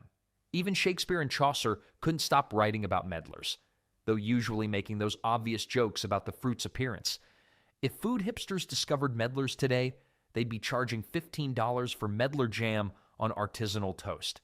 And honestly, it might be worth it. While medlars were the winter champions of medieval fruit, they weren't the only forgotten treasures that kept farmers fed throughout the changing seasons. The sorb apple might have apple in its name, but this medieval fruit is actually more related to the mountain ash tree. Truth in advertising wasn't exactly a medieval priority. These are the same people who called whale sea beef on Fridays to avoid religious meat restrictions. Medieval farmers didn't care about botanical technicalities, though. They cared about flavor, and sorb apples delivered big time. What made sorb apples special? They were the secret weapon in medieval cider making. When added to regular apples during fermentation, sorb apples gave drinks an extra kick and depth that modern ciders can only dream about. The small, firm fruits contain natural tannins and unique sugars that created complex flavors without any fancy equipment. The Romans first documented sorb apples, but medieval farmers took them to the next level. In parts of England and France, certain villages became famous specifically for their sorb-infused ciders. Some medieval tax records actually show farmers paying their lords with jugs of this special cider instead of coins. Sorry I can't pay my taxes this year, but have you tried this amazing drink? Is apparently an excuse that actually worked in medieval times. Medieval drinking games probably went something like, take a sip every time the plague comes to town. But at least they had great cider while waiting it out. The sorb apple nearly vanished after the 1700s when newer apple varieties took over. Today, only a handful of traditional orchards still grow these forgotten fruits, mostly in remote parts of Europe where old ways die hard. While the sorb apple gave drinks their kick, another medieval fruit was so valuable it became a form of actual currency in local markets. The humble service tree looks unremarkable today, but during medieval times these trees were treated like living banks. People protected these trees better than modern banks guard their vaults, and with good reason. A single mature tree could feed a family for months. What made these fruits worth their weight in gold? Patience and preservation. Service trees take up to 30 years before they produce their first harvest, practically forever in medieval terms, when people rarely lived past 40. Once the trees finally produced fruit, the reward was incredible. Small brown pear-shaped fruits that could last for months without rotting in an era with no refrigeration. The fruits start out hard as rocks and inedible. After harvesting, they were stored in straw until they softened and developed a taste similar to dates mixed with baked apples. This long-lasting quality made service fruits extremely valuable through winter when food became scarce. Service trees were such prized possessions that they appeared in family wills and property deeds. Medieval court records show actual disputes over who owned specific trees, with judges sometimes splitting the yearly harvest between feuding families. While service trees provided lasting winter fruit, medieval monks preferred another forgotten fruit. Monastery gardens across medieval Europe grew cornelian cherry trees not for their beauty, but for their bright red fruits that could save lives. Despite its name and appearance, the cornelian cherry isn't related to regular cherries at all. It's actually from the dogwood family. These small, ruby-colored fruits ripened in late summer when many other fruits were already gone. Medieval monks became experts at using them for medicine, treating everything from stomach problems to fevers. The fruits are packed with vitamin C, which help fight off the common cold and scurvy long before anyone understood what vitamins were. Medieval medicine had some truly terrible ideas, like drilling holes in people's heads to release evil spirits, but using cornelian cherries was one of their rare good calls. The tart taste made cornelian cherries perfect for preserves and syrups that could be stored year-round in the monastery infirmaries. Records from the 9th century show that Charlemagne himself ordered these trees planted throughout his empire specifically for their health benefits. What made these fruits special was their versatility. Beyond medicine, the extremely hard wood from cornelian cherry trees was used to make tools, weapons, and even parts for medieval crossbows. A single tree provided both healing fruits and wood strong enough to make weapons. Talk about medieval multitasking. While monks treasured cornelian cherries for healing the sick, another forgotten fruit faced quite the opposite reputation. Barberry bushes with their bright red berries once filled medieval gardens before becoming the target of history's strangest plant ban. These tart little fruits were outlawed because people believed they caused wheat rust, a fungal disease that ruined grain crops. The medieval logic was flawless. This plant grows near our fields. Our wheat is sick. Clearly, the plant is a witch. Case closed. The irony? Barberry actually does host wheat rust. Medieval farmers were basically agricultural detectives without the cool hats and magnifying glasses. They figured this out centuries before modern science confirmed it. Before the bans, barberry was a kitchen superstar. The sour berries added punch to medieval sauces, particularly for game meats.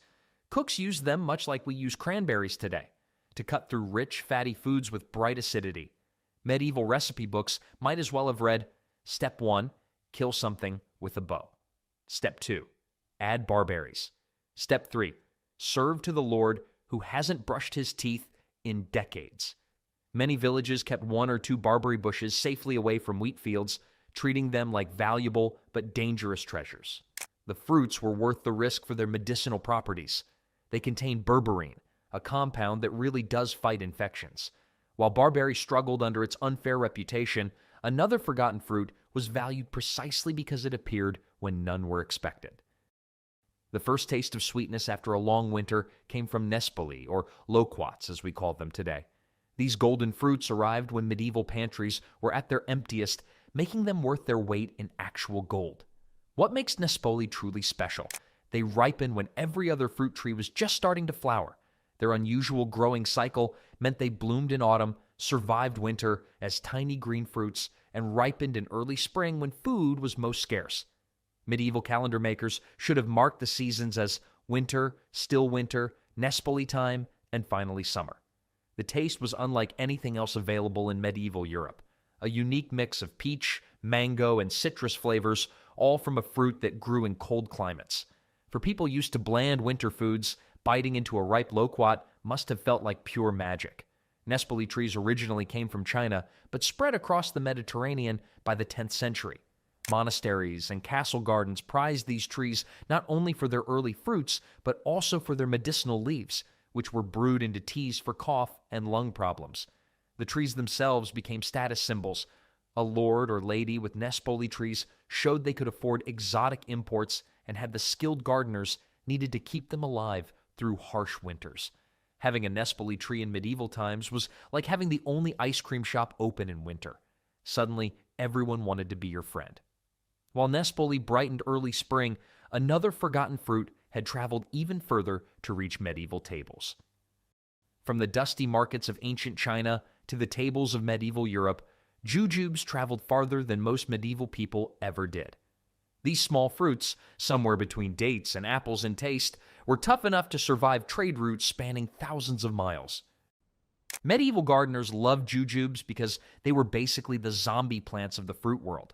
Nothing could kill them. The Black Death wiped out half of Europe, but couldn't touch these stubborn little fruits. Fresh jujubes were eaten like apples, starting crisp but developing a chewy, date-like texture as they dried naturally on the tree. This self-preserving quality made them valuable as travel food for knights and pilgrims making long journeys. Medieval travel food options were basically dried meat that could break teeth, bread that could break teeth, or jujubes, which at least wouldn't break your teeth. Medieval dentistry consisted of just pull it out, so this was a big selling point. Traditional healers treasured jujubes for treating insomnia and anxiety, brewing the fruits into syrups and teas. Medieval candy makers also dried and sugared jujubes to create sweets that lasted months without spoiling. So popular that jujube eventually became the name for certain candies with no actual fruit in them. While jujubes traveled the Silk Road to reach Europe, another forgotten fruit had a much closer connection to silk production. Mulberry trees were planted everywhere in medieval Europe, but not for their juicy dark berries. They were grown to feed hungry silkworms. Silk production was a massive medieval industry, and silkworms refused to eat anything except mulberry leaves. No mulberry trees meant no silk, which meant no fancy clothes for the rich and powerful. Kings would literally go to war over silk, but the worms that made it were pickier eaters than a 5-year-old at a vegetable market. The silk connection made mulberry trees mandatory for any region wanting to participate in the lucrative trade. Italy and France had laws requiring landowners to plant specific numbers of mulberry trees based on their property size. Some places even taxed people who cut down mulberry trees without permission. The happy side effect? Tons of delicious berries that stained everything purple. Medieval nobles quickly realized they had an abundance of fruit and began using mulberries in wines, pies, and preserves. The berries ripened gradually over weeks rather than all at once, providing a steady supply through summer. Medieval laundry tip: never wear your best white tunic while picking mulberries unless you want to look like you've been attacked by a grape monster. The dark juice became a food coloring for everything from sauces to wines. It also made excellent ink for writing. Some medieval manuscripts were written with mulberry ink that still holds its color today, over 700 years later. While Europeans valued mulberries primarily for silk production, Native Americans across the Atlantic had been cultivating their own superfruit for centuries. Could a tiny berry help medieval communities survive harsh winters? The Saskatoon berry certainly did. These small blue-purple fruits might look like blueberries, but they packed an even bigger nutritional punch that made them essential to both European settlers and indigenous peoples. Saskatoon berries contain more protein, fat, and fiber than most fruits, making them a genuine medieval superfood. A single cup provided enough energy to keep working for hours during the brutal farming days when most people needed 4,000 calories just to get through their daily chores. Medieval health advice was usually things like try leeches or drink this mystery potion, But eating Saskatoon berries was actually good guidance. The berries grew wild across northern Europe and were later introduced to monastery gardens because of their reliability. Even in years when frost killed other crops, Saskatoon bushes stubbornly produced fruit. This dependability meant the difference between feast and famine in many remote communities. What made them truly special was their preservation quality.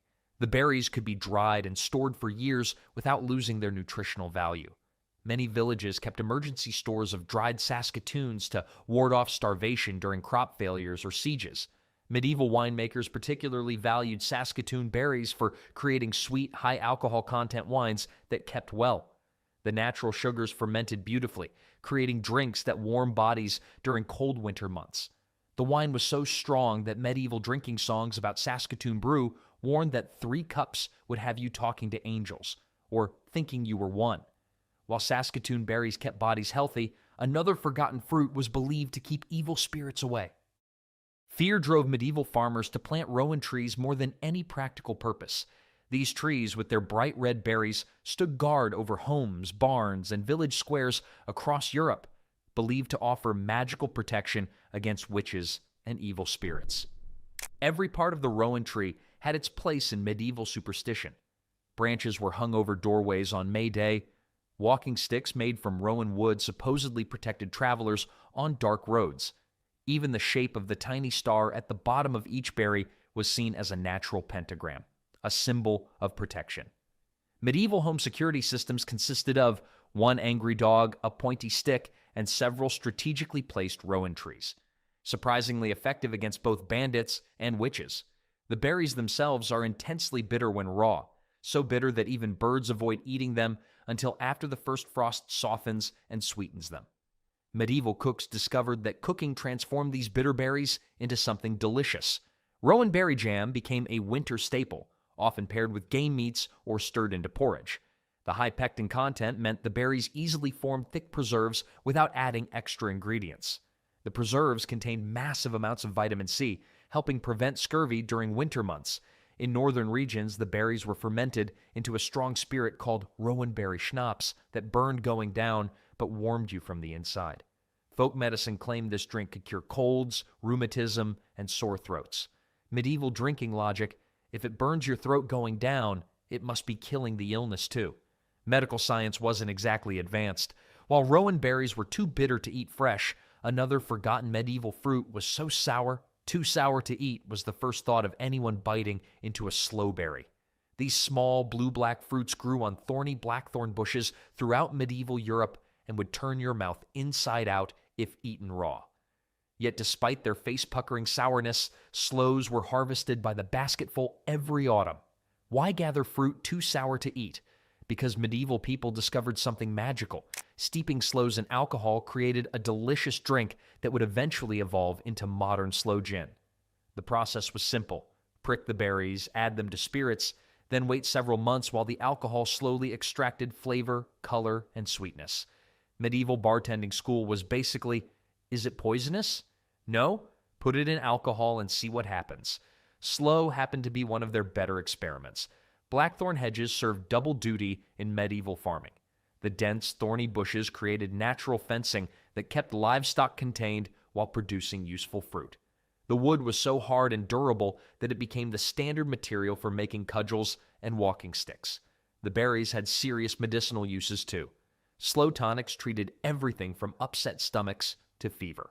The high vitamin C content made by sloe preserves valuable winter medicine when fresh fruits are unavailable.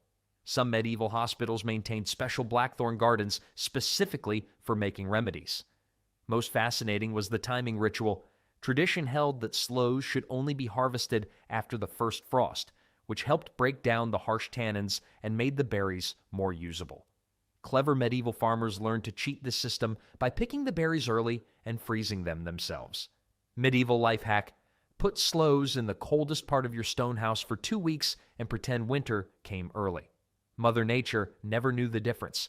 While sloe was the secret ingredient in medieval spirits, another forgotten fruit became so associated with drinking establishments. Step into any pub called the Checkers, and you're actually walking into a piece of forgotten fruit history. The checker fruit from the wild service tree was once so important to medieval drinking culture that countless pubs and taverns were named after it. These small brown fruits, speckled with lighter checks or spots, were the secret ingredient behind some of the most popular medieval drinks. Before hops became common for flavoring beer, checkers gave drinks a unique tangy flavor and natural preservative qualities. Tavern keepers would add dried or fermented checkers to barrels of ale, extending their shelf life while adding a distinctive taste that medieval drinkers craved. Medieval drink menus were simple. We have checker ale that doesn't make you sick immediately, and regular ale that might. Choose wisely. The fruits look similar to small pears or apples, but have a completely different flavor profile. Slightly tart with hints of date and raisin when fully ripened. Like medlars, they needed to be bledded or partially decomposed before eating, a process that converted their harsh tannins into natural sugars. Many medieval villages had a special checker tree in the town square or near the local tavern. These trees served as community gathering spots, and during harvest season, the whole village would collect the fruits to make community drinks for celebrations and festivals. A medieval job application for tavern work probably read, "Must be able to lift heavy barrels, serve rowdy customers, and know the difference between slightly rotten fruit we use on purpose and actually rotten fruit." While checkers flavored drinks that brought communities together, another forgotten fruit helped medieval travelers survive lonely journeys. Hackberries are small, sweet fruits grown on trees so tough they could survive drought, floods, and even fires. Medieval travelers carried dried hackberries on dangerous journeys through mountains and deserts, treating them like natural energy bars that could sustain life when no other food was available. Medieval survival guides would basically read, Step 1, find a hackberry tree. Step 2, don't die. Step 3, thank the hackberry tree for Step 2. Many medieval villages planted these trees as living insurance policies against famine. Their deep root systems made them nearly impossible to kill, even during the worst drought years. The fruits were typically eaten fresh or dried. Some regions ground dried hackberries into a powder for nutritious drinks or to stretch flour supplies during hard times. Medieval disaster preparedness kit: 1 sword, 1 shield, and a pouch of hackberries. 2 of these items might save your life, but only the hackberries were guaranteed to work. While hackberries helped travelers survive harsh journeys, another forgotten fruit was becoming increasingly rare even in medieval times. Mispilus fruits might win the award for most forgotten of all forgotten medieval fruits. This mysterious cousin of the common medlar confused even medieval farmers who couldn't decide if it was a separate fruit or just a weird variant. With its bizarre star-shaped calyx and unusual ripening process, Mispilus looked like something from another world. Medieval fruit identification went something like apple-shaped, apple, pear-shaped, pear, star-bottom brown thing that looks haunted. Let's call it Mispilus and back away slowly.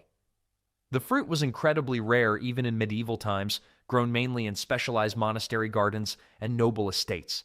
Unlike its more common medlar relative, Mispilus required specific soil conditions and careful tending, making it a status symbol for wealthy landowners who could afford expert gardeners.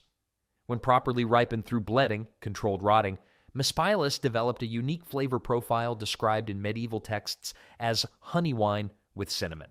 Its pulp was used in expensive desserts served at royal feasts. While Mispilus represented medieval luxury, the final forgotten fruit on our list was decidedly more common. Tiny, tart, and tough, crab apples would make modern apple lovers pucker in surprise. Yet these wild ancestors of our sweet supermarket apples were workhorses of medieval kitchens and farms. If modern apples are like spoiled rich kids who get everything handed to them, crab apples were their hardworking ancestors who walked uphill both ways in the snow. Too sour for eating fresh, crab apples shined when transformed through cooking. Their extreme tartness and high pectin content made them perfect for preserves and jellies. Medieval cooks mixed crabapple sauce with meat to cut through fatty dishes. The juice was fermented into a potent cider that kept well through winter. Even the wood was valuable, prized for its hardness and beautiful grain in tool handles. These 15 forgotten fruits reveal the ingenuity of medieval farmers who found value in every growing thing. Think medieval castles were just boring old stone fortresses? Think again. These ancient strongholds hide 10 mind-blowing secrets that will change everything you thought you knew. The lords and ladies who lived in castles wanted comfort just as much as protection. While the outer walls were all business with arrow slits and murder holes, the inner chambers were a world of color and luxury. Walls that look bare today were once covered in vibrant painted scenes with reds, blues, and golds.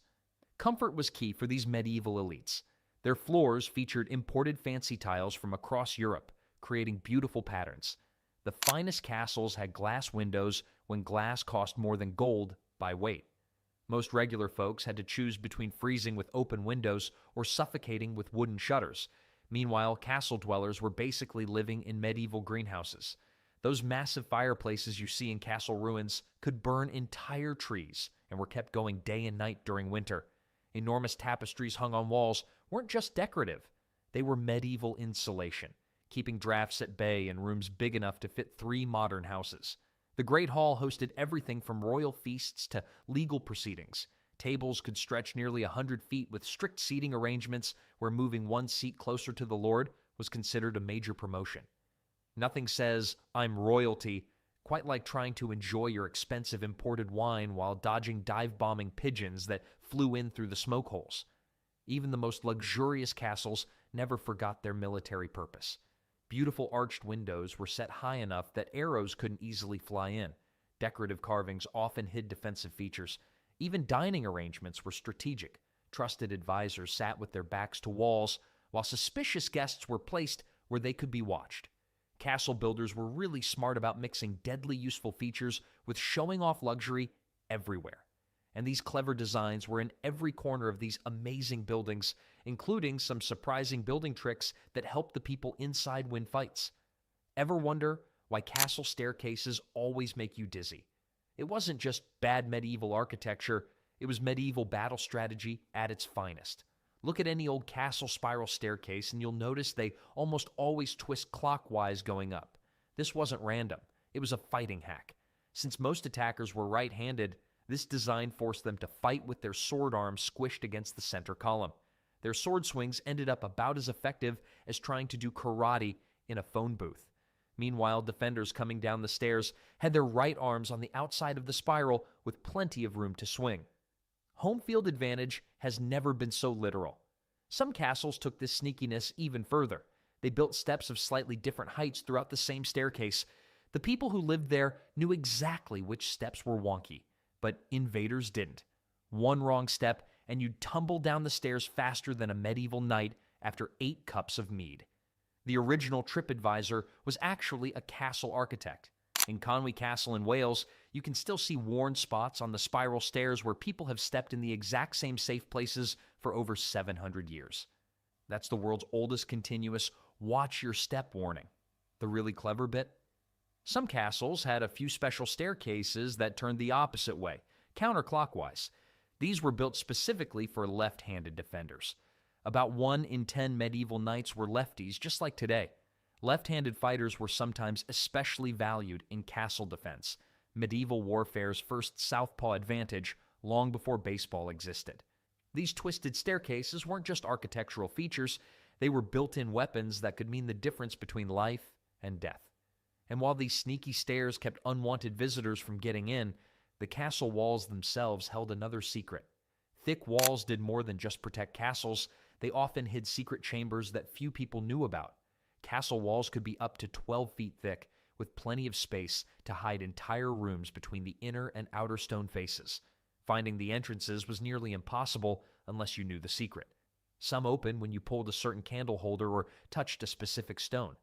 Others hid behind moving wooden panels that looked like normal wall decorations. In one famous castle in Europe, a hidden passage connected to caves that brought in food during attacks, which explained why the defenders never ran out of supplies. These hidden spaces served different jobs around the castle. Many were escape routes with tunnels leading outside to safety. When unwanted guests showed up without warning, castle owners suddenly remembered urgent business requiring the secret exit tunnel. Some chambers were listening spots where castle lords could hear what visitors said when they thought nobody was around. Tiny holes and decorative wall carvings let sound travel to hidden rooms where someone could listen to every word. Hidden treasure rooms were very common. When danger came, gold coins and jewels would disappear into wall spaces that looked like solid stone from outside. These hiding spots worked so well that some treasures stayed lost for hundreds of years. A person fixing an old castle wall in France found 400 gold coins worth over $900,000 that had been hidden since the 1600s. The darkest secret rooms were prison cells called oubliettes, from a word meaning to forget, because once someone went in, they were meant to be forgotten forever. These were often small spaces under trap doors where prisoners could be dropped and abandoned. Medieval castle builders knew how to keep secrets. They created the first private chat rooms centuries before the internet existed. Modern tools like radar still find new hidden rooms in old castles today, proving that many secrets remain undiscovered after hundreds of years. While these hidden spaces kept private things private, some castle features did the exact opposite. These medieval bathrooms were usually small rooms jutting out from castle walls, with everything dropping straight down through chutes to whatever was below, often the moat or just the ground. No toilet paper existed back then. Wealthy folk used wool or hemp, while others used leaves, moss, or their left hand. Medieval bathroom etiquette was simple. Left hand for wiping, right hand for eating, and both hands for praying. Nothing splashed back up. At Dover Castle, some garderobes emptied into a central shaft, dropping 60 feet into the ground. Castle designers tried to make things less smelly by placing toilets on the windy sides of castles. Some even had tiny windows for airflow. You know your plumbing is bad when your bathroom design depends on good weather. The truly bizarre part? Garderobe actually means clothes guard, because people stored their fancy clothes in these stinky bathroom spaces. They believed the awful smell would keep moths away from their expensive fabrics. Medieval fashion tip: if your outfit smells worse than the outhouse, you're doing formal wear correctly. During battles, these toilet chutes became a surprising weak point. Enemies sometimes climbed up the waste chutes to sneak into castles during sieges. Imagine wanting to conquer a castle so badly you'd climb through centuries of toilet waste. Talk about dedicated warriors. Long sieges created major bathroom problems. With hundreds of people trapped inside for months, garderobes would overflow. During the siege of Chateau Gaillard in 1204, defenders had to throw out the weakest people because they couldn't handle the waste situation. Waste dropped into a chute that opened outside the wall, often onto unsuspecting people. In medieval times, heads up wasn't just a friendly warning. It was survival advice when walking near castle walls. While castle toilet technology was pretty basic, at least their defensive entrances were much more advanced. Some drawbridges weren't just lifted, they were rigged to collapse on purpose. While most castle bridges simply went up and down, the clever medieval engineers designed special trap drawbridges with sections that could suddenly drop away. When enemy soldiers rushed across what looked like a normal bridge, defenders would pull hidden levers or cut ropes and, surprise, the middle would fall out. Nothing ruins a knight's day quite like the bridge disappearing beneath his feet mid-charge. At Caerphilly Castle, evidence shows their trap bridge could collapse in less than 2 seconds, barely enough time to say, "Oh no," before splashing into the moat. Other castles had tilt bridges that worked like giant seesaws, suddenly pivoting to slide attackers off into the water or onto spikes below. Medieval engineers basically invented the slip and slide, except theirs ended with spears instead of a pool.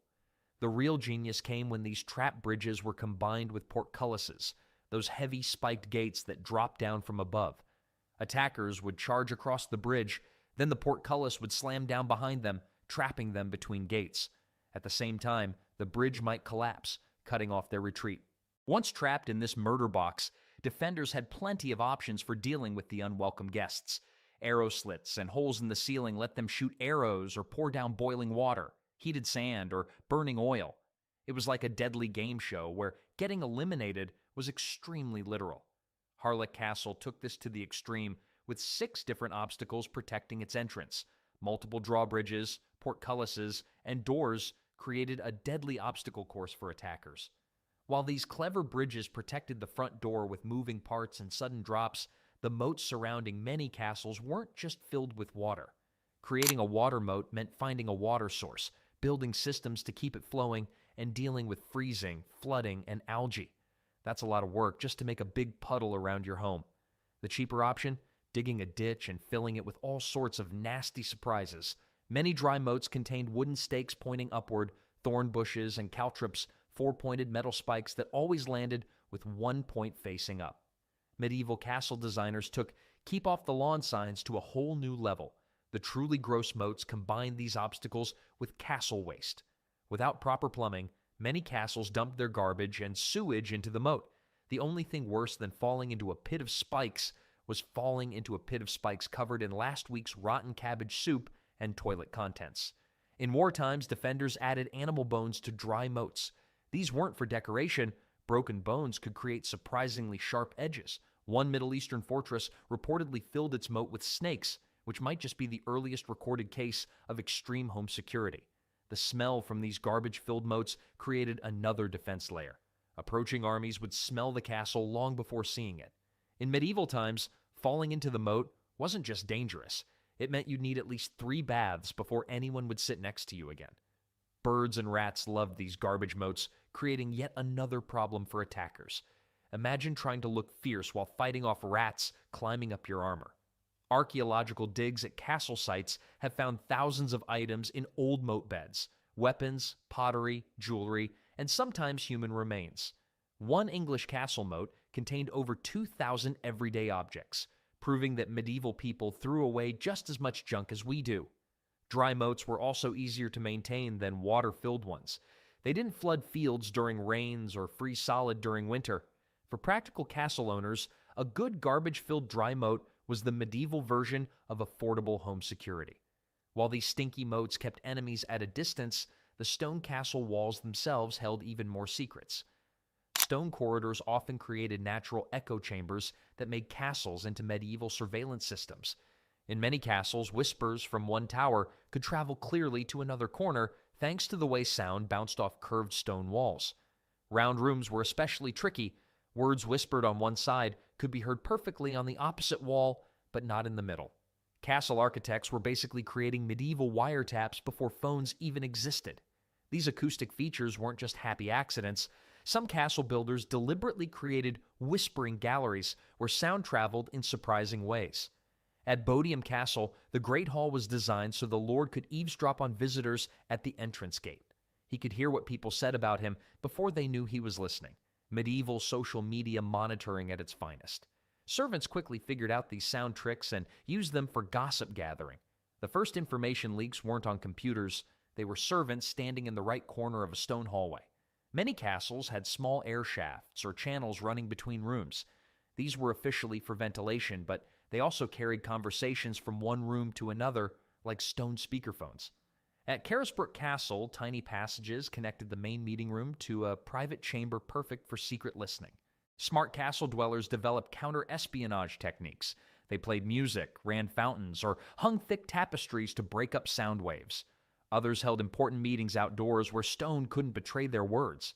The craftiest nobles used these acoustic tricks to spread false information. They'd stage private conversations near spots where they knew sound would travel to certain ears. Medieval fake news didn't need printing presses, just strategically placed whispers in echo-friendly corners. The phrase, "walls have ears," wasn't just a saying in medieval times. In stone castles, it was literally true. But those walls weren't just hiding sounds. Location was everything when building a castle. Good spots were usually high ground with great views that had been valued for hundreds or even thousands of years. This meant many castle builders weren't the first people to use these prime locations, and sometimes they built right on top of very old burial grounds. Building on older sacred sites wasn't just coincidence. It sent a powerful message about the new ruler taking over everything, including the important places of the past. It also saved a lot of work. Why level a new hilltop when there's already a flat area that someone else prepared? Ireland's Leap Castle sits on land that was used for ceremonies and burials long before the castle existed. During renovations in the 1900s, workers discovered an underground pit filled with countless human skeletons. This wasn't a normal burial. Many of the bones showed signs of being stabbed with spikes. The castle itself had been built directly over this mass grave. When the real estate agent said the place had lots of character, they weren't kidding. At Edinburgh Castle in Scotland, archaeologists found evidence of people living and burying their dead on the castle rock at least 3,000 years before the current castle was built. The builders of the medieval castle knew they were on old sacred ground, but built there anyway. Castle dungeons often had creepy connections to death. To save effort, castle builders would sometimes convert existing crypts or tombs into prison cells. The dungeon at Chillingham Castle was originally built as a mass grave for plague victims, then later turned into a place to hold prisoners. Talk about a room with bad energy. First you die of plague there, then they lock people up in your burial spot.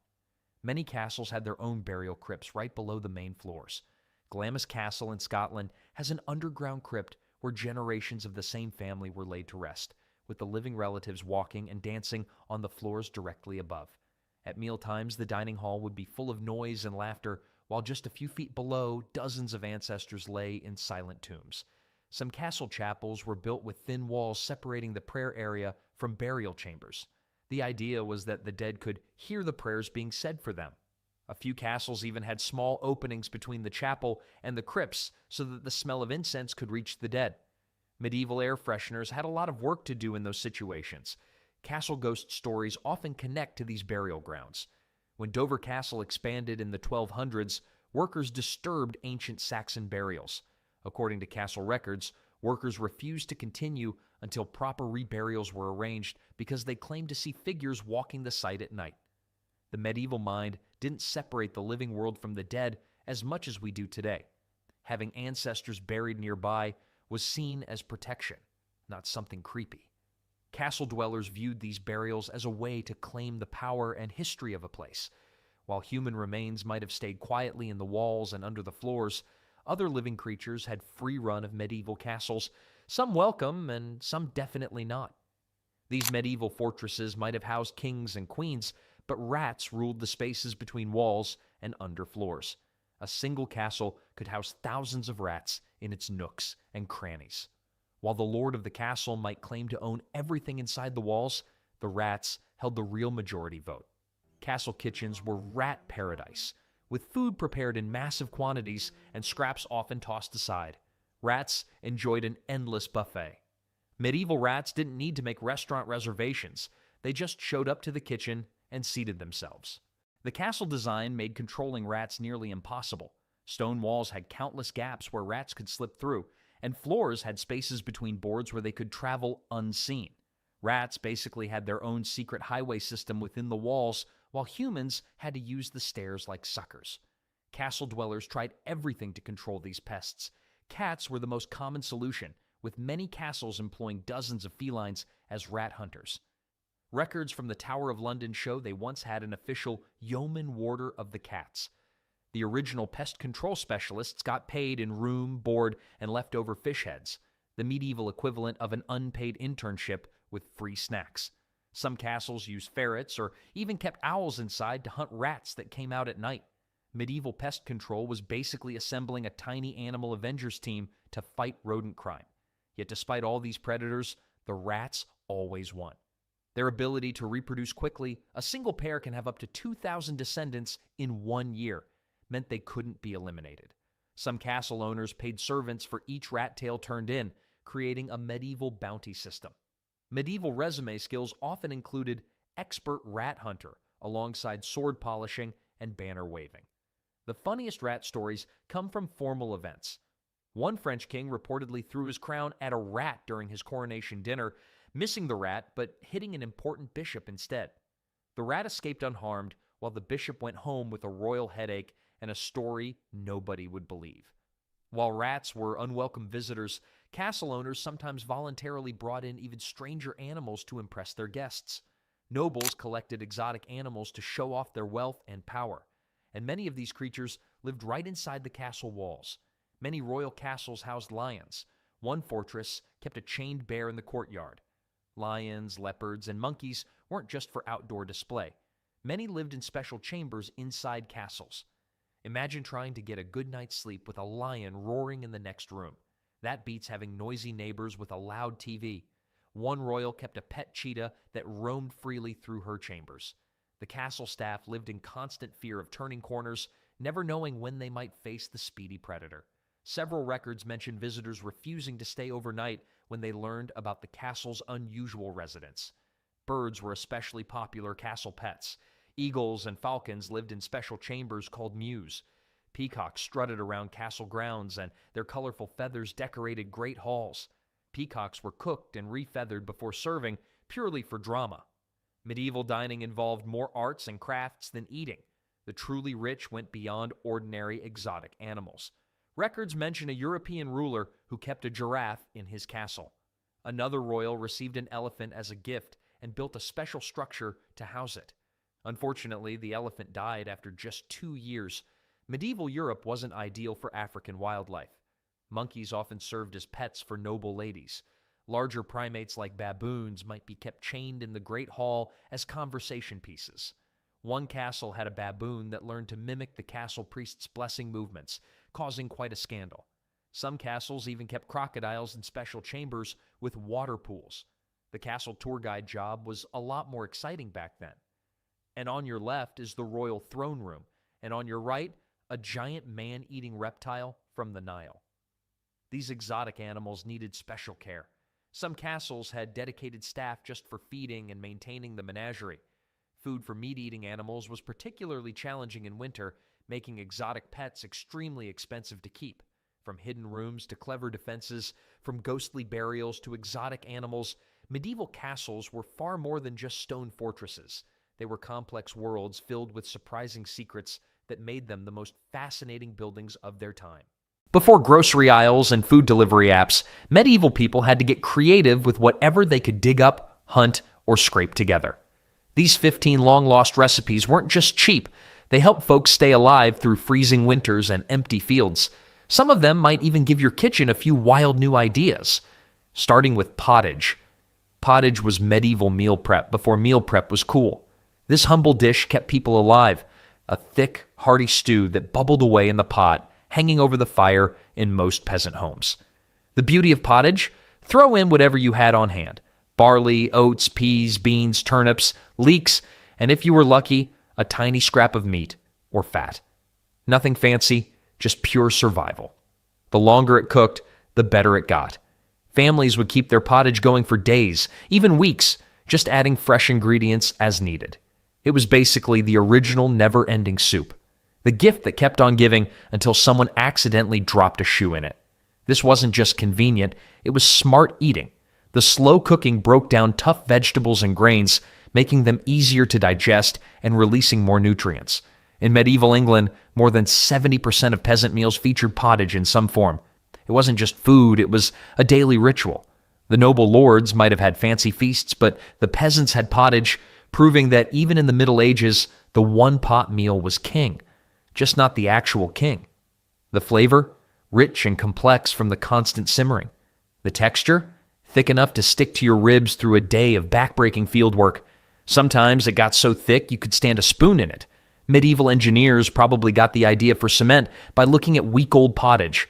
Modern nutritionists now say this humble peasant food was actually healthier than many of the fancy dishes eaten by nobles. Speaking of preserved foods that kept people alive through harsh winters, pickled herring was the medieval solution to food storage when ice boxes weren't even a dream yet. These small silver fish were caught by the thousands, then packed tightly into wooden barrels with layers of salt and vinegar. The result? A protein source that could last months or even years without going bad. By the 1300s, the Dutch had perfected this preservation method so well that pickled herring became their most valuable export. These preserved fish were so important to medieval Europe that entire wars were fought over herring fishing rights. Talk about taking your seafood seriously. The taste of pickled herring was strong, salty, tangy, and distinctly fishy. For most common people, this powerful flavor wasn't a downside. It was a blessing that made plain bread or potatoes much more exciting. The smell was memorable too. Walking into a medieval fish market was like getting slapped in the face by the ocean itself. From preserved fish to preserved nuts, medieval folks knew how to make food last without fridges. Pickled walnuts might sound strange today, but they were a medieval food preservation masterpiece. Unlike the brown, hard-shelled nuts we know, these were harvested while still green and soft, long before the shell formed. The young walnuts would be soaked in brine for days, then packed in spiced vinegar with cloves, mace, and pepper. Once prepared, They'd last for years without spoiling, crucial in times when food security was never guaranteed.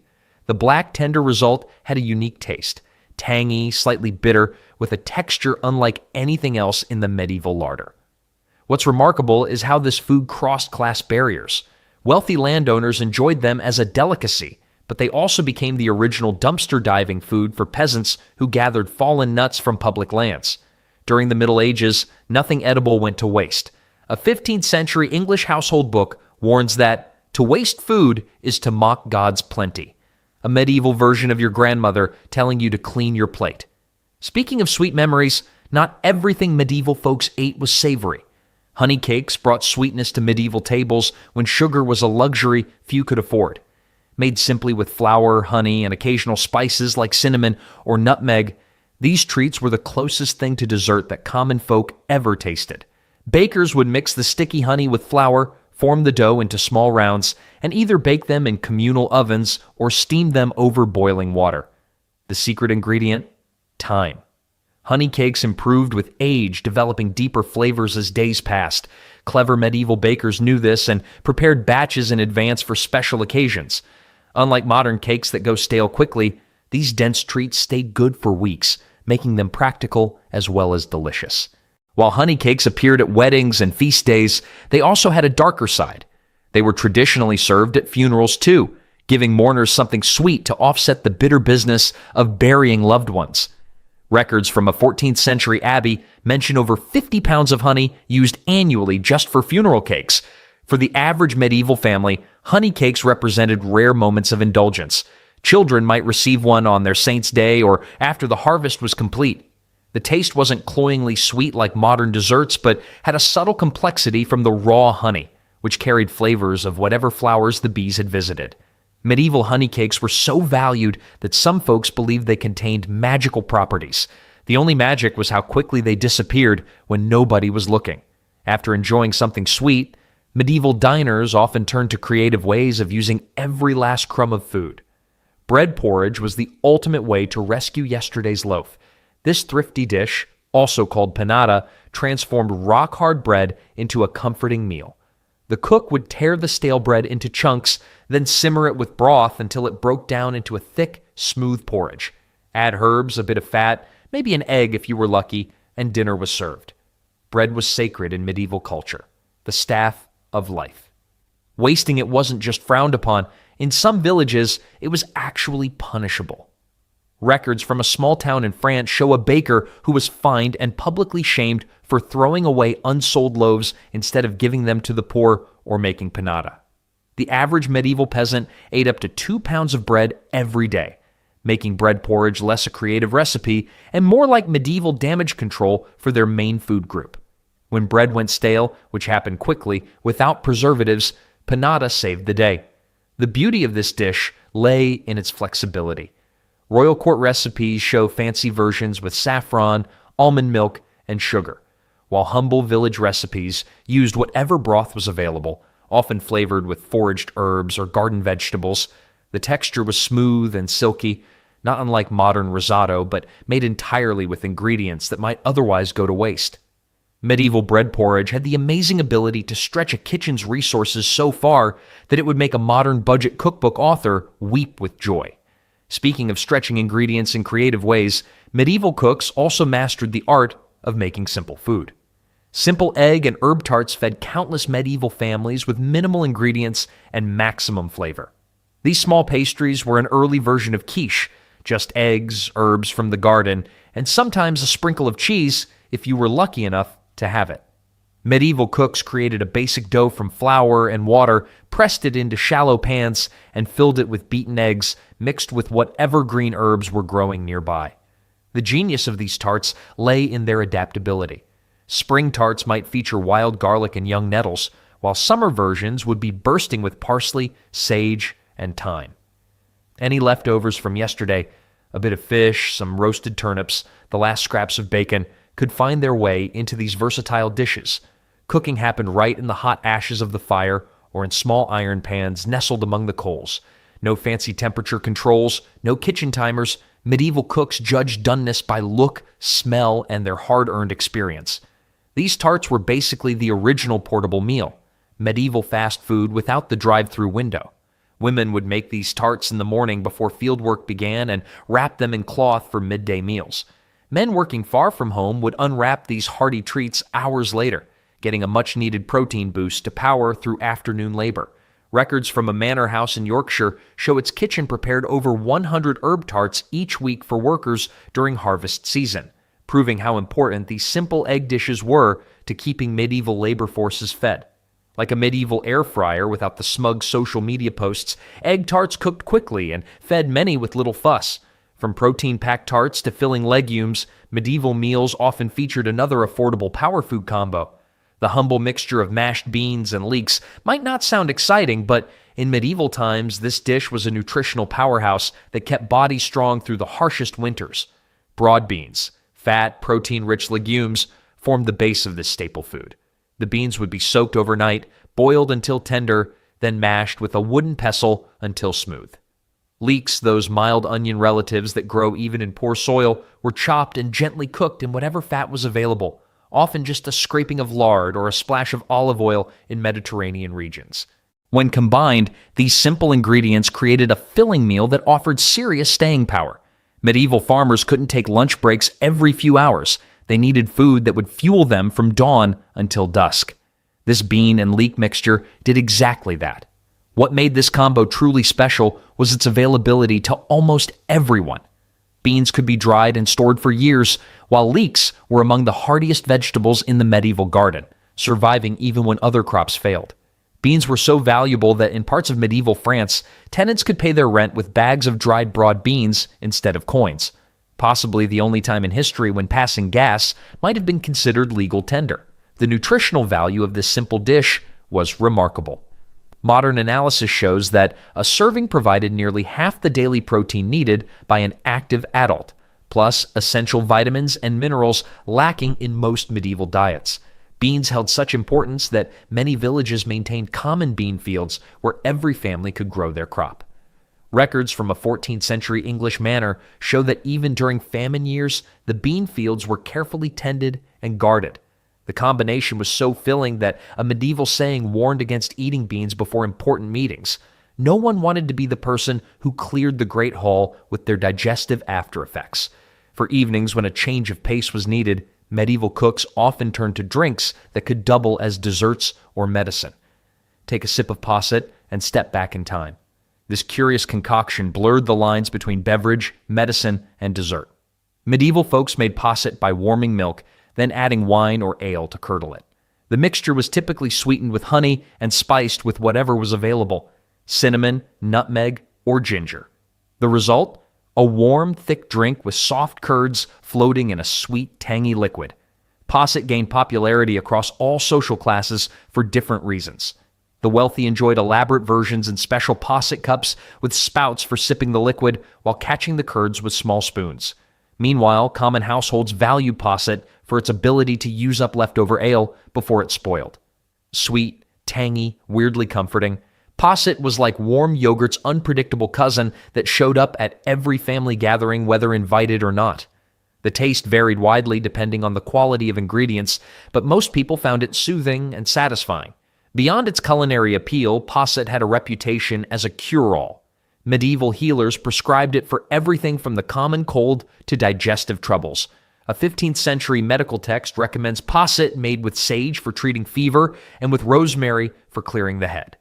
Grandmothers would push posset like it was a miracle cure, medieval Vicks vapor rub in drinkable form. Taverns often served posset as a nightcap, claiming it promoted good sleep and prevented hangovers. Though drinking more alcohol to prevent a hangover seems like flawed medieval logic. The tradition of posset remained popular for centuries, eventually evolving into the syllabubs and custards we know today. Some traditional British households still make a version of it for special occasions. When travelers needed nourishment on the go, however, they turned to heartier fare that could travel well. Long before plastic containers and Sunday meal prep sessions, meat pasties solved the medieval lunch dilemma. These handheld pies contained a filling of chopped meat, root vegetables, and herbs all wrapped in a sturdy dough shell. The dough wasn't just a container, but a preservation method. Sealing the filling from air kept it fresh longer. Contrary to popular belief, Pasties weren't just for the wealthy. Common folks made them with whatever scraps were available.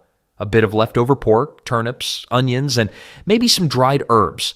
The wealthy versions might include venison, exotic spices, or dried fruits, but the basic concept remained the same: portable, preserved food. Medieval workers relied heavily on these convenient meals. Miners in Cornwall became especially famous for their pasties, which they took deep underground. The thick crimped edge of the pastry served as a handle that could be held with dirty hands and then discarded. This edible lunchbox was the medieval equivalent of those smug office workers with their matching glass containers, except miners were worried about mine shaft collapse rather than Instagram likes. The pasty played such a vital role in medieval life that it appears in household records across Europe. A manor account from 1300 shows that during harvest season, a single kitchen produced over 200 pasties in 1 week to feed field workers. When even meat was scarce, medieval kitchens turned to another low-cost option that packed impressive flavor. Forget fancy soup stocks. Onion broth fed medieval Europe with minimal fuss and maximum flavor. At its most basic, this kitchen staple consisted of thinly sliced onions simmered in water with a pinch of salt. Wealthier households might add a marrow bone or herbs, but even the simplest version provided remarkable sustenance and taste. Onions were among the easiest vegetables to grow and store in medieval times. Their long shelf life made them precious during winter months when fresh food was scarce. A single sack of onions could keep a family in broth for weeks when other options ran out. Medieval physicians valued onion broth for its supposed healing properties. Texts from the 1400s recommend it for treating coughs, reducing fever, and easing joint pain. Onion broth was basically medieval medicine. It might not cure you, but it would make everyone too teary-eyed to notice you were still sick. The biggest downside? Medieval kitchens doubled as tear gas chambers during preparation. With no ventilation beyond smoky chimneys, cooks probably spent half their time looking like they'd just watched a tragic play unfold.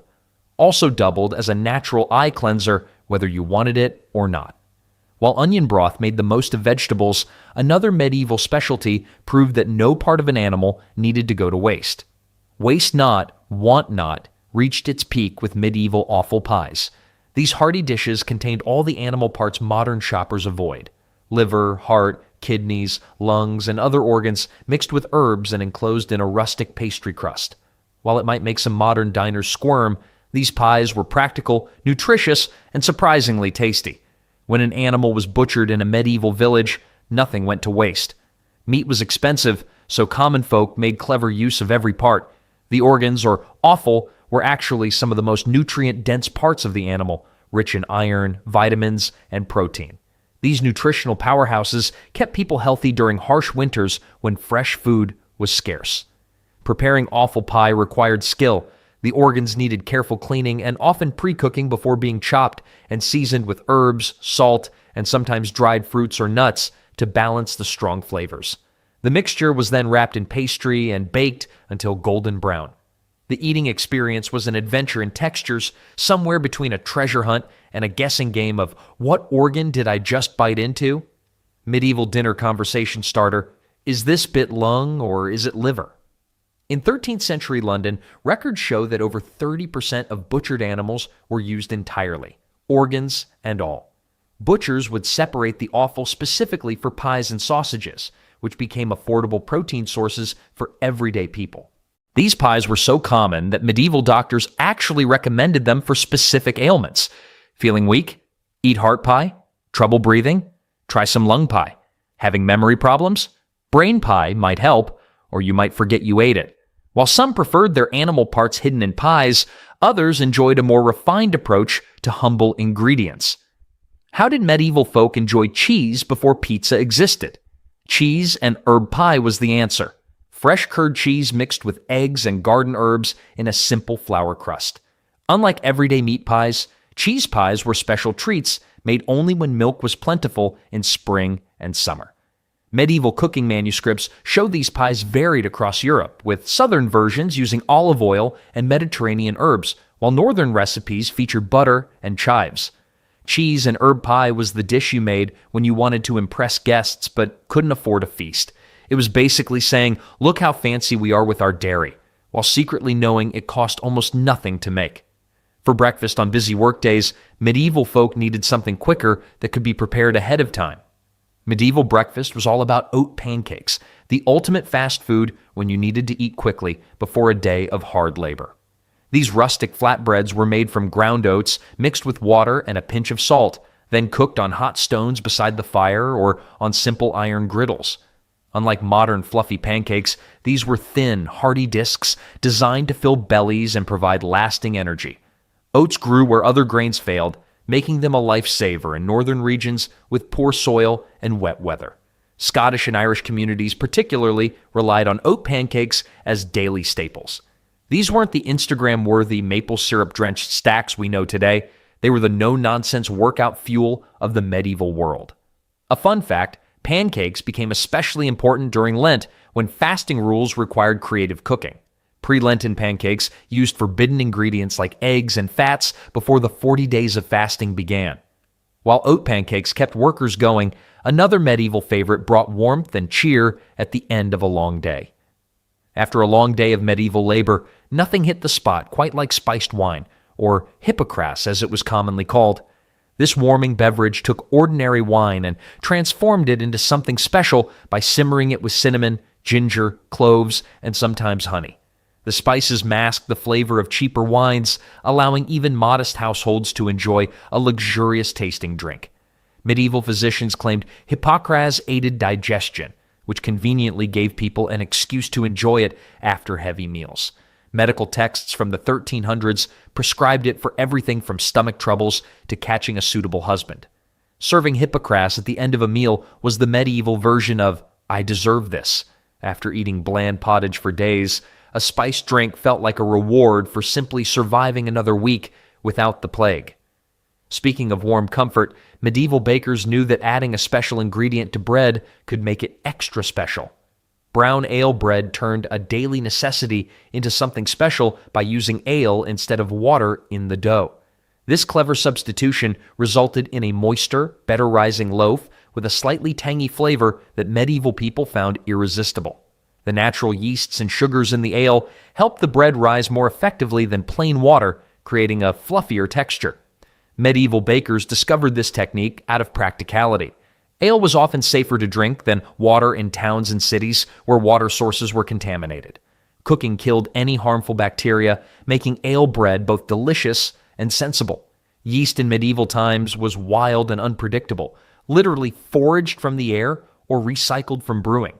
Ale bread was like having a backup plan when your usual yeast was feeling lazy or had taken the day off entirely. Brown ale bread remains one of the most practical food hacks from medieval times, proving that sometimes the best cooking innovations come from simply working with what's available. Modern builders need steel, concrete, and blueprints.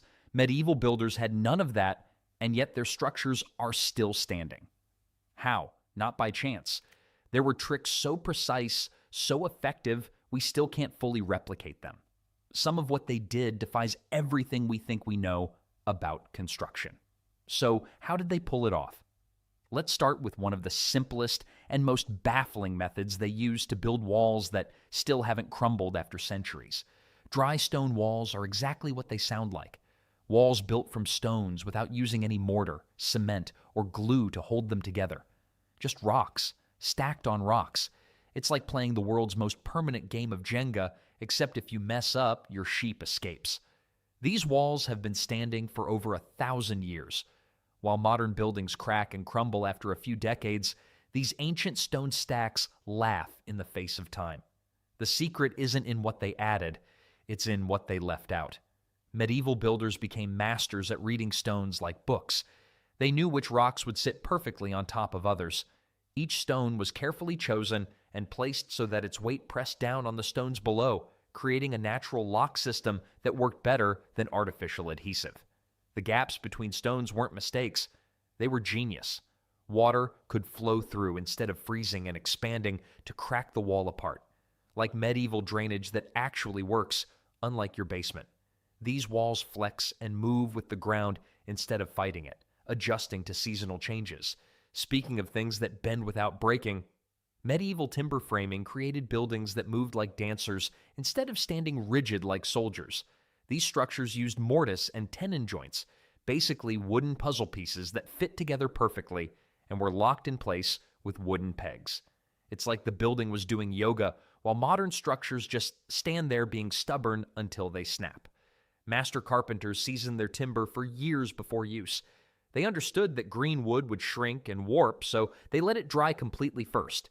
Then they cut precise joints that would actually get tighter over time as the wood continued to dry and the wooden pegs swelled with moisture. The entire frame was often assembled on the ground first, like a giant three-dimensional puzzle.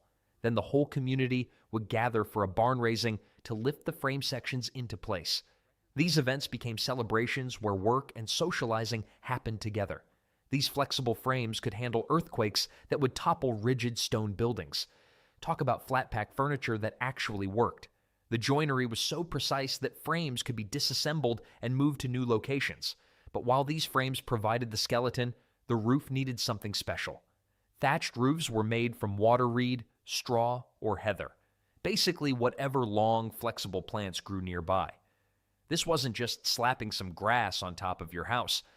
Thatching was serious engineering disguised as farm work that required years of training. The secret was thickness. These roofs were often 2 feet thick or more. That's enough insulation to make a polar bear jealous. All that plant material trapped air, creating a natural barrier that kept homes cool in summer and warm in winter without artificial heating or cooling. The roof was built at a steep angle, usually between 45 and 60 degrees. Rain would hit the thick thatch and run off immediately. The steep pitch meant water never had time to pool or find its way through to the interior, even during storms. Thatchers worked from bottom to top, each new layer overlapping like scales on a fish. A properly built thatched roof could last 50 years with basic maintenance. Compare that to modern asphalt shingles that need replacing every 15 to 20 years. But what good is a weatherproof roof if you can't see anything inside? Before glass became common, medieval builders got creative with animal bladders for windows. Yes, pig and cow bladders. It sounds gross until you realize it was actually brilliant. This wasn't desperation, it was practical engineering using available materials that worked surprisingly well. Fresh bladders were thoroughly washed, then stretched and dried until they became translucent. These bladder windows let light through while keeping wind, rain, and snow outside. They were treated with oil or wax to make them more flexible and weather-resistant. For poor families, this was the difference between living in a dark cave or having actual daylight indoors. Glass was incredibly expensive and difficult to transport without breaking. Bladders were free if you raised animals or cheap from the local butcher. The bladders provided privacy while allowing light. You could see shapes and shadows through them, but not details. Installation was simple, fitted into wooden frames and held in place with thin strips of wood or rope. While bladder windows solved the light problem, the walls themselves needed a different approach. Wattle and daub construction created walls from basically sticks and mud, but the engineering behind it was surprisingly sophisticated. Vertical wooden stakes were driven into the ground, then flexible wood strips were woven between them like basket weaving to create a strong foundation. It's like making a wall-sized basket, except instead of carrying fruit, it carries the weight of your roof. The daub wasn't just mud slapped on randomly. Medieval builders mixed clay, straw, animal dung, and sometimes horsehair into a specific consistency that would stick properly and dry hard. Animal dung contained fibers and binding agents that made the mixture stronger when dried. Plus, once it dried, the smell went away. The proportions had to be exact. Too much clay and it would crack as it dried. Too little and it wouldn't hold together during weather changes. The daub was applied in layers. First came a rough coat pressed into the wattle weave, then smoother finish coats that created the final wall surface. These walls provided excellent insulation and could be easily patched with local materials. But wattle and daub walls needed solid foundations to keep them dry. Rubble foundations were built by digging trenches and filling them with loose stones, whatever rocks were lying around or could be easily quarried nearby. This sounds careless, but medieval builders knew exactly what they were doing and understood soil mechanics. The key was drainage. Water sitting around foundations rots wood, dissolves mortar, and freezes to crack stone. Rubble foundations let water flow through and away instead of pooling up around the building where it could cause structural damage. These builders were essentially creating a giant French drain under their house, except they did it 500 years before anyone called it that. Larger stones went in first, creating big drainage channels that could handle heavy water flow. Smaller stones filled the gaps, but not completely. Air and water could still move through the foundation system. These foundations could flex and adjust as the ground moved through freeze-thaw cycles. Building required no special tools or imported materials. Every area had suitable stones. Some medieval buildings took advantage of natural landforms to stay comfortable. Earth-sheltered homes were built partially underground or carved directly into hillsides, taking advantage of the Earth's natural temperature control. 3 feet underground, soil maintains a nearly constant temperature year-round, cool in summer, warm in winter, without artificial climate control. Living underground might sound like hobbit life, but it was actually the medieval version of geothermal heating and cooling. The thermal mass of surrounding Earth absorbed heat during warm days and released it slowly during cool nights. This natural temperature buffering meant interiors stayed comfortable without burning fuel for heat or opening everything up for cooling breezes. Families needed much less firewood to stay warm, which was important when forests were being cleared for farmland. These homes were also storm-proof. Earth provided protection that no above-ground structure could match against severe weather. Many earth-sheltered homes were used for food storage as well as living space. The constant cool temperatures were perfect for keeping grain, vegetables, and preserved meats from spoiling. Whether above ground or below, every medieval home needed heating. Medieval homes originally had their fires burning right in the middle of the main room with no chimney at all. Sounds like a recipe for disaster, but it actually worked better than you'd expect, assuming you didn't mind smelling like a campfire permanently. The hearth sat in the center of the room on a stone platform. Smoke rose and spread across the ceiling before finding its way out through roof holes or wall gaps. Central heating was literal. The fire warmed the entire space evenly instead of creating zones. The smoke did something unexpected. It preserved the wooden roof beams. As smoke circulated around the timber, it deposited chemicals that acted as natural pesticides and preservatives. Roof beams often lasted centuries without rot or insect damage. Cooking was easier around a central fire too. Multiple people could work simultaneously, and large pots could be suspended from different angles. The central location made meal preparation a social activity. Getting in and out of these warm homes required special attention. Medieval doorways were often built wider on the inside than the outside, narrow where they met the exterior wall, then gradually widening toward the interior space. This unusual shape looked strange, but solved multiple problems at once with elegant engineering. It's like a funnel, except instead of pouring liquid, you're pouring people while keeping cold air out. This shape reduced drafts significantly. Cold outside air hitting the narrow exterior opening couldn't rush directly into the room, but had to navigate the angled passage. The tapered design also made doors easier to defend during attacks and was structurally stronger than straight-sided openings. Building tapered doorways required skilled stone cutting or careful timber framing. The angles had to be calculated precisely so doors would fit properly and the passage would look proportional. Some included stone seats built into the thick walls. The technique worked with both stone and timber construction, showing the versatility of this design. Once inside, people walked on floors that were just as cleverly designed. Packed earth floors were created by compacting layers of soil, clay, lime, or ashes into a hard, smooth surface that could last decades with proper maintenance. This wasn't just dirt, it was engineered flooring made from carefully selected materials that performed better than many alternatives. Making a floor by stomping on dirt sounds like the world's most productive temper tantrum. Some floors were sealed with animal blood, which contained proteins that hardened as they dried, creating a natural waterproof coating that was surprisingly durable. Linseed oil was another common sealant that soaked into the compacted earth and hardened to create a cleanable surface. Repairs were simple and cheap. Worn areas could be dug up, new material added, and the section recompacted and sealed. No need to replace entire sections or match materials from distant suppliers. Everything needed was available locally. Different materials created floors with different properties: clay for hardness and water resistance, lime mixed with ash for lighter color and antibacterial effects. The techniques for joining wooden structures above these floors were equally ingenious. Oak peg construction used hardwood dowels to secure timber frame joints instead of metal nails or screws. These weren't random pieces of wood shoved into holes. They were precisely made fasteners that actually got stronger over time through natural wood movement. It's like medieval furniture assembly, except the wooden pegs actually worked and didn't strip out after 3 moves.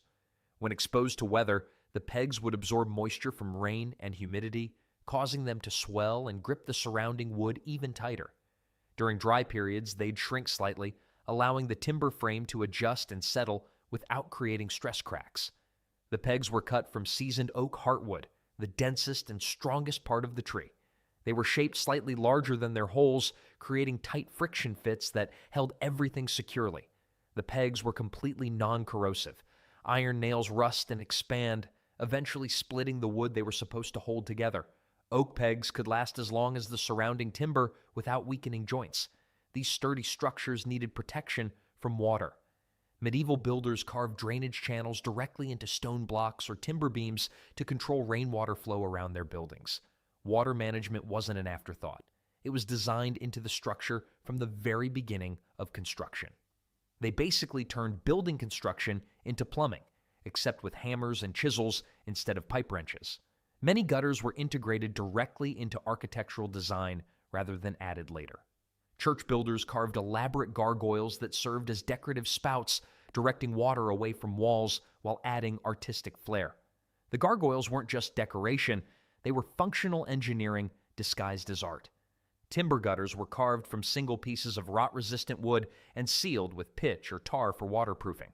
Ground-level drainage used sloped ground, trenches, and stone channels to direct water away from foundations. The systems worked with gravity and natural water flow rather than fighting against them, creating sustainable drainage that required minimal maintenance. The roof angles that fed these drainage systems were carefully calculated. Medieval roofs were built with steep pitches, usually 45 degrees or higher, that made them look dramatically different from the gentler slopes common on modern buildings. This wasn't just for appearance, it was serious weather engineering based on experience. It was like turning your roof into a water slide that rain couldn't resist using. The steep angle meant rain hit the roof and immediately started flowing downward instead of pooling or soaking into roofing materials. Water moved fast enough that it didn't have time to find small gaps or work its way through protective layers. Snow was even more important in northern European climates. Steep roofs shed snow loads quickly, preventing dangerous accumulations that could collapse the roof structure under excessive weight. Wind hitting a steep surface was deflected upward and over the building. The steep pitch also created more usable space under the roof for storage or sleeping areas. Different roofing materials worked better at different angles. Thatch needed very steep pitches, while tiles worked at moderate angles. Beneath these well-angled roofs, builders created perfect storage spaces. Barrel-vaulted cellars used curved, arched ceilings made from stone or brick that distributed structural weight evenly without needing any support beams. The arch shape was incredibly strong, much stronger than flat ceilings that required posts or beams. It's like building with stone building blocks, except if you mess up, you get buried instead of just frustrated. Stone or brick was laid over temporary wooden forms to create the perfect arch shape. Once the arch was complete and mortar had cured, the wooden forms were removed, leaving a completely self-supporting ceiling that could handle enormous weight loads. These cellars maintained remarkably stable temperatures year-round. The thick stone absorbed heat during warm periods and released it during cool periods, creating natural climate control that was perfect for storing wine, grain, and preserved foods. The arch design was also fire-resistant. Many medieval cellars survived fires that completely consumed the wooden structures above them, protecting valuable stored goods. While cellars stayed cool and dark, living spaces above needed help with lighting. Lime-washed ceilings were painted white or light colors to reflect and amplify whatever light was available indoors. Before electric lighting, maximizing natural light was crucial for daily activities like cooking, sewing, reading, and any detailed work that required visibility. It was like installing medieval mirrors on your ceiling, except less creepy and more practical. Lime wash was made by mixing lime, calcium hydroxide, with water to create a thin, milky paint that dried to a bright finish. It dried to a bright white surface that reflected candlelight, firelight, and daylight much more effectively than raw surfaces. Lime was naturally antibacterial and antifungal, helping prevent mold and bacteria growth in damp indoor conditions. It also preserved wooden surfaces by creating an alkaline environment that discouraged insects and prevented rot from taking hold. Application required skill to get the right consistency, thin enough to spread smoothly, but thick enough for good coverage. Churches often decorated lime-washed surfaces with painted designs that showed up clearly. Some builders took an even more dramatic approach to wood preservation. Medieval builders discovered that deliberately charring the surface of wood made it last much longer and resist both water damage and insect attacks. This technique created a protective carbon layer that acted like natural armor for the wood underneath. It's like giving wood a deep tan, except with fire instead of sun, and it actually prevents damage instead of causing it.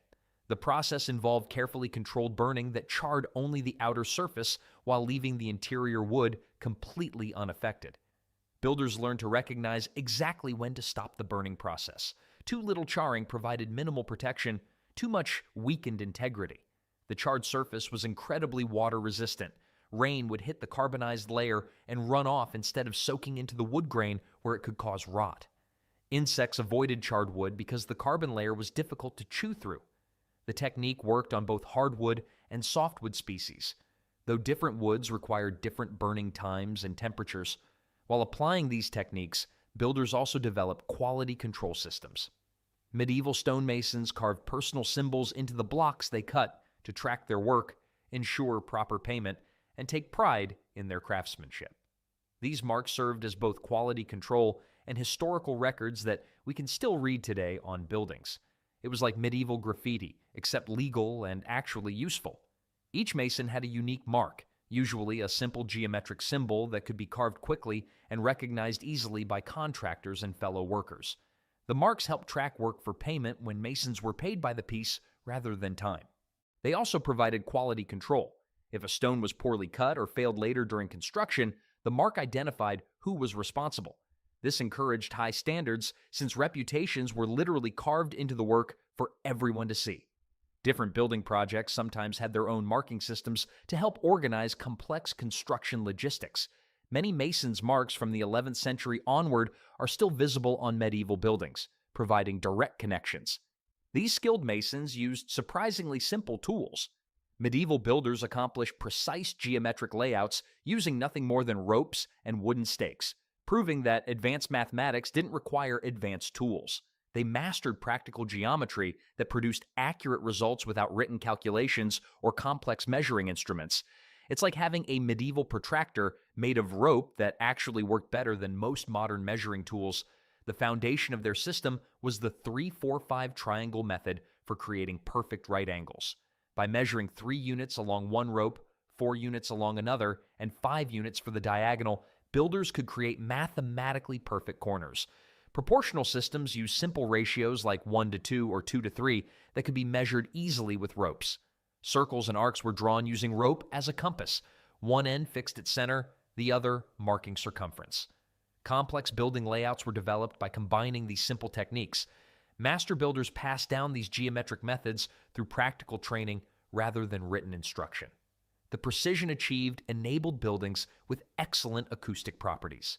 Medieval church builders understood how sound behaved in large stone spaces and designed their buildings to enhance speech and music without any modern acoustic engineering knowledge.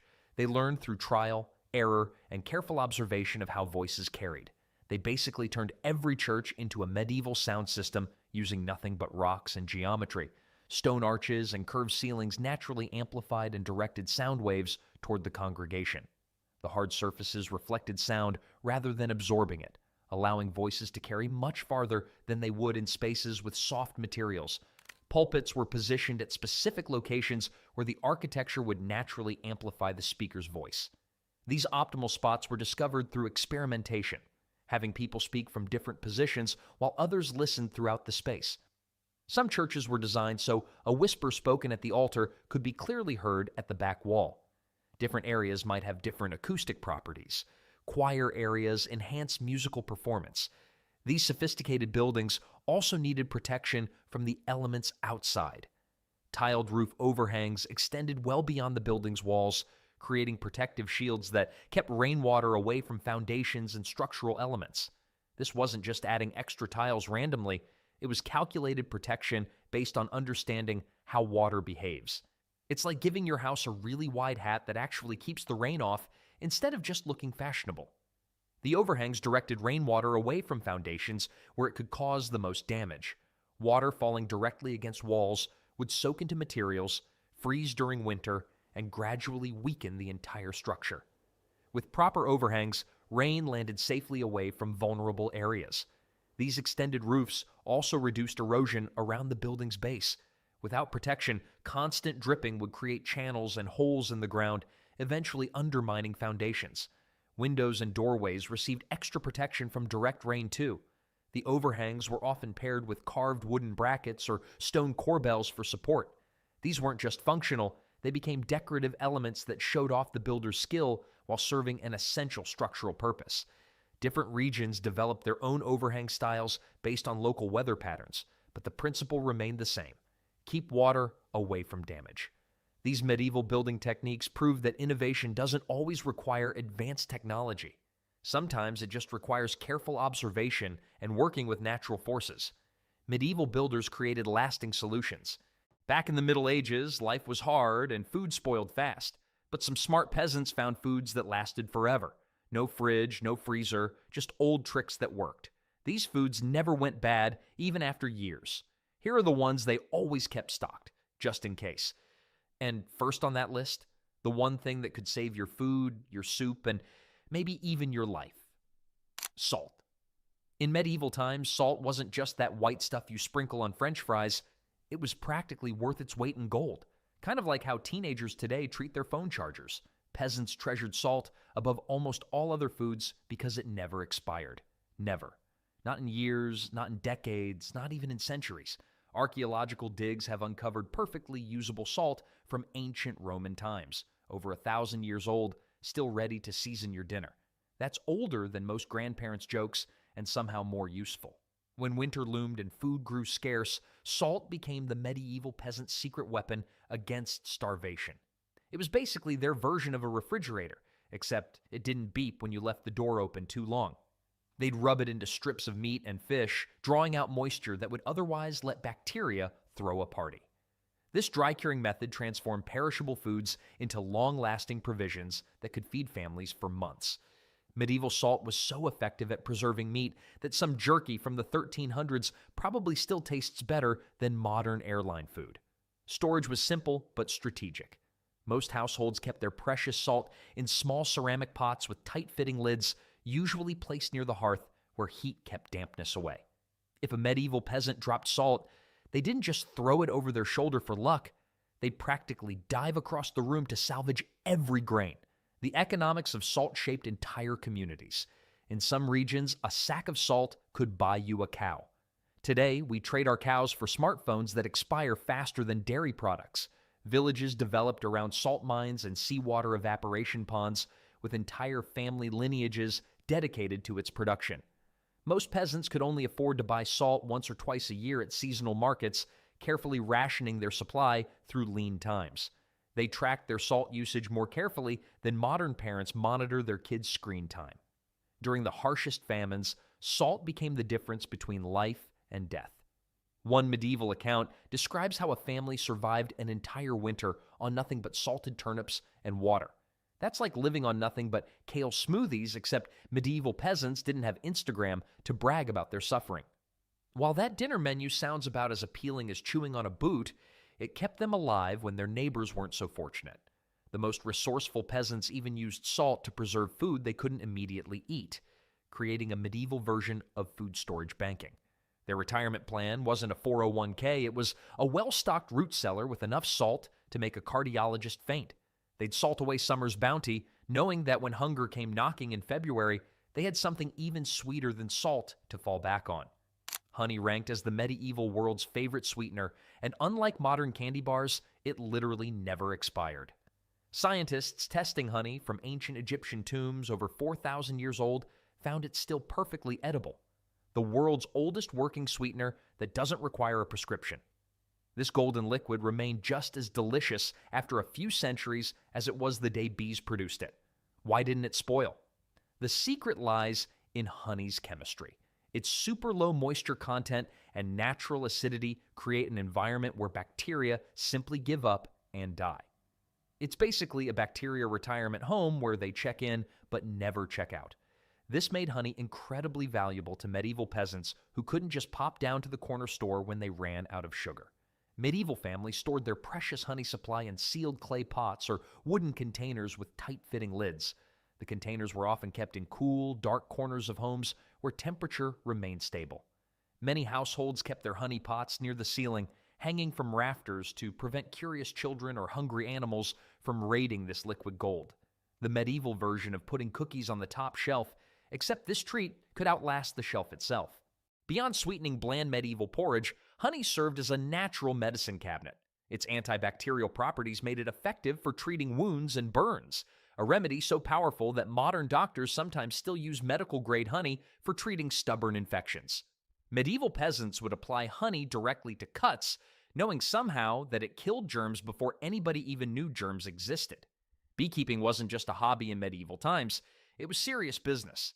Entire villages sometimes pooled resources to maintain communal hives, sharing the honey harvest according to how much each family contributed to hive maintenance. Finding wild honey became such a valued skill that honey finders could earn special social status in some communities. As winter stretched on and food stores dwindled, a spoonful of honey could make even the most boring meal tolerable. But when even honey seemed too ordinary, medieval peasants turned to something with a bit more bite. Hard cheese became a medieval survival staple thanks to aging processes that turned milk into something nearly indestructible. Forget those soft, spreadable cheeses in your refrigerator. Medieval hard cheese could survive a year without refrigeration and still be perfectly edible. The secret? Time, salt, and patience. Lots of patience. Creating these long-lasting cheeses started with fresh milk from goats, sheep, or cows, depending on what animals the peasant family kept. After separating curds from whey, the cheesemaker pressed out every last drop of moisture and added generous amounts of salt. The salt quantities would make modern nutritionists clutch their blood pressure monitors in horror. But this heavy salting served an essential purpose. It created an environment where harmful bacteria couldn't survive. The aging process transformed these simple ingredients into something remarkable. For months, these cheese rounds would sit in cool, dark spaces, developing harder exteriors and concentrated flavors. As moisture evaporated, the texture changed completely. After 6 months to a year of aging, what began as soft curds became so dense and hard that peasants couldn't slice it. They had to crack or shave pieces off with knives. These cheeses were basically the medieval equivalent of rock candy, except they tasted like feet instead of sugar. Storage methods for these cheeses were cleverly practical. Most families wrapped their hard cheeses in clean cloth, sometimes sealed with beeswax, and hung them from the rafters in cool rooms. The hanging position kept them safe from rodents while allowing air circulation to prevent unwanted mold. Some regions developed special cheese storage cabinets with ventilation holes carved into specific patterns, early versions of cheese caves that still exist today. Hard cheese didn't just provide calories. It delivered crucial protein and fat during winter months when fresh meat was scarce. A typical family might save several wheels of hard cheese for winter, each representing gallons of precious summer milk preserved for later use. During the coldest months, thin shavings of this aged cheese added richness to otherwise bland soups and gruels. When properly aged and stored, these cheese wheels became so dense they could travel without spoiling. These cheeses were so hard you could use them as weapons, the original way to defend yourself. When grain harvests failed, medieval families turned to their pantry of imperishable foods, reaching next for something small but mighty. For medieval peasants, dried legumes were the ultimate survival food. These tiny nutritional powerhouses, beans, lentils, and peas, could remain edible for decades when properly stored. One study of legumes recovered from an ancient Egyptian tomb found they were still capable of sprouting after 3,000 years. While medieval storage wasn't quite that impressive, a family's bean supply could easily outlast the harshest winter or worst harvest failure. What made legumes so valuable was their perfect combination of shelf stability and nutrition. Unlike grains that provided mostly carbohydrates, legumes packed serious protein, crucial when meat was scarce or unaffordable. A medieval peasant working the fields could function on legume-based meals because they provided long-lasting energy and muscle-building nutrients. A medieval farmer eating beans for breakfast had the medieval equivalent of protein powder, minus the Instagram workout photos. Storing these life-saving foods required careful attention. After harvesting, peasants dried their beans and peas thoroughly in the sun, sometimes spending days turning and monitoring them. Any moisture left could trigger mold or sprouting. Once completely dried, they transferred the legumes to clay containers with tight-fitting lids or woven sacks hung high on walls, safely away from hungry rodents and dampness. Mice in medieval homes had to stare longingly at those hanging bean sacks like kids outside a candy store with empty pockets. Before eating, these rock-hard foods needed serious preparation. Medieval cooks soaked dried legumes overnight, then boiled them for hours in hanging pots above the hearth fire. This long cooking process softened the tough skins and neutralized certain compounds that could cause digestive distress. Without proper cooking, medieval bean soup could turn the family cottage into a methane production facility. Most medieval households combined legumes with whatever scraps of flavor they could find. Herbs from garden patches, bits of salt-preserved meat, or even just wild onions scavenged from nearby fields. The resulting thick stews became daily staples that filled bellies when little else was available. For elderly peasants with worn-down teeth, dried legumes posed a challenge. Many households ground their beans into rough flour that could be stirred into soups or mixed with other grains. While these tiny protein powerhouses kept medieval stomachs full, peasants still needed something to soak up all those hearty stews. Have you ever wondered why medieval peasants didn't just pop down to the local bakery every morning? Because they were busy making rye bread that could last for weeks. Black bread, as it was commonly called, stood as the foundation of the medieval diet across Northern Europe. Unlike modern white bread that starts growing mold after a few days, medieval rye bread stayed edible for up to a month in cool conditions. The secret to this longevity wasn't preservatives with unpronounceable names, it was good old-fashioned sourdough fermentation. Medieval bakers maintained sourdough starters like precious family heirlooms, passing them down through generations. These living cultures contained beneficial bacteria and wild yeasts that naturally preserved the bread by creating an acidic environment where mold struggled to grow. Some medieval families treated their sourdough starters better than their in-laws. At least the starter produced something useful. The bread itself looked nothing like today's fluffy loaves. Dense, dark, and heavy enough to use as a doorstop, black bread had a distinctly sour flavor profile that modern taste testers often describe as challenging. The crust formed a hard protective shell that kept the inside from spoiling, while the dense crumb resisted mold growth far better than airy modern breads. Medieval bread was so dense that dropping a loaf could qualify as an occupational hazard for your toes. Baking day in a medieval household was a major event, usually happening once every week or two. Families would produce multiple large round loaves at once, using communal ovens in many villages where oven access was scheduled and shared. The first loaves eaten would be relatively soft, but as the days passed, the bread gradually hardened. By week 2 or 3, medieval diners would often need to dunk their bread in soup or ale just to avoid chipping a tooth. This practical food storage solution came with nutritional benefits too. The sourdough fermentation process broke down phytic acid in the rye grain, making minerals more available for absorption. It also pre-digested some complex carbohydrates, making the bread more nutritious than if they'd just ground the rye and baked it without fermentation. As bread slowly hardened beyond edibility, medieval households found other uses for it rather than waste a crumb. The truly stale pieces weren't tossed out. They were saved for thickening soups or feeding animals.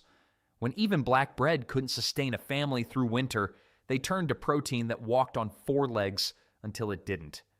Dried meat might sound plain to us now, but for medieval peasants, it was the original fast food, ready to eat in an emergency, yet lasting for months without spoiling. When winter winds howled outside, a strip of preserved pork, beef, or goat could mean the difference between going hungry or having dinner. While modern refrigerators keep our steaks fresh for days, medieval preservation techniques kept meat edible for seasons. The drying process began immediately after slaughter, as families couldn't afford to waste an ounce of precious animal protein. First, they cut meat into thin strips or small chunks to increase surface area. Next came salt, lots of it. The meat sat for days completely buried in salt, which pulled moisture out while creating an environment where bacteria couldn't multiply. The amount of salt used would make a modern doctor faint faster than if you told them you have ice cream for breakfast every day. After the initial salt cure, peasants hung their meat in smokehouses, simple wooden structures where smoldering hardwood fires created smoke that deposited antimicrobial compounds into the meat while adding flavor. In regions without dedicated smokehouses, families suspended meat high in their cottages, usually near chimney openings where rising smoke could reach it. Some clever households built specialized rafters above cooking areas specifically designed for smoking meat. The slow-drying process could take weeks, but the results lasted months. Different regions developed signature styles of preservation. Northern Europeans often cold-smoked their meat at low temperatures over many days, while Mediterranean peasants used less smoke and more air drying in their warmer climate. In particularly damp regions, some families stored fully cured meat in barrels, completely buried in grain or dried peas to absorb any remaining moisture. The resulting preserved meat bore little resemblance to fresh cuts. Dark, dense, and intensely flavored, it could be eaten as is or added to stews and soups to provide rich protein. Medieval jerky was so tough that eating it counted as both dinner and a jaw workout. Travelers valued dried meat highly, carrying strips on journeys where its durability and concentrated nutrition made it the perfect travel companion. While meat hung from rafters, medieval cooks were already planning what to do with everything else, crafting survival foods that could last through the leanest times. Long before bouillon cubes lined grocery store shelves, medieval peasants created their own version of instant soup using bone broth cubes. This ingenious food preservation method turned animal bones, parts that might otherwise be discarded, into concentrated nutrition that could last for months without spoiling. The process started with collecting bones from whatever animals the family had eaten. Waste not, want not was more than just a saying in medieval times, it was survival. After meat had been removed for immediate eating or drying, bones went straight into the cooking pot. These weren't quick recipes. Medieval cooks simmered bones for hours, sometimes an entire day, extracting every bit of flavor, fat, and gelatin. A properly made medieval bone broth turned solid when cooled, thanks to the natural gelatin released from joints and marrow. This wasn't just a happy accident, it was essential for preservation. The resulting jiggly mass looked like something between modern Jell-O and that mysterious leftover container in the back of your fridge you're afraid to open. But this wobbling brown substance represented food security for hungry months ahead. To create portable, long-lasting cubes, medieval cooks poured their reduced broth into shallow wooden trays or clay dishes. After cooling completely, the solidified gelatin was cut into small blocks and dried near the hearth or in the sun until the moisture content was low enough to prevent spoilage. These dried broth cubes were basically medieval flavor bombs, except instead of blowing your mind, they kept you from starving. Storage was simple but effective. Most families wrapped their dried broth cubes in clean linen or stored them in covered clay pots. During winter months when fresh food was scarce, dropping one of these concentrated cubes into hot water created an instant nutritious soup. Adding whatever vegetables or grains were available turned this simple broth into a complete meal. The genius of bone broth cubes went beyond just preservation. They were lightweight, portable emergency food that could restore strength to someone weakened by hunger or illness. Medieval travelers sometimes carried these cubes on journeys, knowing that a life-sustaining hot meal was just a campfire away. While these humble cubes provided liquid nourishment, medieval people also valued foods that could be eaten without preparation during long journeys or hunting trips. Nature designed walnuts with their own preservation system, a hard protective shell that medieval peasants recognized as nature's perfect food container. These tough-shelled treasures became essential parts of winter food supplies because they could last over a year without any special treatment other than keeping them dry. No salting, smoking, or fermenting required. Just crack and eat. Walnut trees grew across much of Europe, though they were more common in southern regions, where the climate was milder. Medieval peasants would gather nuts during autumn harvests, competing with squirrels and birds for this valuable resource. Wild walnut gathering often became a community event, with families claiming favorite trees or groves year after year. Many households planted walnut trees near their homes specifically for food security, creating a legacy that would feed their grandchildren and beyond. After gathering, nuts were dried thoroughly to prevent mold, then stored in simple mesh sacks or loosely woven baskets that allowed air circulation. These containers were often hung from rafters or placed in cool, dry storage areas. Medieval nut storage operated on one simple principle: keep the mice out and the air flowing, or your winter protein stash becomes a rodent retirement home. The nutritional value of walnuts made them worth their weight in bread. Rich in fats and proteins, a handful of walnuts could provide lasting energy for hours of hard labor.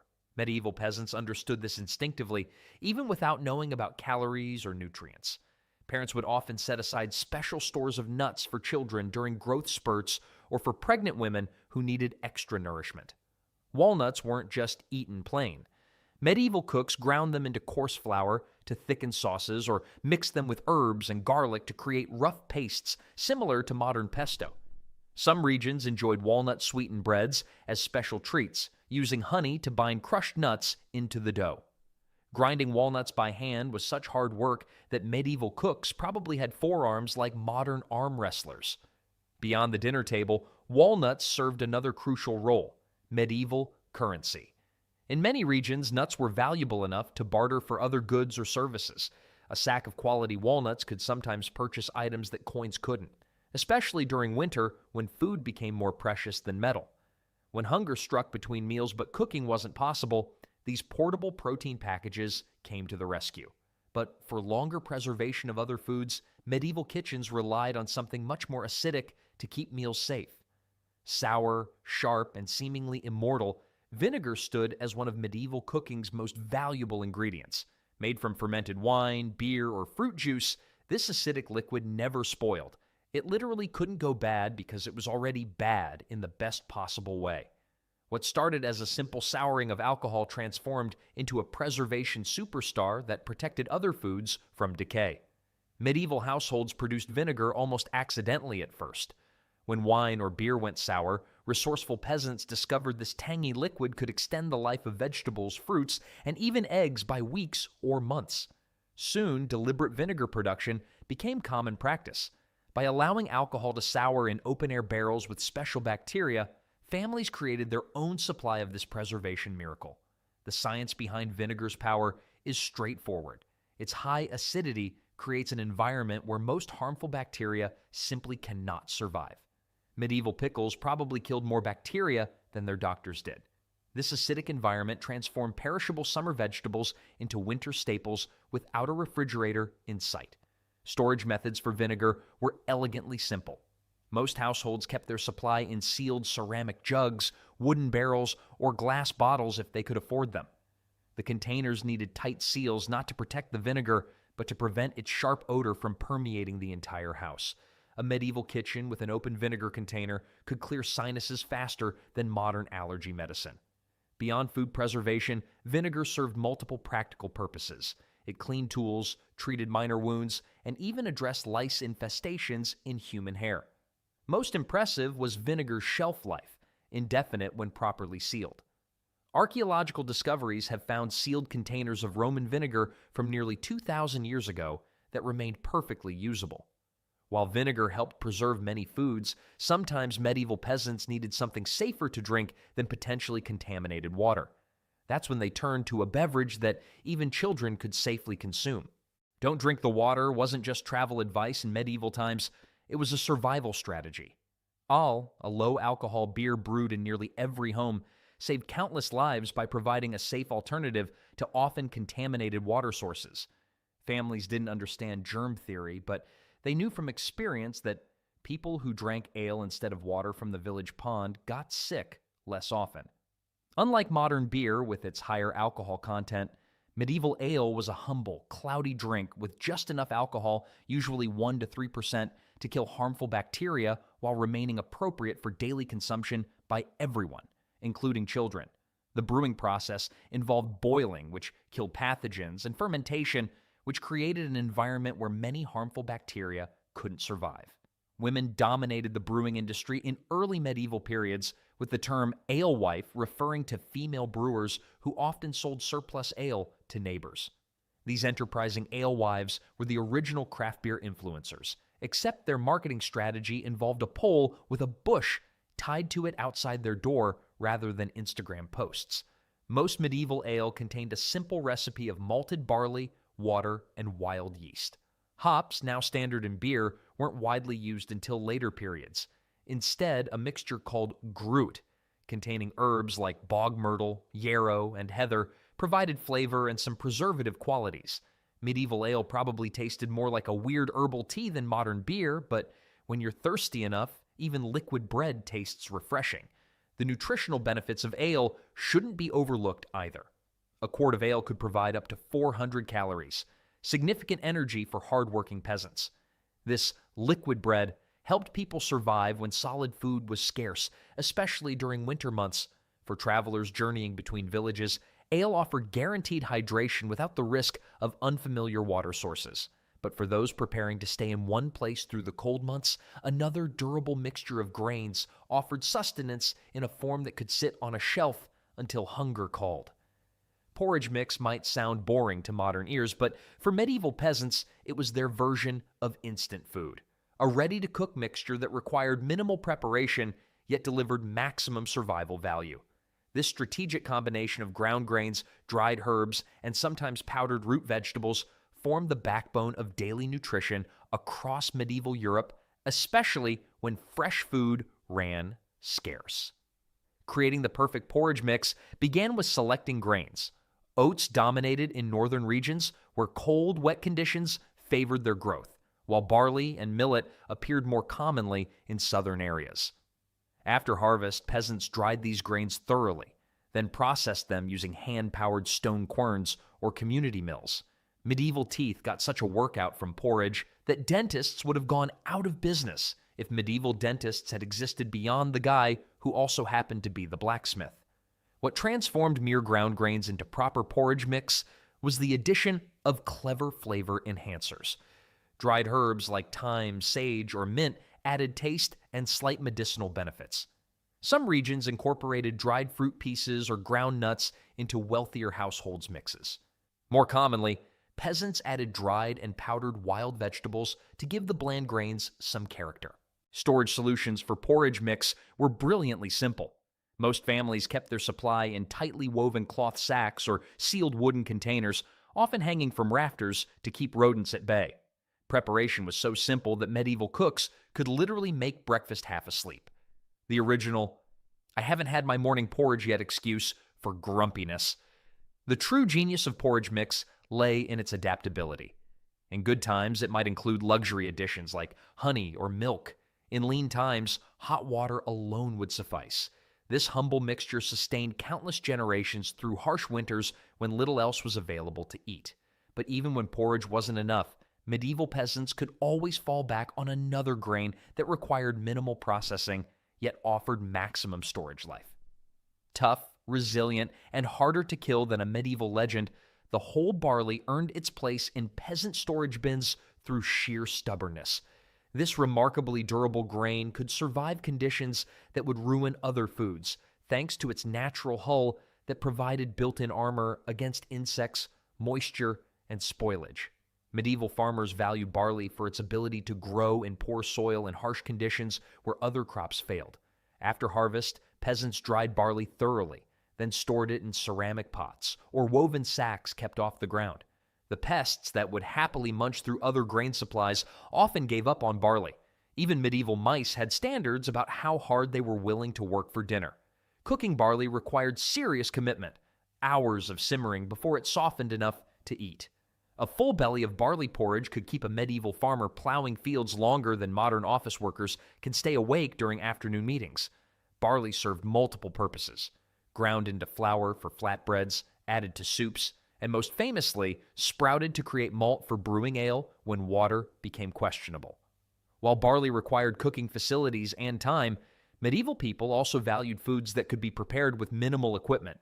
Made with just flour, salt, and water, no yeast needed, Flatbread became the ultimate survival food for medieval travelers and those with limited cooking resources. It could be cooked anywhere you could make a fire, whether on heated stones, over open flames, or pressed against a clay oven wall. The secret to flatbread's impressive shelf life was its complete lack of moisture. Unlike raised bread, flatbread dried thoroughly during cooking. After cooling, these flat discs hardened into cracker-like rounds that could resist mold for weeks or months. Medieval flatbread was the original hardtack, with emphasis on hard. Bite into a month-old piece without soaking it first, and you'd be visiting the town tooth puller faster than you could say dental plan. Northern Europeans made theirs primarily from barley or rye flour, while Mediterranean cultures preferred wheat. Some bakers added dried herbs or seeds for flavor and nutrition. After cooling, flatbreads were stacked, folded, or rolled, then wrapped in linen cloths. The bread was usually stacked on high shelves, safe from children and pets, medieval childproofing at its finest. When hunger struck, flatbread could be eaten as is or quickly rehydrated by dipping in water, ale, or soup. While flatbread sustained bodies with its simple nutrition, medieval people also craved sweeter preserved foods to lift their spirits during dreary winters. Fruit leather brought sweetness to medieval winters long before grocery stores sold fruit roll-ups in plastic wrappers. Made from mashed berries or apples, this natural treat preserved summer's bounty when sugar was a luxury few could afford. Medieval families collected wild berries, plums, and fallen orchard fruits, cooking them down to a thick pulp before spreading the mixture on clean cloth or wooden boards to dry in the sun. The drying process concentrated natural sugars, creating chewy, intensely flavored sheets that could be rolled and stored for months. Kids today beg for candy at stores. Medieval children probably followed their parents around, asking how many more days until the fruit leather was ready. Storage was remarkably simple. Once completely dried, fruit leather was rolled up and stored in linen bags, often hung from kitchen rafters. The high sugar content acted as a natural preservative, preventing most spoilage if kept dry. During winter celebrations or as special treats, small pieces were cut off and enjoyed as a rare sweet flavor in an otherwise bland diet. Travelers carried these concentrated fruit rolls on journeys, knowing a small piece could provide quick energy when needed. While sweet treats lifted spirits, medieval kitchens also preserved cooking fats for times when animals grew lean. Rendered animal fat served as medieval cooking oil with an incredible shelf life. After slaughtering animals in autumn, peasants carefully collected every scrap of fat, knowing it would provide essential calories and cooking medium during lean winter months. The rendering process was straightforward but crucial. Chunks of animal fat were slowly heated until they melted, allowing impurities to separate and be strained away. The resulting clear fat, once cooled, could be stored in sealed crocks or bladders for months without refrigeration. Medieval kitchens might have lacked fancy gadgets, but they discovered fat preservation long before spray cans of cooking oil existed. Properly rendered fat remained usable for half a year or more when kept cool and sealed from air. Different animals provided distinct types of cooking fat. Pork fat remained softer and was preferred for pastries and general cooking. Beef and sheep fat became hard when cool, making it ideal for longer storage and creating light sources. Some medieval kitchens had so many hanging fat containers that bumping your head meant getting both a headache and a greasy hairstyle. From salt to rendered fat completes a remarkable system of food preservation that allowed medieval people to survive through harsh winters and uncertain harvests, all without a single refrigerator in sight. Medieval farmers had no machines, no stores, and no fancy tools, but they still found smart ways to grow food and survive. Many of those old tricks still work today. Most people just forgot about them. Let's start with one that changed how food was grown for good. Back in medieval times, farmers weren't just working hard, they were working smart. The three-field system divided farmland into three separate sections. One field grew spring crops like barley or oats, another grew autumn crops like wheat or rye, and the third field was left empty or fallow. Medieval farmers basically invented vacation days for dirt. The fallow field recovered nutrients while pests had nowhere to settle permanently. This rotation doubled food production compared to older methods. It's like they discovered the turn it off and back on again solution for soil centuries before computers existed. And unlike your internet provider, this system actually delivered what it promised. This method required zero chemicals or fancy equipment. Today, organic farmers still use these principles. Who knew our ancestors were eco-friendly before it was cool? They were basically medieval hipsters, beards and all. Fields rotated this way produce up to 30% higher yields during droughts. Not bad for an 800-year-old technique. Of course, sometimes you have to get your hands dirty, quite literally. You know what's fun? Crouching in the dirt for hours, pulling tiny plants out of the ground one by one. At least, that's what medieval farmers did all day with hand weeding, the original back-breaking labor that kept crops alive. Hand weeding meant exactly what it sounds like. Farmers and their families spent hours on hands and knees pulling unwanted plants from their fields. No tools, just hands, knees, and complaints. The original form of torture wasn't the rack or the Iron Maiden. It was making someone pull weeds all day in July. Effective hand weeding required real skill. Farmers needed to know exactly which plants were weeds and which were crops when barely sprouting. Pull the wrong one and you just killed dinner. Hand weeding can reduce weed populations by up to 80% in a single growing season. Many organic farms and gardeners still practice it today. Modern gardeners call it therapeutic. Medieval farmers probably had other names for it, none suitable for children to hear. Of course, weeding this much land would be impossible alone. Luckily, medieval farmers figured out a way to share the burden. The open field system was medieval farming's first community garden project. Instead of individual plots with separate owners doing their own thing, farmers shared large open fields divided into strips. Everyone worked together and the land was farmed collectively, with crop rotation keeping things sustainable. This wasn't socialism. It was just smart farming before anyone could afford their own tractor or ox. Why did this matter? For starters, it created a real sense of community. Farming is hard work, and doing it together made the burden lighter. Resources like plows, oxen, and tools could be shared among many families instead of each trying to afford their own. No one had to go it alone when harvest time came around. The village pitched in, and everyone benefited. The open field system also protected against total crop failure. If your strip of land had poor drainage or soil issues, you'd also have strips in other areas with different conditions. Medieval farmers knew not to put all their turnips in one basket. Modern variations of this system are alive and well in community gardens and cooperative farms today, where sharing land and equipment still makes for better yields and stronger community bonds. The ancient wisdom of better together works as well now as it did 800 years ago. But medieval farmers weren't just clever about sharing land. Companion planting was medieval farming's version of matchmaking. Long before dating apps, farmers paired up plants that brought out the best in each other. Some combos work better than royal marriages, minus the drama and beheadings. Take the three sisters from Native American tradition: corn, beans, and squash. Corn gave beans something to climb, beans fed the soil with nitrogen, and squash shaded the ground to stop weeds and keep moisture in. They were the ultimate team. European farmers had their own tricks. Herbs like rosemary and thyme protected cabbages from insects. Garlic guarded fruit trees. Tall plants shielded shorter, sun-sensitive ones. Modern research backs it up. Cornell found companion planting can cut pest damage by 65% without chemicals. Some combos even boost flavor. Tomatoes near basil taste better, which might be why they're always cuddled up in pasta sauce. Even today, gardeners rely on this old-school wisdom. No apps, no tech, just plants being good neighbors, and not once has corn complained about the beans. While plants worked together above ground, medieval farmers also paid close attention to what was happening underneath in the soil. Medieval farmers turned a smelly problem into farming gold. Instead of avoiding manure, they treated it like a treasure, carefully collecting droppings from cows, pigs, sheep, and chickens, and piling them into compost heaps that worked better than most savings accounts. The trick was patience. Fresh manure is too acidic and can harm plants, so they let it decompose for months, turning it now and then. The result? Rich, dark compost packed with nutrients that boosted soil health and crop yields, sometimes by up to 30% for years. Modern tests show aged manure can have 5 times more nutrients than chemical fertilizers and help soil retain water.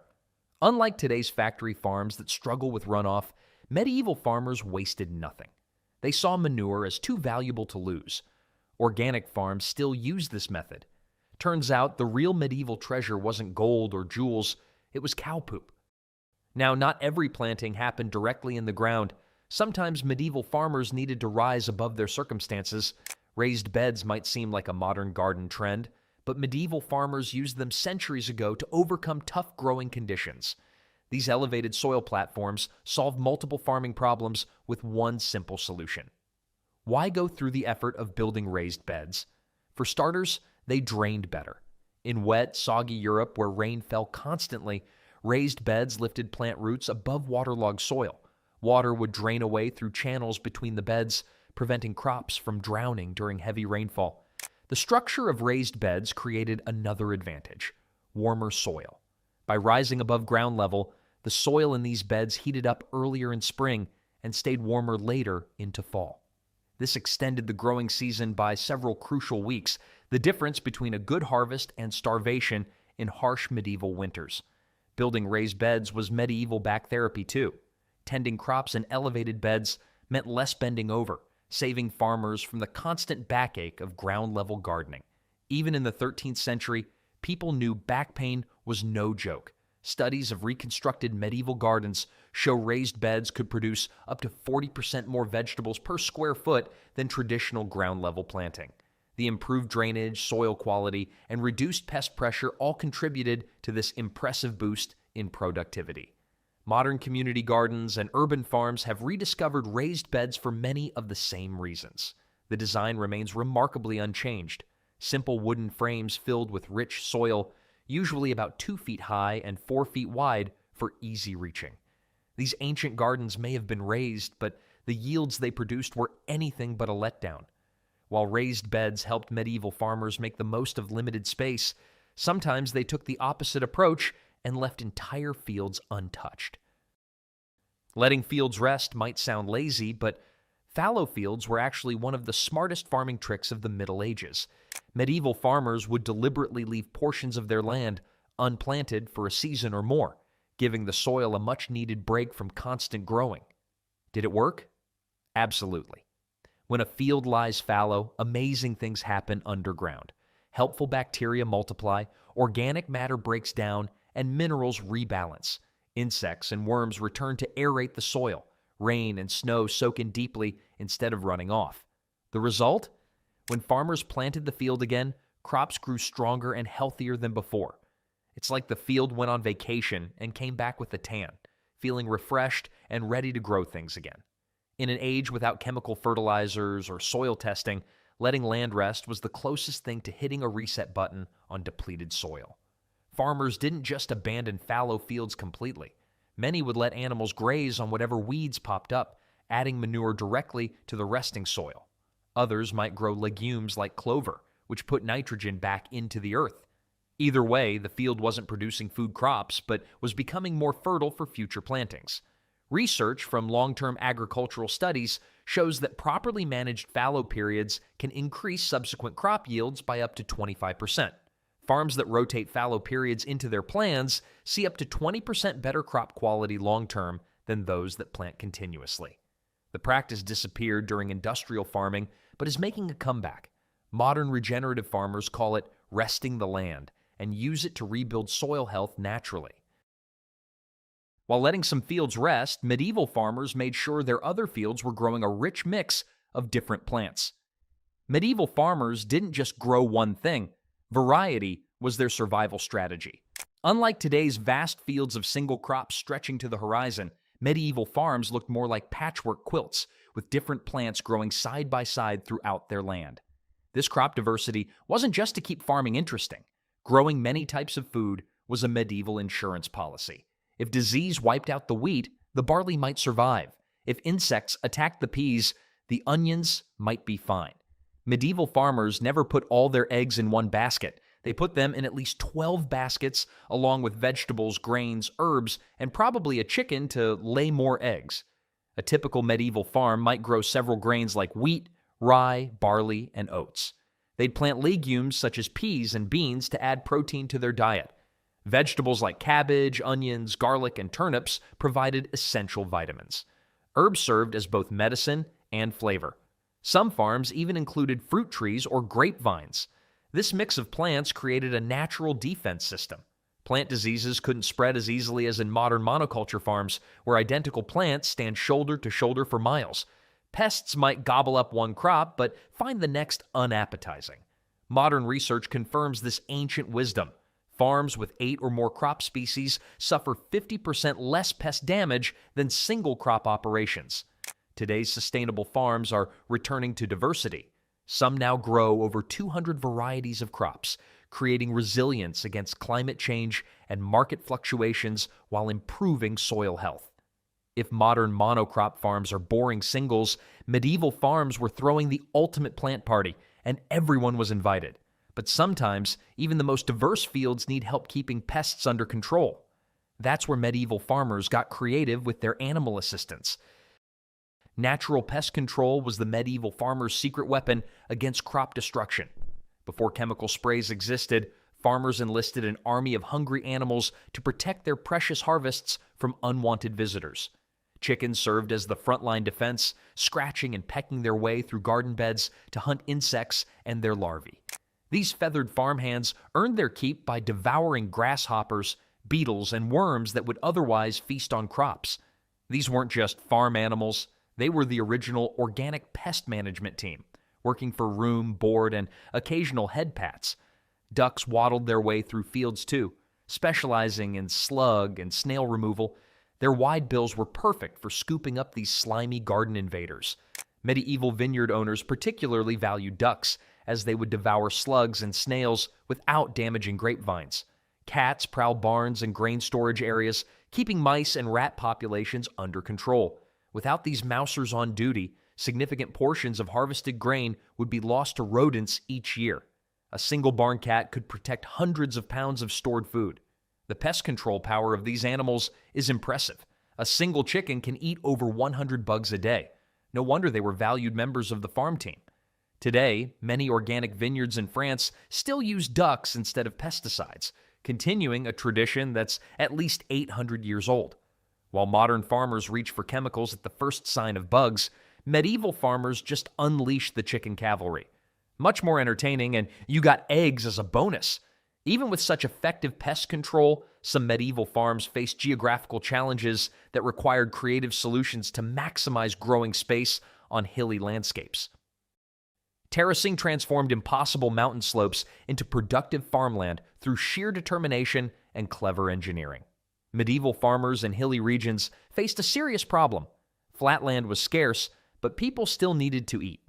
Their solution? Cut horizontal platforms into steep hillsides, creating a series of step-like fields that climbed up mountains. Each terrace was carefully leveled and supported by a stone wall or packed earth barrier. This flat surface prevented precious soil from washing away during rainstorms, a huge problem on slopes where water rushes downhill, taking topsoil with it. Studies of ancient terraces show they reduced soil erosion by up to 90% compared to unmodified slopes. The benefits went beyond just preventing erosion. Terraces also collected and held rainwater that would otherwise run off. This increased moisture allowed crops to survive dry periods better than plants on natural slopes. In regions with limited rainfall, this water-saving feature often meant the difference between harvest and hunger. Building terraces represented an enormous investment of labor. Communities worked together to move tons of earth and stone, often by hand.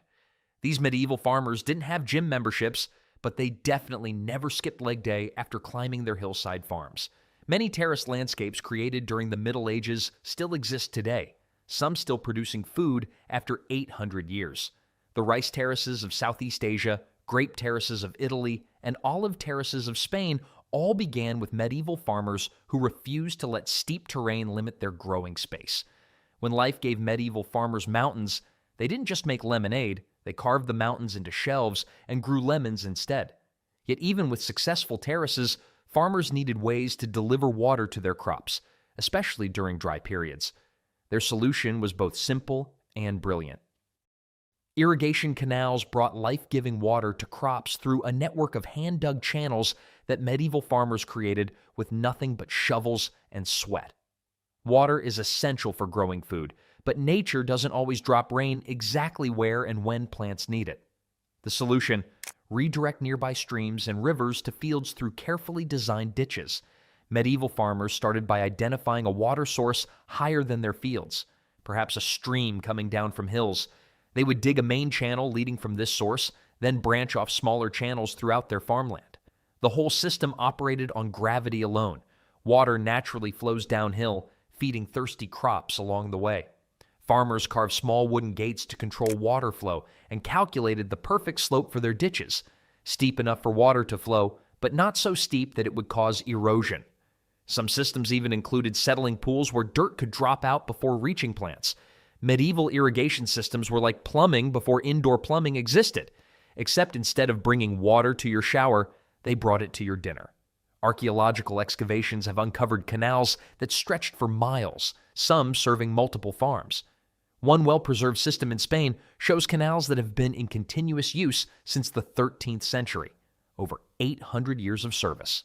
Studies show these systems could deliver up to 80% of the water taken directly to crops, a rate some modern systems struggle to match. No electricity bills, no moving parts to break down, and the only maintenance required was scooping out leaves. Talk about sustainable technology. After fields were watered and crops harvested, medieval farmers needed ways to preserve their bounty through winter. Their solution was surprisingly simple but effective. Grain drying racks played a crucial role in preserving the harvest through long winters when growing fresh food was impossible. After working so hard to grow crops, medieval farmers needed to make sure their grain didn't rot or sprout before it could be eaten. Their solution? Simple wooden racks and frames designed to dry grains using nothing but air and sunshine. Farmers would hang bundles of wheat, barley, oats, and rye upside down on these racks, typically positioned in open-air shelters. The design allowed air to circulate freely around each bundle, gradually removing moisture that would otherwise lead to mold. For smaller grains and seeds, flat-woven mats served as drying platforms. What made this method so effective was its simplicity. No fuel was needed, no fire risk was created, and the nutritional value of the grain remained intact. Tests on traditionally dried grains show they retain up to 30% more nutrients than quickly dried versions using high heat. The medieval approach to grain drying was the original energy-saving appliance. Zero electricity, zero gas bill, and it never broke down during the warranty period. The patience required was substantial. Complete drying could take weeks depending on weather conditions. Farmers would test grains by biting them. Properly dried grains would crack cleanly rather than squish between the teeth. Once dried, these grains could last for years if stored properly. Many communities survived harsh winters and even famines thanks to their grain reserves. Medieval farmers may not have had Instagram, but they still knew all about the value of a good thirst trap, just the kind that trapped moisture instead of followers. While these drying methods worked well for grains, medieval farmers took a different approach when growing food in the forest environment. Forest gardening allowed medieval farmers to transform woodlands into food-producing paradises. Unlike cleared fields, forest gardens were woodlands where multiple layers of useful plants grew together, mimicking natural forests. Forest gardening used vertical space brilliantly. Tall nut and fruit trees formed the canopy. Under these, smaller fruit trees and berry bushes created a middle layer. Herbs, vegetables, and mushrooms grew on the forest floor where sunlight broke through. Records show that well-managed forest gardens produced over 300 pounds of food per acre without plowing, weeding, or watering. The forest essentially maintained itself once established. Medieval forest gardeners were playing real-life Tetris, stacking plants at different heights to maximize food production. The tree canopy protected understory plants from frost, extending the growing season. The diverse plants attract beneficial insects and birds that control pests. Leaf litter fed the soil without added fertilizers. Some ancient fruit trees still produced today were planted by forest gardeners over 500 years ago. Medieval farmers knew sometimes the best way to beat nature was to join it, working with the woods instead of fighting them. While forests provided one boundary type, medieval farmers also created living fences around their more traditional fields.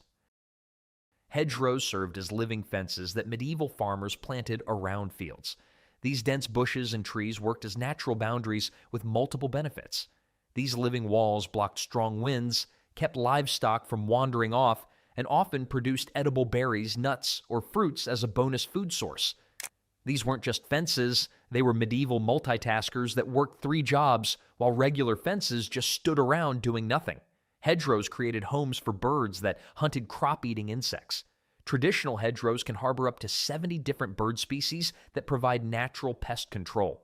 The deep roots prevent soil erosion on slopes and created natural drainage during heavy rains. After being removed during industrial farming, hedgerows are making a comeback as farmers rediscover their benefits for biodiversity. They're basically the farm's bouncer, weather protector, and snack bar all rolled into one. Beyond creating boundaries, medieval farmers also organized their work around natural cycles of the seasons. Seasonal rhythms guided medieval farming schedules with work patterns that followed nature's calendar instead of fighting against it. Medieval farmers matched their activities to daylight hours and weather patterns. Spring meant sowing seeds.